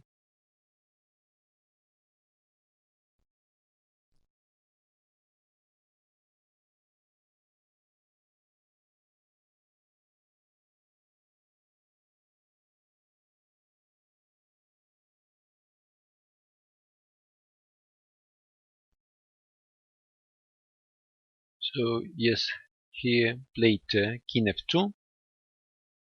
Yes, this is what I was talking about. And after king c6, white managed to push the pawn. So the idea is that bishop g4, then there is queen e4 check, and white wins the bishop g4.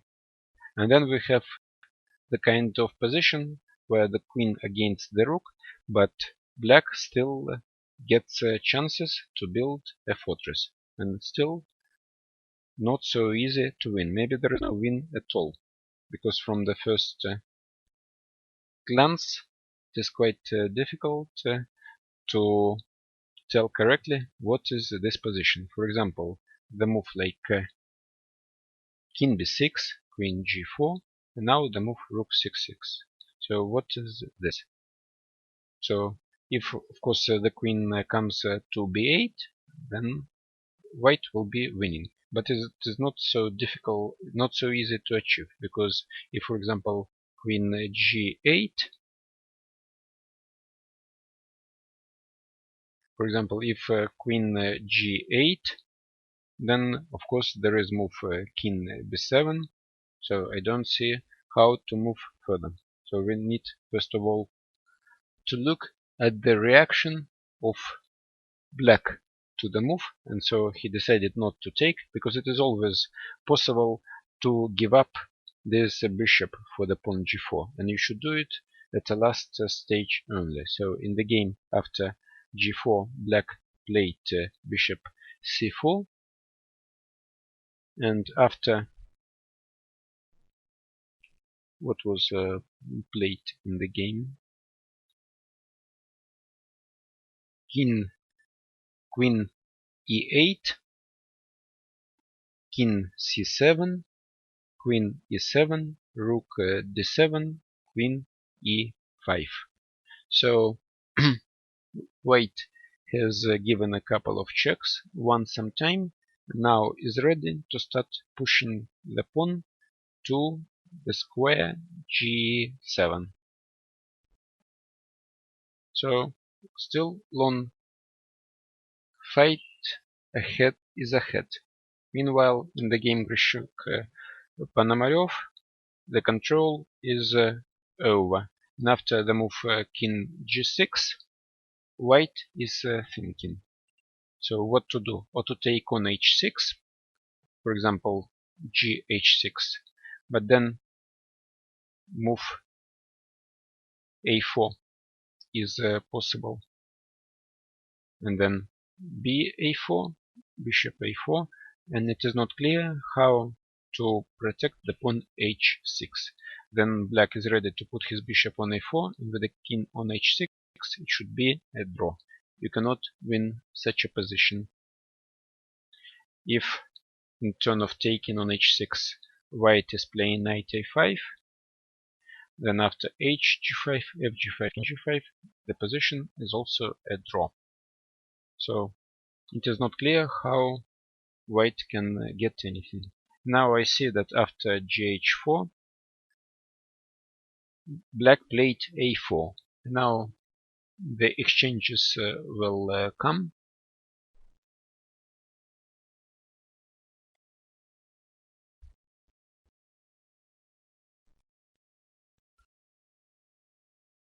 So a couple of moves were played.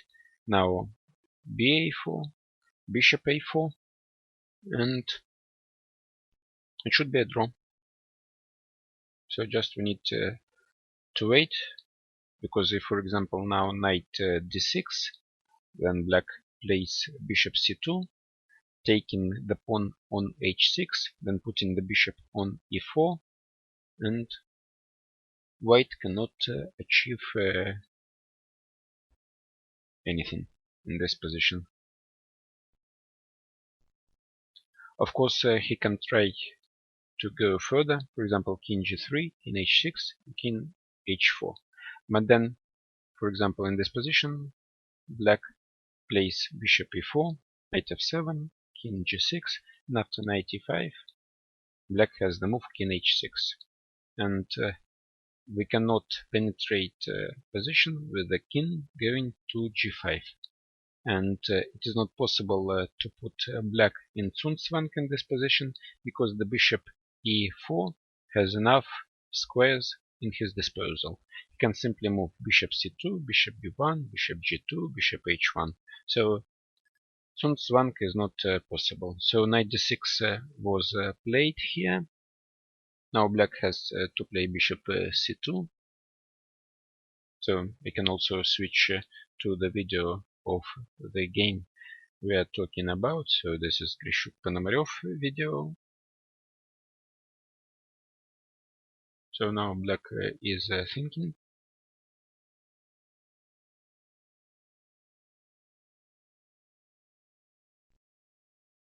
So bishop c2 is obvious, but of course when you are tired, when you are playing for 6 hours already, then of course you must be careful that you don't commit any mistake and you don't blunder anything, as we saw happening in the game Van Khao Ivanchuk, when Van Khao was standing better, but then he blundered and lost. So at the moment black is thinking, and couple of moves were played in the game Gelfand Dominguez. So let's make this move on board. What do I see there? Queen e5, king b7, and now the move g5. White is trying to push the pawn further to g6, to g7, and It is not clear how black can stop it without giving up the bishop. But then, of course, there are possibilities to create the fortress here. So let's see and wait. Maybe white comes with an interesting idea or something, or he finds new resources in this position. So let's see and wait.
I'm now back online, so I see that couple of moves were played, and here I see some changes in the game Gelfand Dominguez after the move g5. So black has just played a5. So frankly speaking, I was not thinking about this move. For me it looks a little bit dangerous to try to play a5, because imagine the following situation. There will be exchange on a5, and somehow white manages to win the pawn g5 against the bishop c4. Then you are no longer able to build the fortress. But still, of course, the question remains, even after this move a5, what else white can think, because the idea for black is quite simple. He wants to take on a6, a5, then put the rook on g8, and to try to organize some kind of fortress. But still, then white can join the king with the queen in order to create some mating threats, maybe checks for the black king. So of course the position nevertheless remains close to a draw, but the last move a5 is quite unusual and unexpected. So of course Linier is very concentrated for the moment, so he is fully concentrated and is seeing much more things than me at the moment. And frankly speaking, I was not looking at the move a5. So also it is necessary at the moment to look at the check queen e4, for example. What black is going to do, because he cannot move the king to b6 nor to a6, because then there is a check queen g6. For example, king b6, then queen g6 check, and white is winning. Oh, so queen e4 was not made, and white decided to take on a5. So now king a6, and of course in this position it is not forced to give up this pawn on a5. I can try somehow to keep this pawn alive for a moment, and maybe to play queen c3. So for me it is difficult to understand what is going on in this position. It looks like black voluntarily sacrificed the pawn on a5, and I don't understand, I don't see the point of black playing a5. So I repeat again, the move a5 was quite strange for me, and I trying to understand the point, and I don't see it. Yes, of course queen c3 was played, and what to do for black? Was it a blunder or some kind of hidden defensive resource? But just in the ending you don't give up and sacrifice the pawn. You must have some kind of idea. Probably when the game will be over and both players come to the press conference, I need to ask such a question. So what was behind? But of course then the players will be very tired, and of course they don't want to talk long about their game, and they just want to skip this obligatory procedure and to go home to have some dinner, rest, sleep. And tomorrow is the fourth round, and they have to fight over again. Only after tomorrow there is a rest day, and the players can try to recover their lost energy. Because now we see that the players are starting to become tired, and they are losing sometimes in a stupid way with the blunders. So let's see what we have in the game Grishuk-Ponomarev. So I'm now changing the video, going to the game Grishuk Ponomarev, now loading this game. So we stopped on move when white played knight d6. So I was expecting the move bishop c2, but the move bishop d7 was played. Of course, this is also possible. Basically, the position is a dead draw. It is difficult to imagine that something bad for black can happen. King g3, now king h6, knight f7, now king h5, knight e5, bishop b5, knight f3, bishop d3, knight g5, and now the move bishop b5.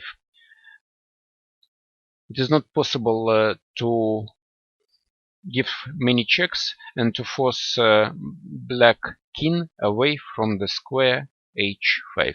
So it means that this game should end in a draw. After knight x6, bishop d7 was played, so not obvious what white is trying to achieve in this position. So let's see. Let's go back to the game Gelfand-Dominguez. So this is really the game that we must look at this moment, because it is developing quite quickly. So now loading the video, the text of the game, and after the queen c3, I see that black has just played rook d3.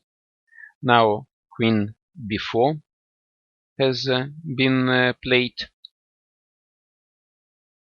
and still somehow this pawn on a5 is alive, and white pawn g5 is ready to march further to the square g6, d, g7. And since the pawn a5 is still alive, sometimes it can even be protected by the king going to b4. So rook b3 was played after the move. So still not very clear. Maybe the idea is to play b4 at some point and try to win this pawn on a5. Still far from clear. So very interesting to see what is going on at the moment.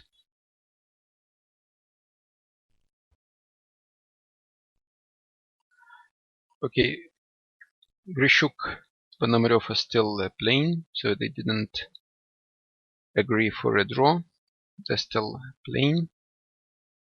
A couple of moves were played even there, so I have to update these moves.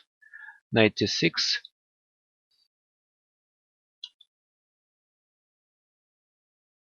knight e6, bishop d7, knight c7, bishop c6, king h3, bishop b7, knight b5, bishop c6, knight c3, bishop b7, knight d1, bishop c6, knight e3, king g6, and now the king is going to h4, king h4, bishop b7, and now knight c2.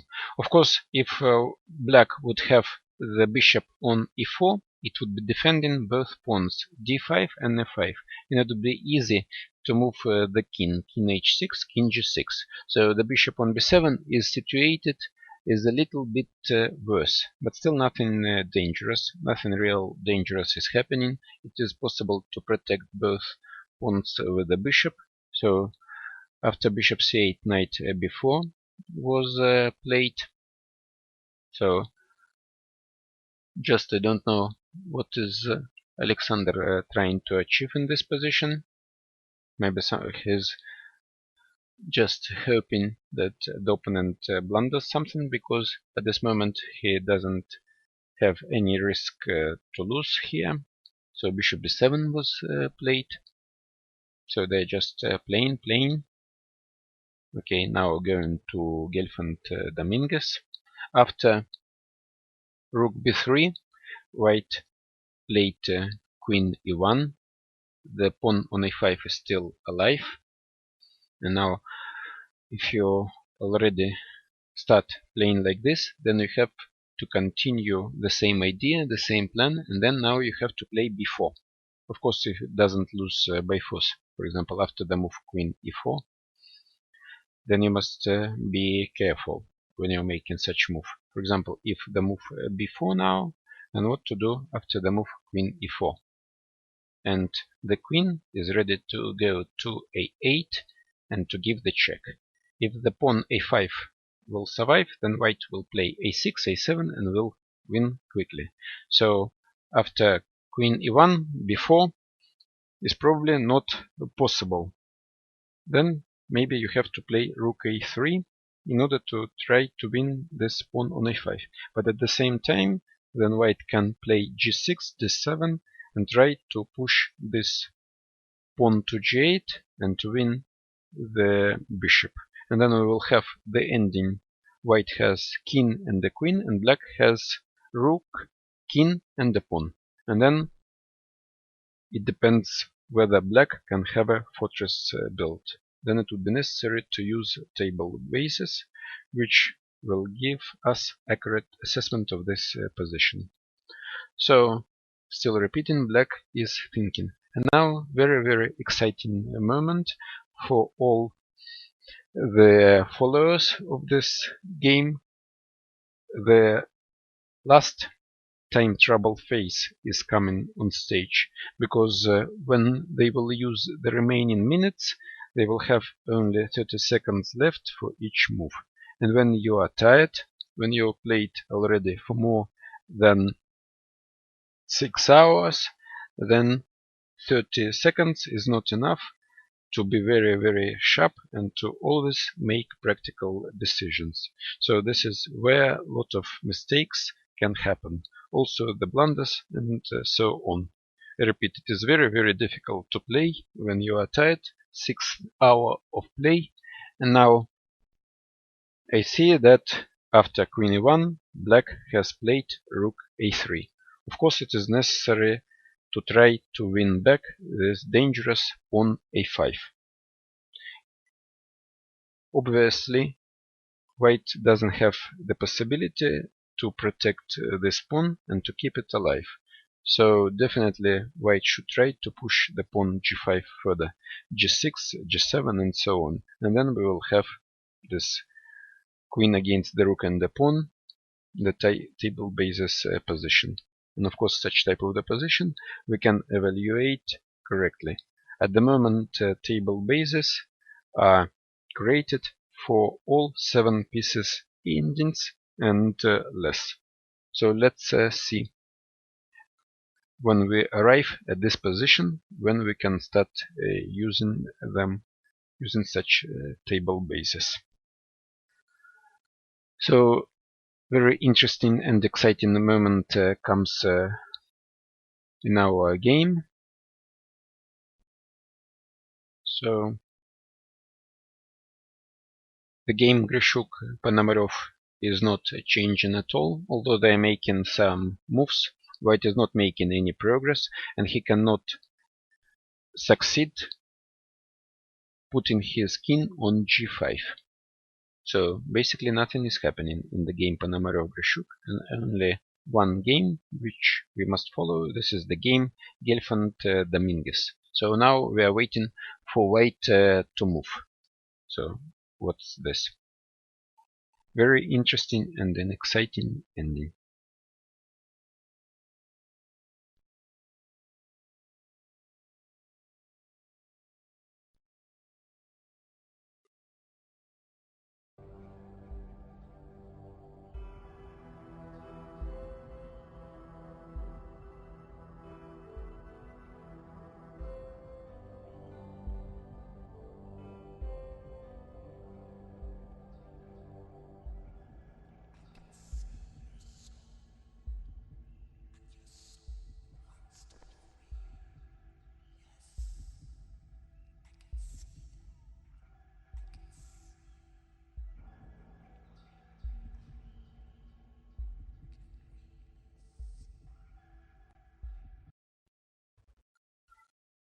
So the moves are being played, and I see that white has made several moves in this game, and after queen e1, rook a3 in the final position where we stopped, white correctly played g6. Now black took on a5, and now at this moment there is nothing else than to play g7 here. I don't see anything better.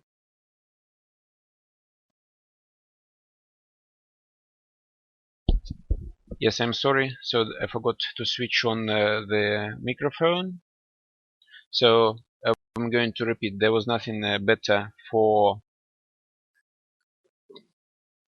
white than to play g6, and now g6 was played, rook a5, and now Boris Gelfand is thinking what to do. I see only one good move in this position, and this is the move g7. So it is unclear for me what is Boris thinking about, because sooner or later you have to push this pawn to g7.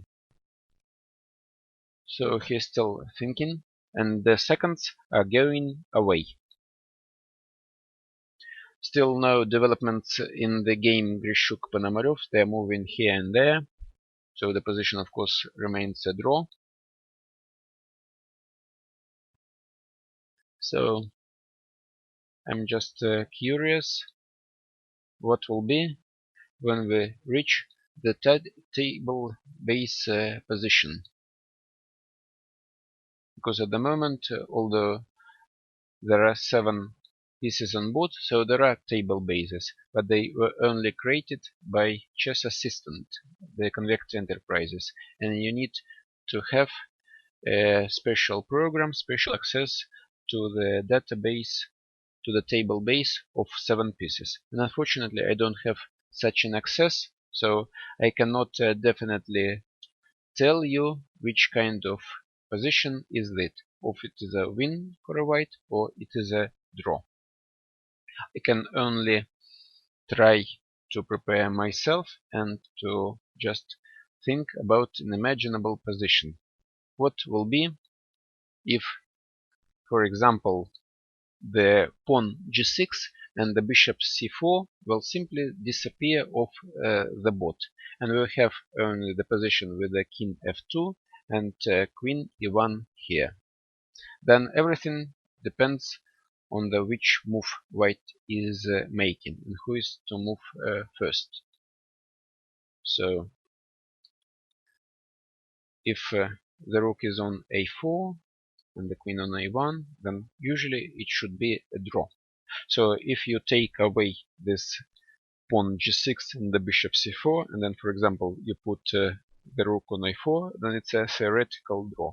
So this game, if nobody blunders something, should end in a draw. So let's go back to the concrete game continuations, and after g6 rook a5, white played g7 rook a2. So it is necessary for white to try to bring the king to the center, but of course white doesn't want allow black to play rook g2, because then it would be a more difficult task to try to promote this pawn or create the mating ideas. So at the same time it is necessary to move away from the check and also to try to control the square g2. So that's why white played king f3. But then there is a bishop d5 check possible, and king is going to f4, and maybe rook g2, king e5. So still there is some intrigue here in this position, but still I repeat, this game is close to a draw. So Ruslan Ponomarev against Grishuk. Alexander Grishuk are still playing, so I don't understand what they're trying to achieve.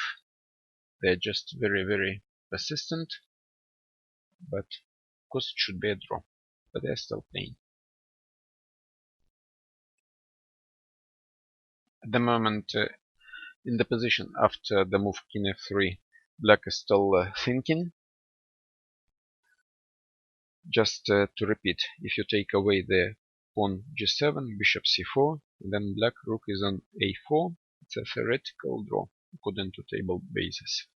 So if black doesn't blunder anything, then he must be able to make a draw in this position, and it will be a theoretical draw. Of course, then white can still continue playing, maybe for 50 more moves, but with the correct play, it should be a draw. Yes, today we have a very interesting and unusually long day.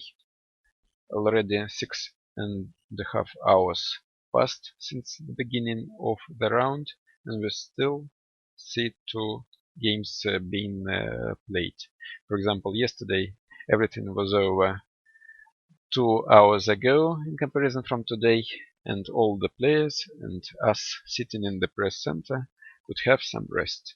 But today players are really fighting hard, very hard, and we already had 3 games with the results, 3 white wins, and now 2 games are still being played. So in comparison with the previous rounds, the players are becoming more and more tired. And when you are tired, you are getting more and more chances to blunder something, to make decisive mistakes. And for example, today in this round, we saw 2 games with blunders. For example, Etienne Bacro blundered the move d5 and then the long castle, after which he could have resigned immediately because he stayed in the piece and in a lost position. The blunder in the game Ivanchuk-Van Hauer came at a much later stage after the time control, but still Van Hauer blundered the piece. So it is hard to play in such a tournament, in such a tough tournament, when you have to fight really hard in each game and where so few rules are being implemented. So the life of the chess player sometimes can really be hard, especially when you have to play for a lot of hours. And now I guess Linea Dominguez understood that if he will exchange the bishop c4 for the pawn g7, then it will be a theoretical draw.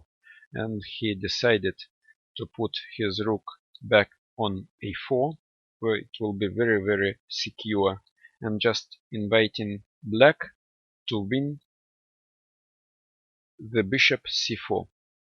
So it is clear that white now must play queen e8 or queen g1, it doesn't matter, promote the queen, win this bishop c4, and then we come to the position which can easily be studied by table basis, and this position is a theoretical draw with the pawn on b5, rook on a4, and the king on a6.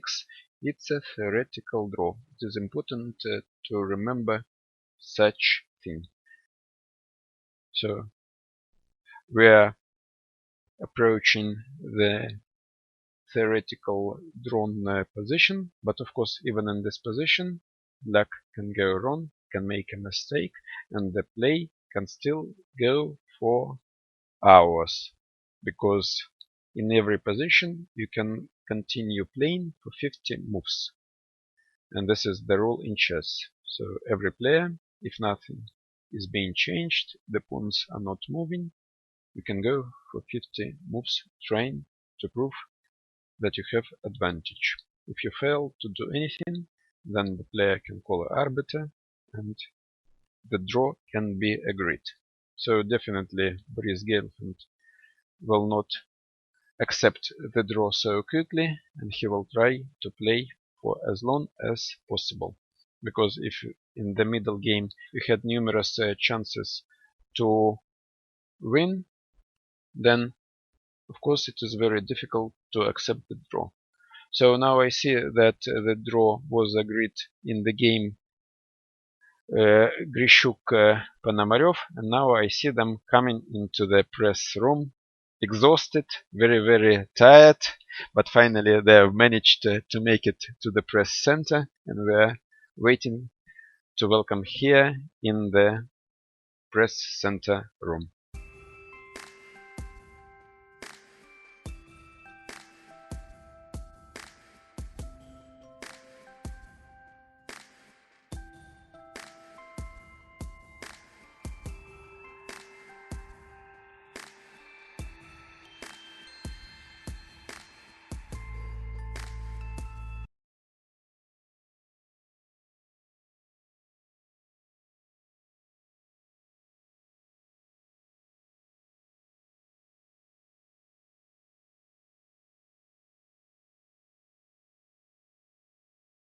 It was almost for 100 moves between Alexander Grishchuk and Ruslan Ponomarev.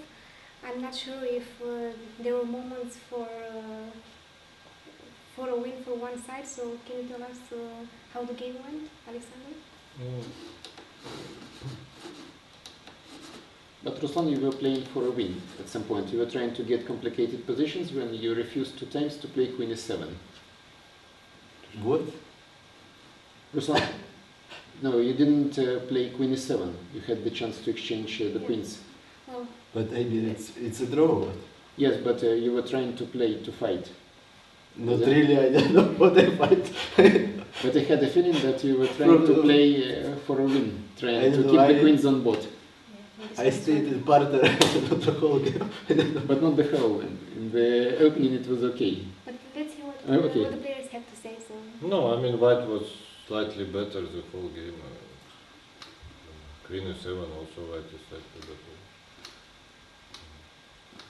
Maybe here Queen e7 was right move. I don't know. Yeah, during the game I missed so many moves with Alexander. Queen, it's can move Here everywhere. Queen e7 is Difficult to definitely control. very unpleasant. Like I just won 95. I thought even King d2 maybe. Well, maybe start 95, rook Yeah. c8, king d2. Because I need to finish the robots. No, but I think Ruslan defended very well when he needed to defend. But just at one point when I lost 2 tempes, he went forward, which I don't think is right. I think just Queen c7 and then Rook e7. So I did not see any real chances for me. I mean, I'm like better, but and here, yes, here I was very it became surprised to look this. quite. This Queen e2, Queen But b5. I don't know. It was already some nervous play. I was not so happy. And, Yeah, I realized that the Queen on b5 is just doing nothing out of play. Sometimes I Even need you to can lose defend it. my. Rook e3, Rook a4, Rook b4. Yeah, but it did not work in the game. Yes, there was this idea. And then Rook a4 and b4, but did not work. And I didn't know what to do with my pawns also. Okay, so I decided to push. But now again Bishop on c8. In fact, I did not see any ideas here. Well, I don't know. We had. I saw the idea Some after like black played 1 a5 to minute bring the each. king to a4. Yes, but so difficult. I think a5 is not necessary. Maybe just Also better. not necessary. Yes. Because after a5, Queen d2, I was thinking about the move. King e1, King d1, and then so. Yeah, but even when king comes to a3, black will play queen b5. And I mean, even if all this run goes without problems, I had this idea. But what I did actually, at some point, I more or less tricked Ruslan. Well, I already knew after game with Lek 1, I knew what expected me already. Yeah. Then only my chat, okay, Alexander need to win here more games, but maybe he can still see that But he has more games. from you, it's your style, so I learned. Technical chess, no? I played many times against you, so I learned. Just go, and then at some point, yeah. Maybe just forces a draw. What you do. I'm already trying. I thought if I would just stay, I will blunder for sure something. So I wanted To force the to draw. force, not to force, but to make things more clear. But in fact, okay, I was lucky. Yeah, I missed I'm King not- f7 that night. I'm not I losing. thought you have to play King f8, but then I will have extra tempo and maybe I win somehow. I don't know. And I missed King f7 and knight b7, King g6. And now if I take, I'm not in time. Just one tempo I work. Just one tempo, not enough. I thought even g4 maybe. No, I mean the same. I mean that pawn is not queen. Yeah, this is it. That's the point. And then it's just a draw, but then it was funny moment. Okay, so I played very relaxed, and then I almost lost my knight. It was just if I lost this game, it would be absolutely hilarious. Nightmare. Just no, it would be absolutely hilarious. But how you can lose your knight? No, but I lost it actually. Here you could play like this, and okay, I'm losing it, but I don't risk. I collect all the pawns. But wait, how? I will lose it somehow. I mean, Not so simple. no, but I mean, maybe I win if Knight you is just seven. take. Yes, I mean, maybe I win, but the knight is lost. The knight is lost. Okay. Maybe I win. Yeah, today too many blunders in the games. Two blunders, really blunders. Or like I had a Yeah, I genius know, it's idea. amazing. Like yesterday it was so peaceful, so many draws, and today like Yes. so many. It's Today is a dramatic round. like people, I don't know, maybe eight the same have this sunshine. I don't know. No, people are It's becoming because it's tired, simply. Okay, just It's round third three round. while they come tired. No, long games you're tired after each long game, so... But I have a question actually for Alexander. I saw that you switched chairs at the beginning of the round. Because, okay, for the audience, they have these very comfortable chairs with a name tag behind. So after the game finishes, the arbiters, they switch not the paper tags, but the chairs, so that every player has the chair according to his own height. But today Alexander switched to this kind of wooden chair. Yes, but that's exactly why you said that it's very comfortable. It's too comfortable. I can only think about sleeping when I sit in this chair, so that's why I switched. Because Interesting, maybe tomorrow. I should. I will keep an eye on you, Ruslan, to see. And also there was an interesting moment in the opening that here I had time to stand up and found that it's the same position in the game Gelfand Dominguez, and Boris played bishop g5, so that's why I played another move, so not to fight against two players at the same time. Yeah. They could have gotten inspiration from each other, the opponents. So tomorrow you will take again the uncomfortable chair? Okay, in brackets. To see if it's better. First, we should go. Yeah. Come back home. Thank you To very eat much. something.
So finally, white is winning in this game.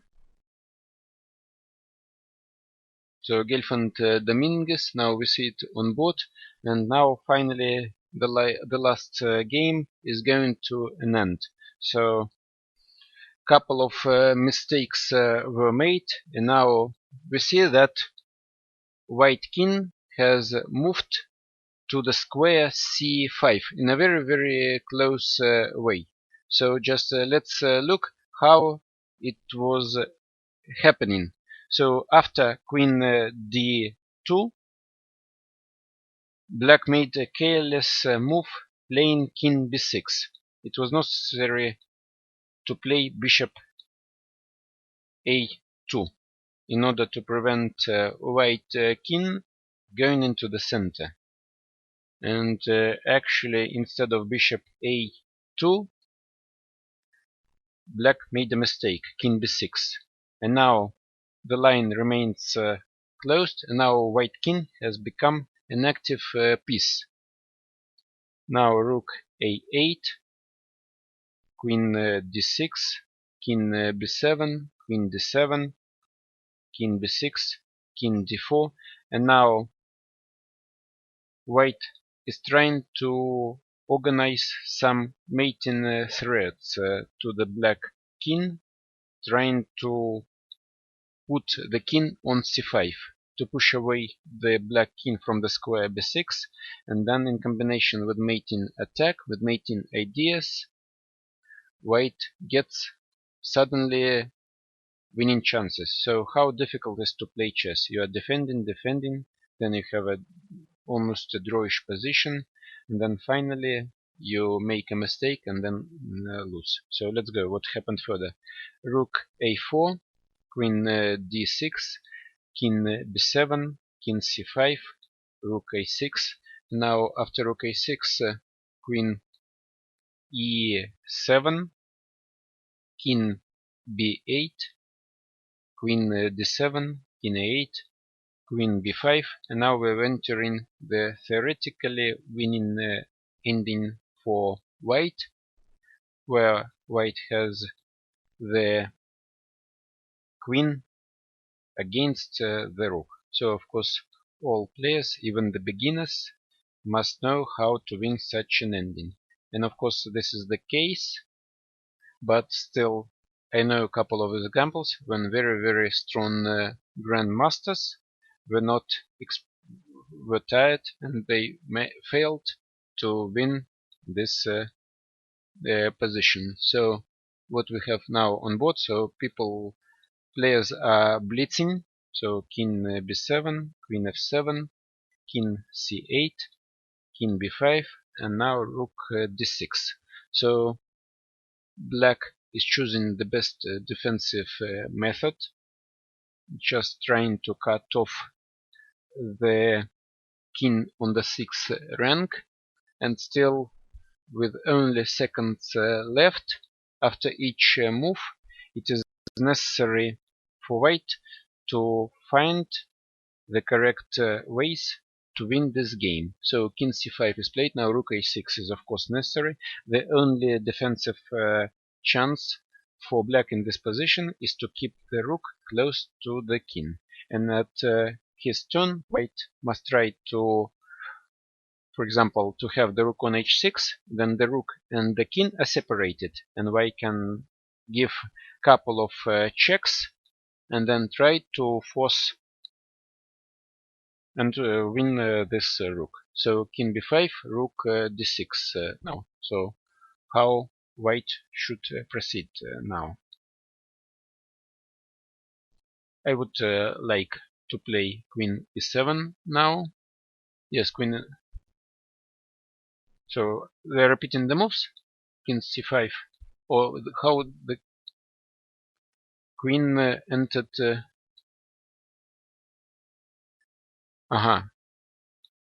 King c5, rook a6, queen e7, and now king b8.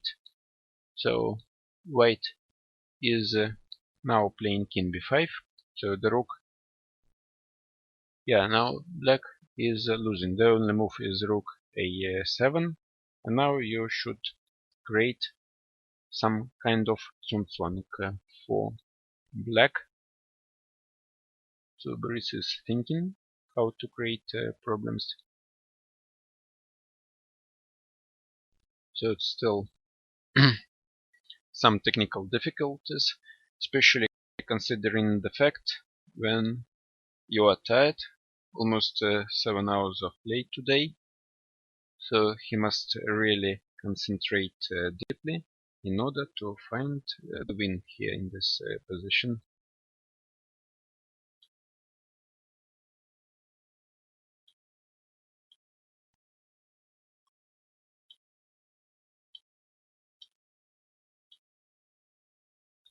So White is still thinking he can afford it because some minutes are still left.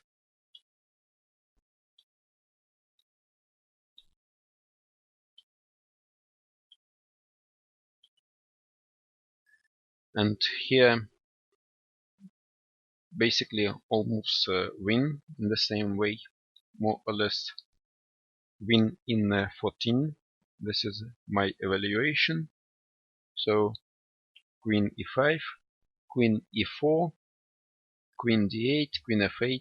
So all these moves equally win in 14 moves. And win in 14 moves means mate in 14 moves.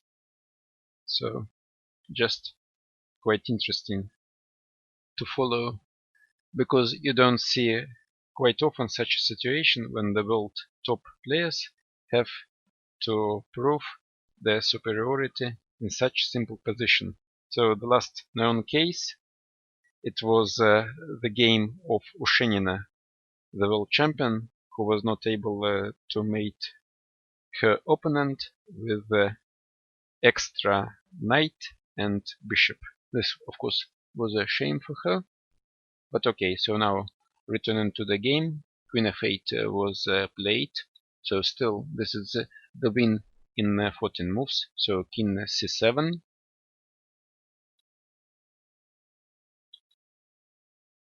Now it is necessary to play Queen e8, Queen g3. No, Queen f4. Queen f4 was a check. Not the best move. Now the best move is King c8.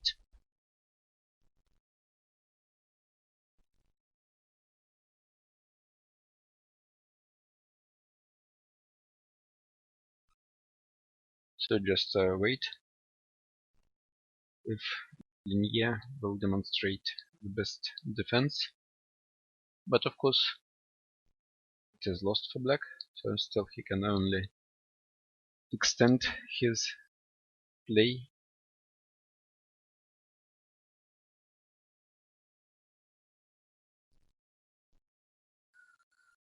So still thinking. Yes, King c8 was made. This is the best move.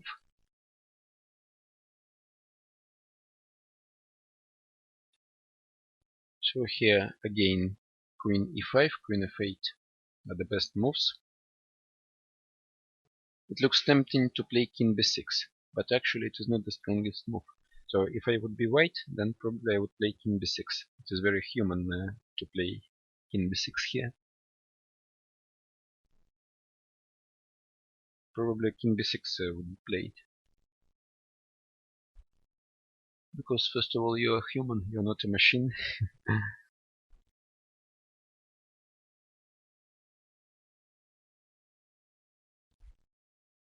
It's very tough game today, with so many mistakes from both sides. Yeah, this is what chess is about. So you try to play, to fight, and then of course sometimes you're making mistakes.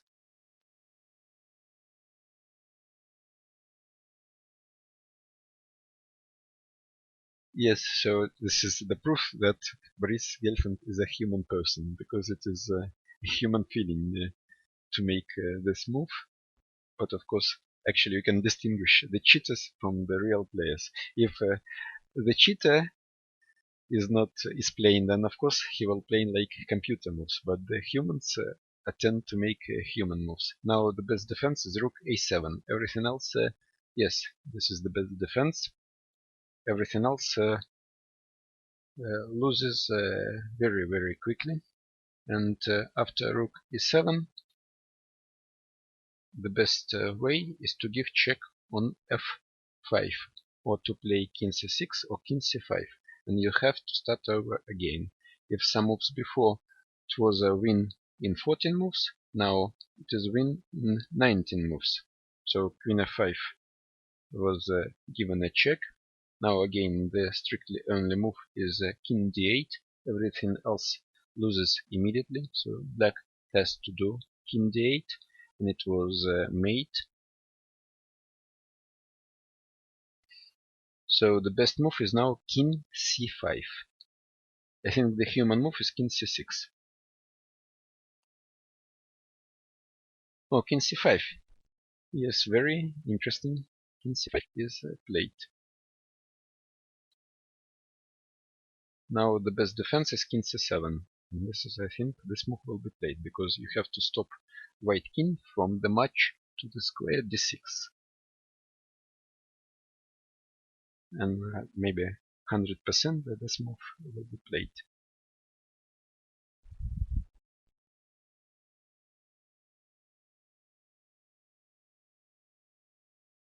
Yes.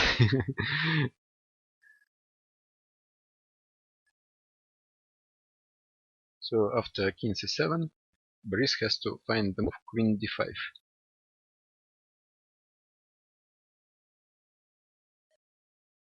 It also looks human to play Queen f6. But then King d7 is coming to protect the rook, so at the same time you must try to give the check on c6, but also prevent black from connecting the king and the rook. So let's see. Queen d5. Okay, very good, very interesting.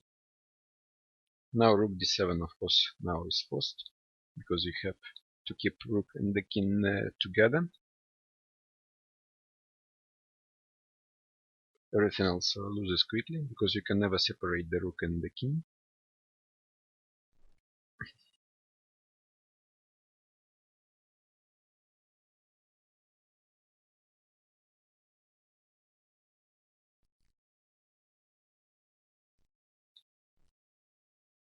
So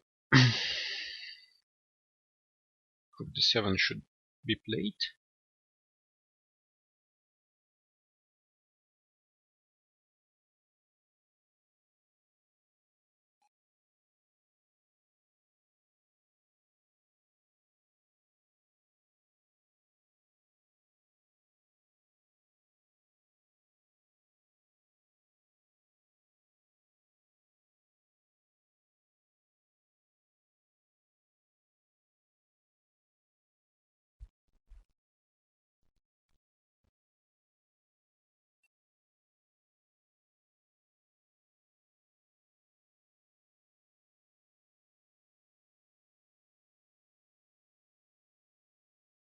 Yes, rook d7 is played. Now the best is to give the check on e5.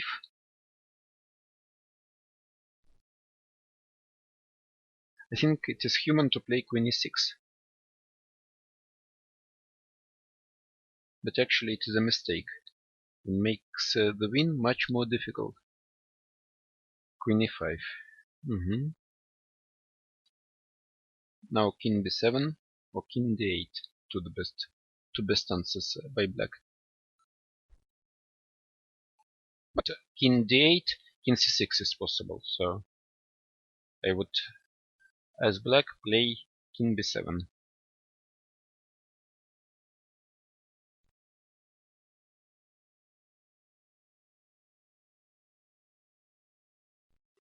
Yes, King b7 was played. Now King b5 is the point.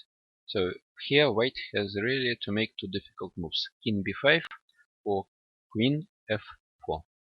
And it is extremely difficult to make such a move like Queen f4. It is not a human move. King b5, yes, actually the strongest move. Now rook c7 is the best option.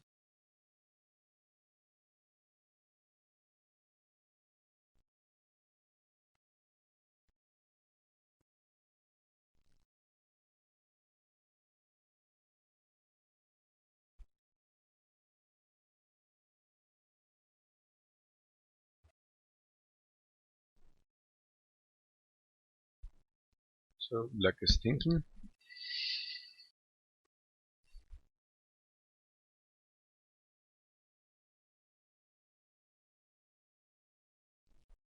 Yes, rook c7 was played.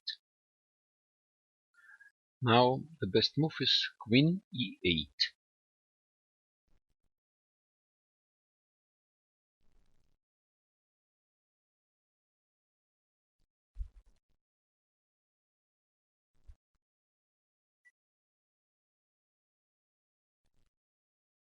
The second best move is queen f5. Queen d5 is actually not the best move.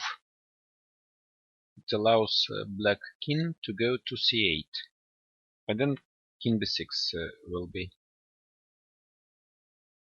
Yes, king a7. It's very difficult for the human being to allow the move king a7.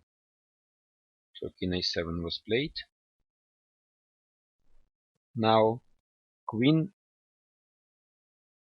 e4 or queen f3. The best moves: queen e4 or queen a. So he played already king a5. King a5.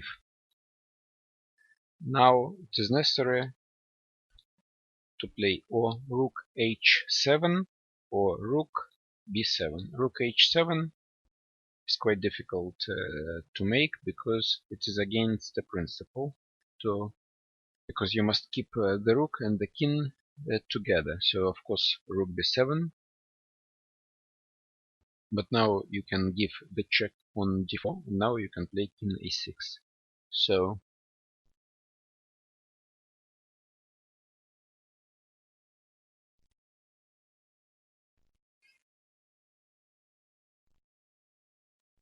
I think now it should be very easy to win this position, because yes, king d4 was played.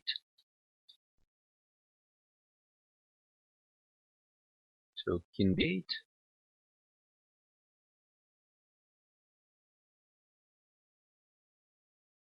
And now Boris is quite happy. Now you can see on his face that he is satisfied, that finally he managed to play king a6.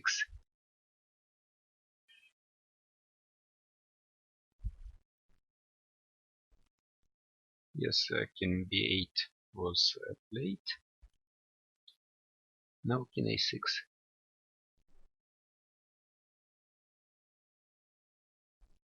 Yes, king a6 was played. Now black loses the rook. So the game is almost over. So probably now black must resign. I think this will happen.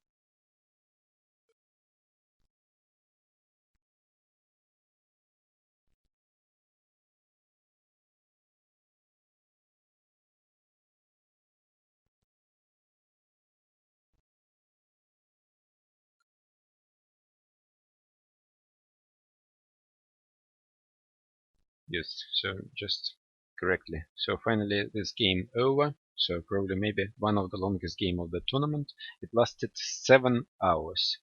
And here I finish my live coverage, but don't disconnect, because now we are waiting for the players to come here for the last press conference of the day. So although they are extremely tired, but still they must be here within a couple of minutes. And of course for them it was an extremely difficult day, but still they must be here. So just I'm going offline, and don't disconnect, because still there are things to ask the players, to talk with them about the game.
back to the final and again decisive game of today's round between Boris Gelfand and Linia Dominguez.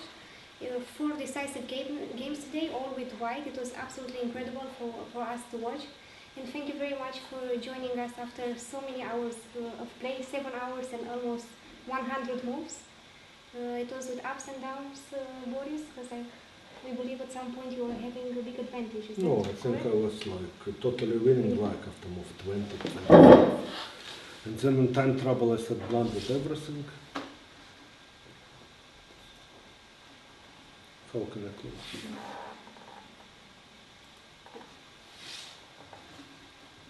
I don't know. Here the trick is it's like Nim Zuinsen, but bishop was on d6 instead of b4.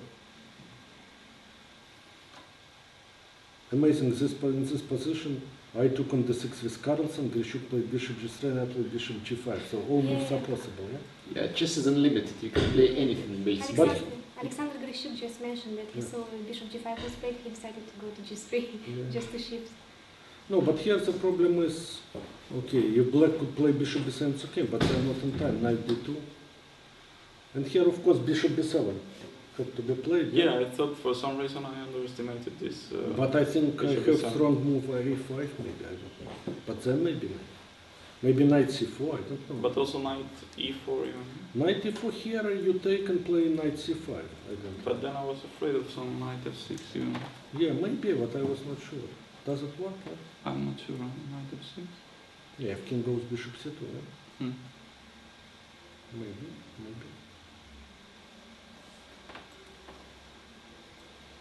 Or maybe rook c5 and queen d3, yeah? Even this, yeah, rook c5, queen e3 or queen d2. Also very dangerous. Quite dangerous. Very dangerous, or piece 7 attack. But after e4, I think it's simply lost, because here's, maybe you miss this rook e1, yeah? Yeah, I missed rook e1, but also, yeah, I thought... because it's forced here, yeah, nothing to do. Yeah. You have to go here, rook c4, queen b8, then d6 is winning. Simply cutting the pieces, bishop e5 and rook c7. Or maybe, I don't know, maybe take first. Yes, of course, position is absolutely winning. Absolutely. But here, yeah, rook, yeah, I think I found very good way. Bishop c2, I don't take material and play for an attack. Because rook e2 is a threat, b5 is forced, and here I was sure. After rook f7, d6 is a direct win. Yeah, but this is also direct win. So the best move, instead of rook f5, d6. Just, I'm looking at the computer now. But who cares about computer? Why rook f5 is as winning as other move? Let's say here rook f7, or let's say here bishop d3. But this was the time trouble phase of the game, so it was problematic. Yeah, but also here, I think, yeah, I just had to repeat moves. Rook c7 was winning instead of this tricks with the rook e2. So rook c7 immediate win. Okay, but who cares about computer? Let's. Yes, but actually, I don't look at the computer. Maybe here rook e5, no? What? Bishop f6. What? Here rook e5. Ah, rook e5. Yeah, it's a simple thing. But also this move queen g3 and rook f2. Yeah. Yeah, of course. Yeah, but okay, I kind of blundered after it already not so clear, yeah. And the game started anew, a lot of finesse, I don't know. You blundered after h5, bishop g7. Yeah, of course, otherwise I would go rook g5. Yes, rook g5, and then I think it's a draw. Why it's a draw? Well, I don't know if it's a draw. But why it's a draw? Because very difficult for white to break through. It's some kind of fortress. Yeah, but also not easy to defend. Yes, of course. Okay, I played before, I take the pawn, put queen on e7, activate my pieces. So I don't think it's a fortress. No, of course it's not a forced draw, but I think black has very good chances yeah, to but defend. white has good chance to win as well. Yes, yes. No, but here, I don't know, maybe this move was also possible. Who knows? Just, no, this is not possible. I mean, first of all, check, of course. Override, king h2, knight f6. And try to hold. But very difficult, most probably lost, yeah. I play b4, I win the pawn. I try exchange maybe d pawn to b pawn. But here also, I don't know. Yeah, also look fortress. Yeah, but I didn't see how. But actually in this position, if you don't play a5, how white is going to win if you put yeah, it's the the rook pawn on d7, rook on c8, yeah? Yes, and then just king to d6. King to d6. No, even if I give up my bishop c4 for the pawn and I have Yeah, my but he will not No, it's play. He lost. will get It's lost, king I to think. d7. King somehow. d7 should be lost. But if I have the rook on c4, not cutting. But okay, some songs, not problem. No? Yeah, but then you can where to put the bishop. Yeah. Yeah, but okay, so No, my I thought that mistakes. my only chance was to get this with king on b4 and No, rook but on maybe c4. you could, yeah. Something like this. Yeah, try to put. Because if the pawn g7 and bishop a2 away, it's a theoretical draw, checked table basis. Yeah, with rook c4. No, rook on a4 is a draw. Also rook on f4. And I don't see how. King has to get to d5 King, to win, yeah, but king king cannot. e3 somehow. Yeah, so that you allowed king e4 and it was a decisive mistake. If you would have played bishop a2, I think. But I was not King sure how to e3, play here. king e3, but it's not easy to wait. How you wait? Yeah. Simply with a king, yeah? Yes, king b6, king a6. Yeah, maybe king b6, king a6. And if I put queen on c7,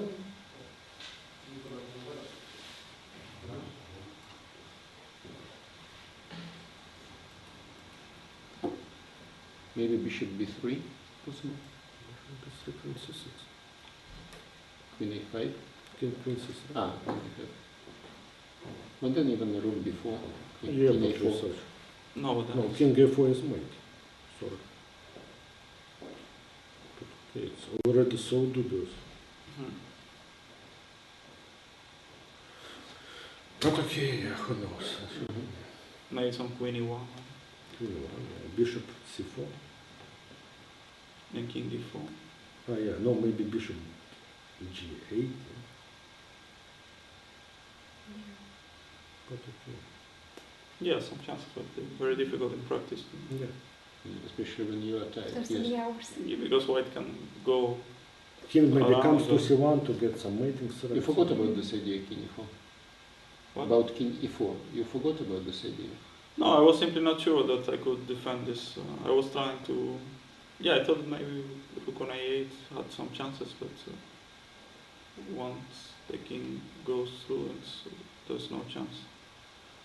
I think it's very difficult. Maybe it's draw. Yeah, but Yeah, there are 7 Practice pieces. is always lost. Yeah. Actually, there are 7 pieces table basis, but they are only accessible through the latest version of Chess Assistant. And I don't have this Chess Assistant 13. And then already you can see this position and you can know exactly. Maybe there is any person who has access to the Chess Assistant database, maybe can post some message on Twitter or something, and then we maybe tomorrow will know what is the exact evaluation of this position. Because it is really already calculated and done, so the computer has already done all the work for us. But even so, after 7 hours of play, everything. Everything is possible, and here today we had a lot of blunders, so very strange results also. So, yeah, of course, it is very tough to play for 7 hours. You're completely exhausted. Yeah, so maybe Yes, Thank you very go much for home we and can have go, a yeah? good rest. Yes. Yeah, thank you.